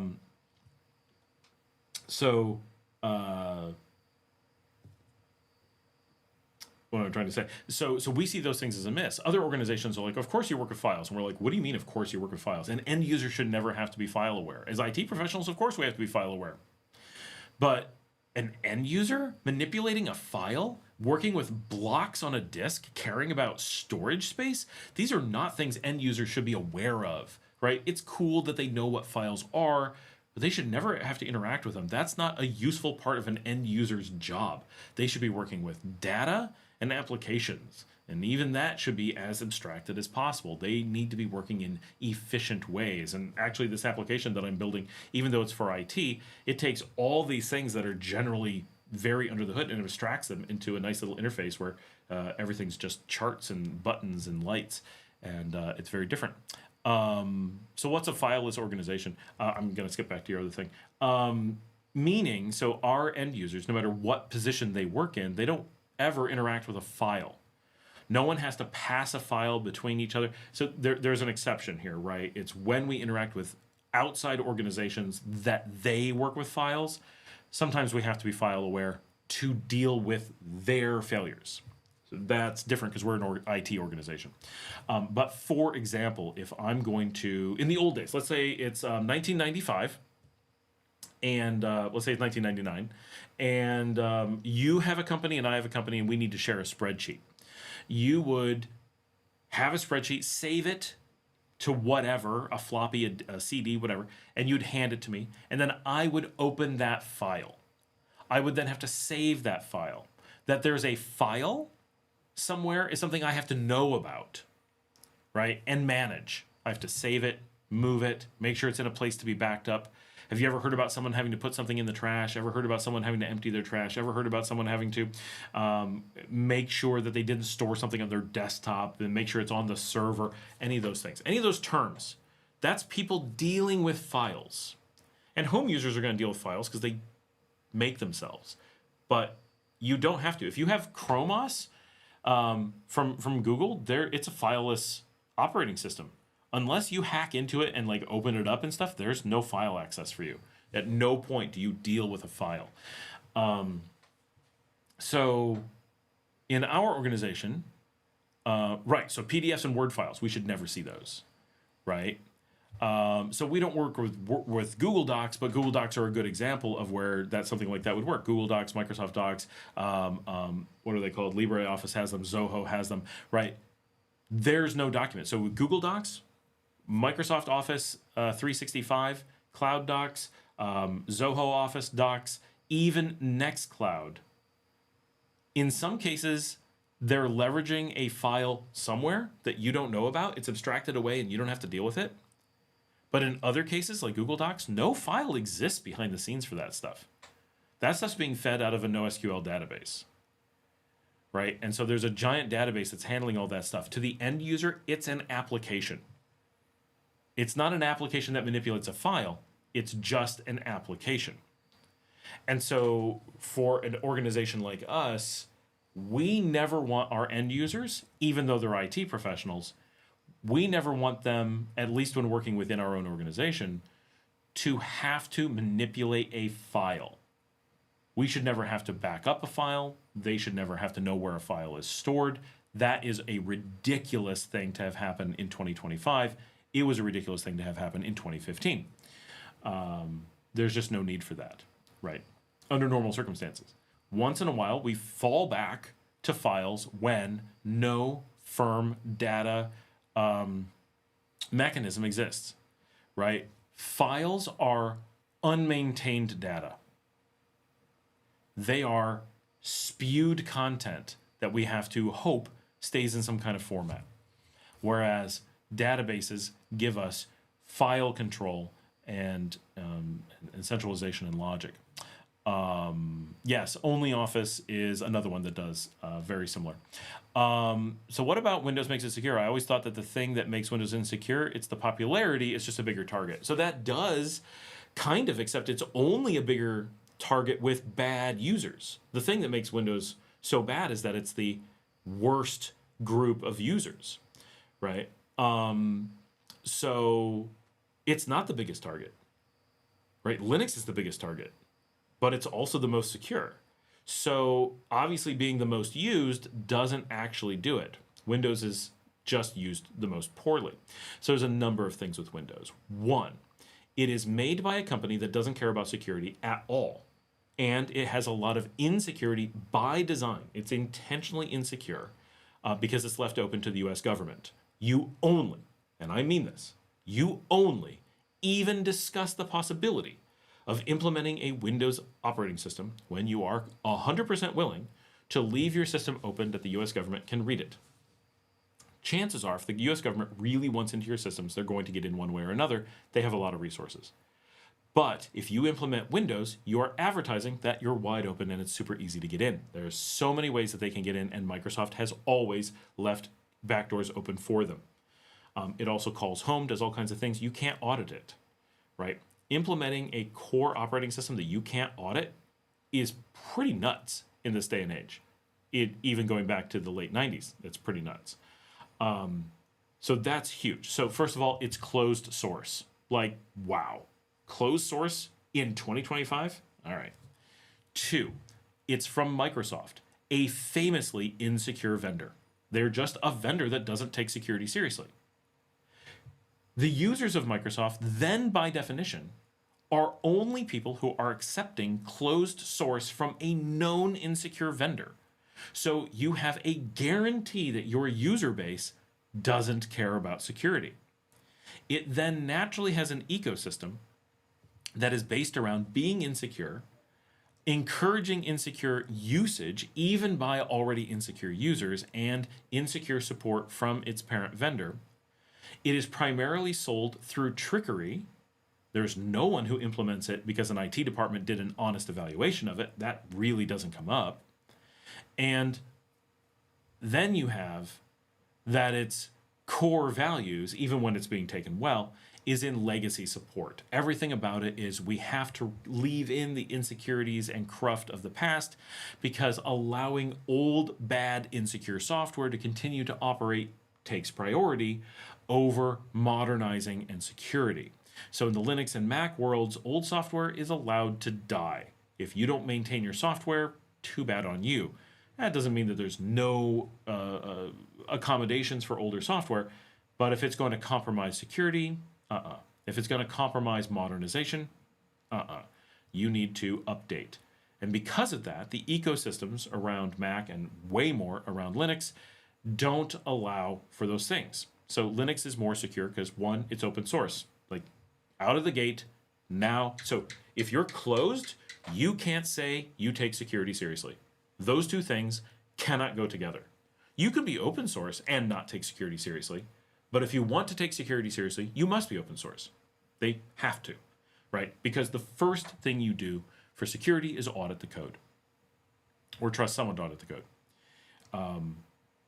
So Linux has the option of being secure. Windows does not. Linux is then primarily used by a user base that expects it to be secure, uses it in secure ways, and holds their vendors accountable. If you've ever worked in IT, one of the things that really stands out is if you say we're a Windows-only shop, or you say we're a Linux-only shop, completely changes what vendors are available to you for other things. When you work in a Windows-only shop, essentially all the vendors that you are reasonably going to interface with know you're on Windows and know that security doesn't matter. So security will not be something they care about because they know it doesn't matter to you. And even if you kind of felt like you'd like it to be more secure, why would they bother? That costs them money. It's not going to change whether or not you make a decision to use them. And so you're going to end up forced to use a ton of applications that are not secure or not as secure. In the Linux world, people take security very seriously. So the primary vendors, I'm not saying that there aren't insecure vendors, but insecure vendors don't do well because the ecosystem weeds them out and secure vendors rise to the top. And so you naturally end up with better products becoming prominent within the field, whereas in Windows, good products actually struggle to make their way anywhere because they cost more to make. And so since the general user pool doesn't hold vendors accountable at all, they're not going to be accountable. They can't be. Their basic just market pressure guarantees they can't be secure. So you end up with ecosystems that drive one to be more insecure than it would be naturally and one to be very secure simply by that. And Mac rides a middle ground, right? Can you make anything insecure? Yeah, you can. Can you do incredible amounts of work to try to lock down Windows? Yeah, if you wanted to do an experiment where you had complete control and you were going to actually secure Windows really, really well, yeah, it'll never get secure like Linux. It'll never be secure, but you can do quite a bit to lock it down. But it's always just a stupid theoretical experiment. Tons of work to get, at best, about the same as an average Linux out of the box, right? That's pretty silly. He says, gaming is really keeping Windows alive and that it comes with almost all cheap laptops. I hope Valve wins with SteamOS. You know, I don't believe any of that's true. You've got so much good gaming on Linux that Windows plays very little role in the gaming space. A lot of gamers use Windows, but they're not really paying anything for it. And if you ship things with Linux, they'll just use that. And that it comes with almost all cheap laptops. Remember, Linux comes with everything already. Everyone has it. Every single person you've ever met on Earth, every living, breathing person in the world owns every copy of Linux there's ever been. And yet that does nothing for it.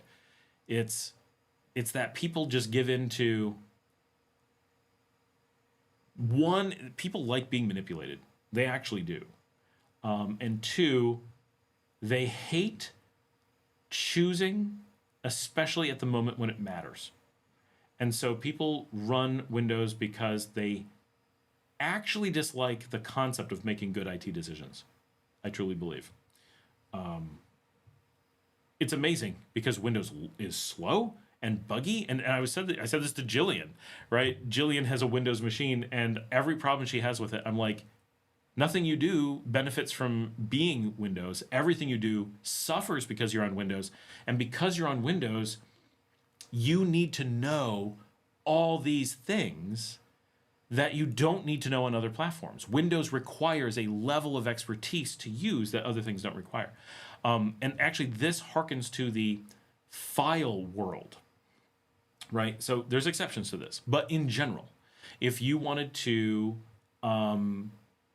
for example, install a normal piece of software on Windows, every Windows user knows what you do. Go to Google, search for that software online, find a place where you can download it, download a file, run that file, and then that will run an installer that will do some magic you don't understand, and then hopefully that software will magically run through your start button on Windows.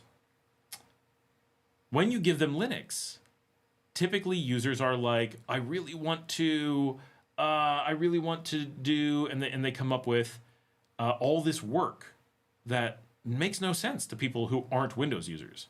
And as someone who hasn't used Windows in decades, other than supporting end users on it, I'm constantly like, why do people make their computers so hard? I don't understand any of this. Like, I work in IT. I don't want my computers to be a challenge every time I install something. When I'm on Linux and I need something, I go apt, install, and the name of the thing. Now, I understand I like to type, but I can also just open up a panel and look graphically for the software I want and install it. And it installs automatically. I never have to... that process of searching out the vendor, that is a process to get hacked, right? When you go seek out a piece of software and have to search on it, that's an opportunity to get it wrong. Whether someone misleads you, someone downloads the wrong thing, you type in the wrong name, you don't know what it's supposed to look like. How many people know, you said install only Office. Is there a space in that? Is it spelled like that? Or is it an ONLI? People don't know, right? So they go out, they search on only Office, you get a website, they go, I guess this is what Diego was talking about. And they'll probably get it right, but they might not. Someone could make something that looks an awful lot like it, and that people just download it and install, ransomware, right? But in Linux, every major Linux distribution, you just type apt install only Office, and only Office just magically appears. You don't ever have to search for it. You don't ever have to worry that it's not the right thing. You don't have to worry that it's not compatible. You don't have to worry about the version that you're getting. Is it going to be Windows 32-bit or 64-bit or Windows ARM now? 3 completely different binary platforms that you have to manage. You have to know which files to get. That's not something that Microsoft can do for you. It's not something anyone can do for you. You have to do it. On Linux, you don't do that stuff. You have 20 times as many deployment options, and yet you don't have to manage any of them. All those things. You just choose from a list, and not only does it install automatically, not only is compatibility automatic, not only is it way more secure and safer in all those ways, but also it maintains with your system. And when it updates, you automatically get updates. You don't have to think about it. You don't have to maintain your software. Those are not things that Linux people have to do. That is unique to the Windows ecosystem. This entire process of seeking software and installing software and maintaining software, you can come up with scenarios where you have to do that stuff on Linux, but they're not the norm. Normal users really don't do that stuff. There's almost no cheap laptop that comes with Linux. So that's Define comes with Linux. They don't come with Linux installed in most cases, but they all come with Linux, right? Everyone has Linux is free. So because it's open, everyone already has it. And I think empowering people with that mindset helps a lot, right? Every time I get a cheap laptop, first thing I do is put Linux on it, right? And here's some IT basics. So if you work in an organization or you're at home and you're going to get a new laptop, what is the first task that you do when you get a new laptop? Well, one would hope the first thing you do is install the operating system. Think about that for a second. You don't know where that computer's been. You don't know who's had it. You don't know what's installed on it. One thing that anyone who's ever used Windows should know is that you can never trust a Windows install that has come from a vendor. They are always full of malware. Always. I know of no vendor that doesn't install malware on Windows when shipping it. So the one thing you definitely know is if you got a laptop with Windows on it, you must, if you want any semblance of security, reliability, you must reinstall Windows. But one thing that's generally true is that installing Windows is a huge pain in the butt. It's much easier to install Linux in most cases. And then you're in a position where you got to install anyway.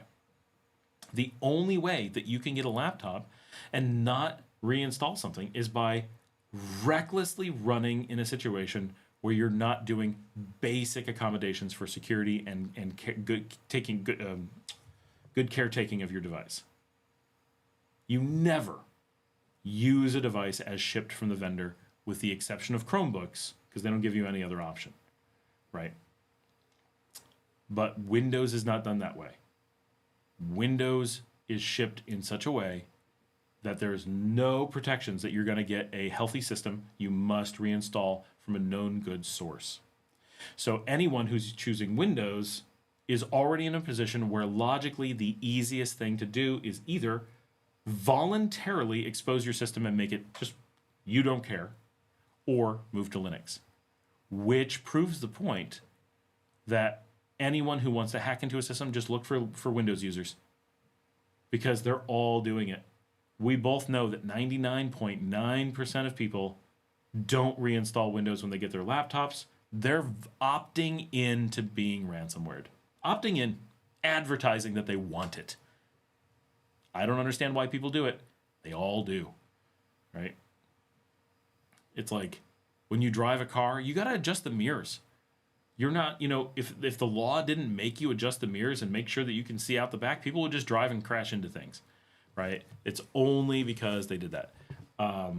But that's a responsibility of being a car driver. We all know we have to set things up. We have to check the oil. We have to make sure that there's gas. We got to adjust the mirrors. Well, being a responsible computer user has those tasks too these days. And they're not new, right? It's been this way since the first computer with choosable operating systems came out. We've always had to do that. So as someone who's been doing that since the 80s, it blows my mind that people get computers and are just like, I don't worry about all this obvious malware. Like, you open it up and it's full of malware. Like, wow, malware popping up all over the place. I'm just going to leave it. And what could go wrong? That's actually how all people use computers. It blows my mind.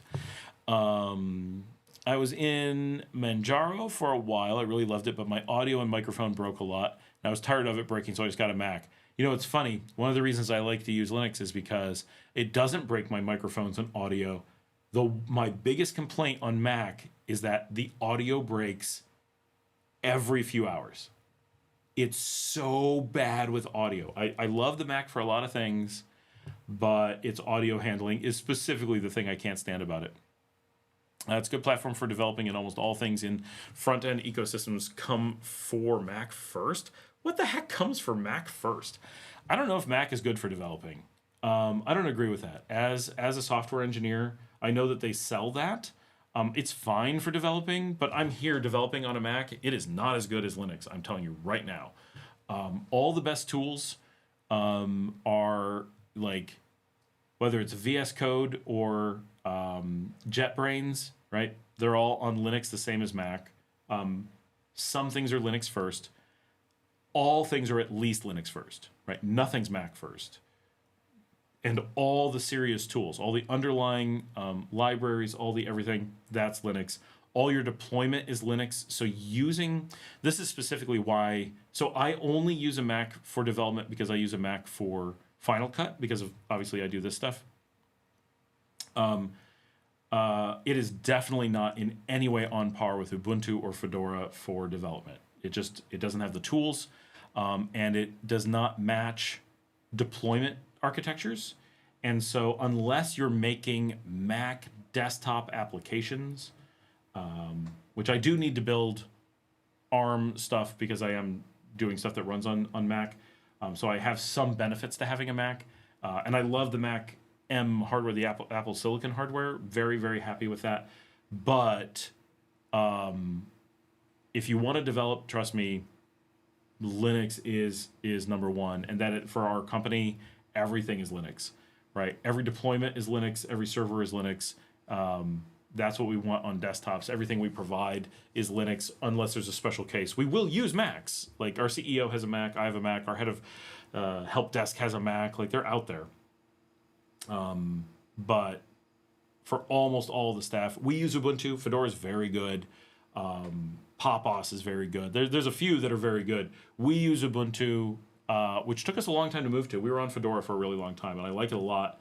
And I'm always tempted to go back. I'm a flipper. If you just leave me on my own, I will flip to a new operating system all the time.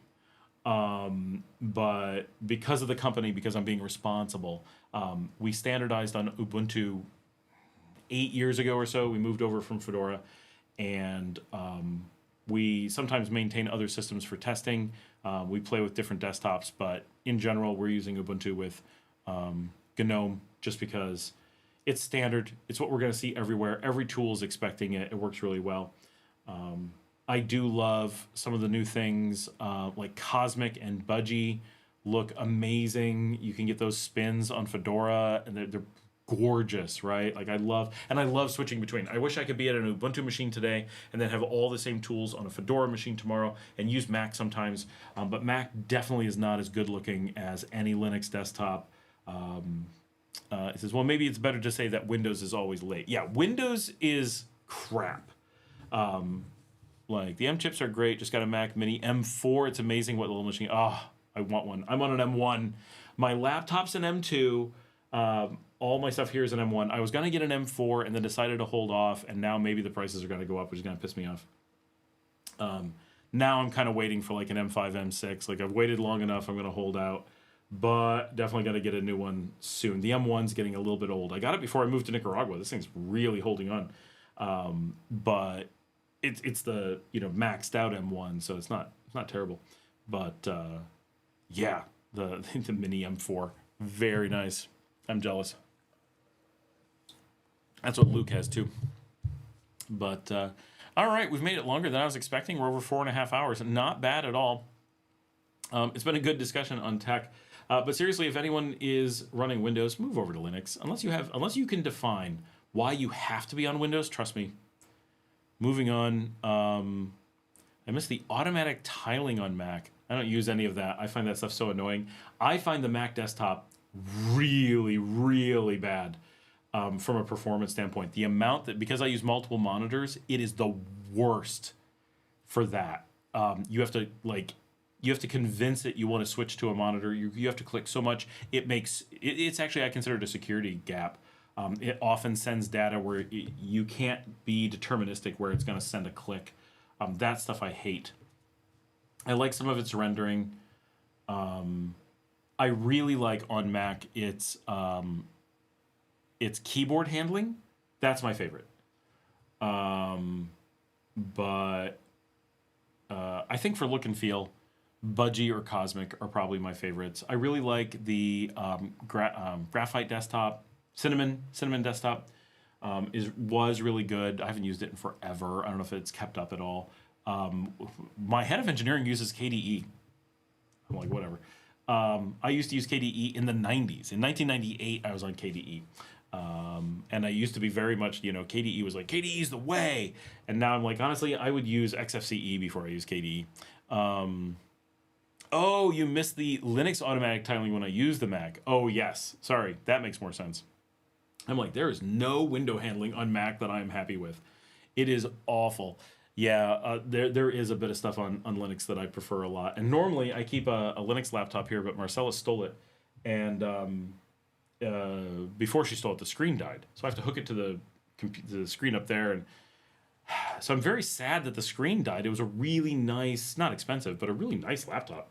And ran, Ubuntu 2504. It does a great job, and it was my one spot where I got to play with native Linux and made me very happy. And I'm doing all this development now without a Linux machine. Of course, all my remote machines are Linux, so I'm running code on Linux nonstop every moment of the day. But my desktop, my beautiful desktop, isn't there. I've got to look at this Mac desktop, which is, I guess better than Windows, but it's not saying a lot. I was a GNOME guy in Pop-Os and Manjaro. GNOME's not bad. It's not my favorite, but Ubuntu made it look good. Ubuntu early years was just crap, but they've come a long way. I still love Fedora, but there are enough things that don't run on Fedora The reason that we use Ubuntu is we want standardization on our server environment, and there are things, for example, we are stuck running, and I hate this, a bunch of Microsoft SQL Server in production, and of course the only production deployment methodology for, well, there is nothing, right? Microsoft SQL Server is not production ready. It does not run on any up-to-date operating system that is production ready. So it's not a production database. But we have some situations where we have to run it, and the closest thing you can get to production ready is running it on old, out-of-date Ubuntu. It will not run on Fedora. So for standardization reasons, that and many other packages are on Ubuntu and not on Fedora, and so that's a good reason to stick with it. Most things I could replace in the Mac. Homebrew is pretty good. I actually don't use Homebrew because I don't use Rosetta Stone. I run solely Mac Silicon, Apple Silicon, and so I never install that because I don't want any Intel emulation going on. If an application is not available in Apple Silicon, why would I run it? If the vendor doesn't believe in their product for Apple, why would I? And so it's one of those things. I like limitations when they're smart limitations because they stop us from being lazy and doing things we know we shouldn't do otherwise. All right, I'm going to sign off at this point. Oh, Docker containers breaking a ton also makes me miss Linux a lot. You know, I don't do a ton of Docker. I generally dislike Docker. I'm a big believer in containers. I've been fighting for containers since long before there was Docker. But Docker itself I really dislike because all of the things that people choose Docker for, it is exactly what it's bad for. They aren't standardized. They don't run everywhere. They are not isolated. They're sold as that. They create so many support headaches and so much incompatibility. I've never faced so many compatibility issues as running Docker. Just stop running Docker and we get rid of all the compatibility issues. It's like, oh my gosh, that's, they like sell it based on this thing. It's like, what? Yeah, we don't run Docker very much in production. A little, not very much. But containers, we used to run a ton of containers. We've kind of done away to some degree. Anyway, have a good night. Thanks everybody for joining. We still got 12 people on. Sorry that we got to sign off a little bit. It's not only so bad. It's a little bit after 11. But time to get a little bit more work done, maybe get some sleep, and go watch some extra videos, of course. And let me find my OBS I've been looking at. Hopefully everything's good. And I will see all of you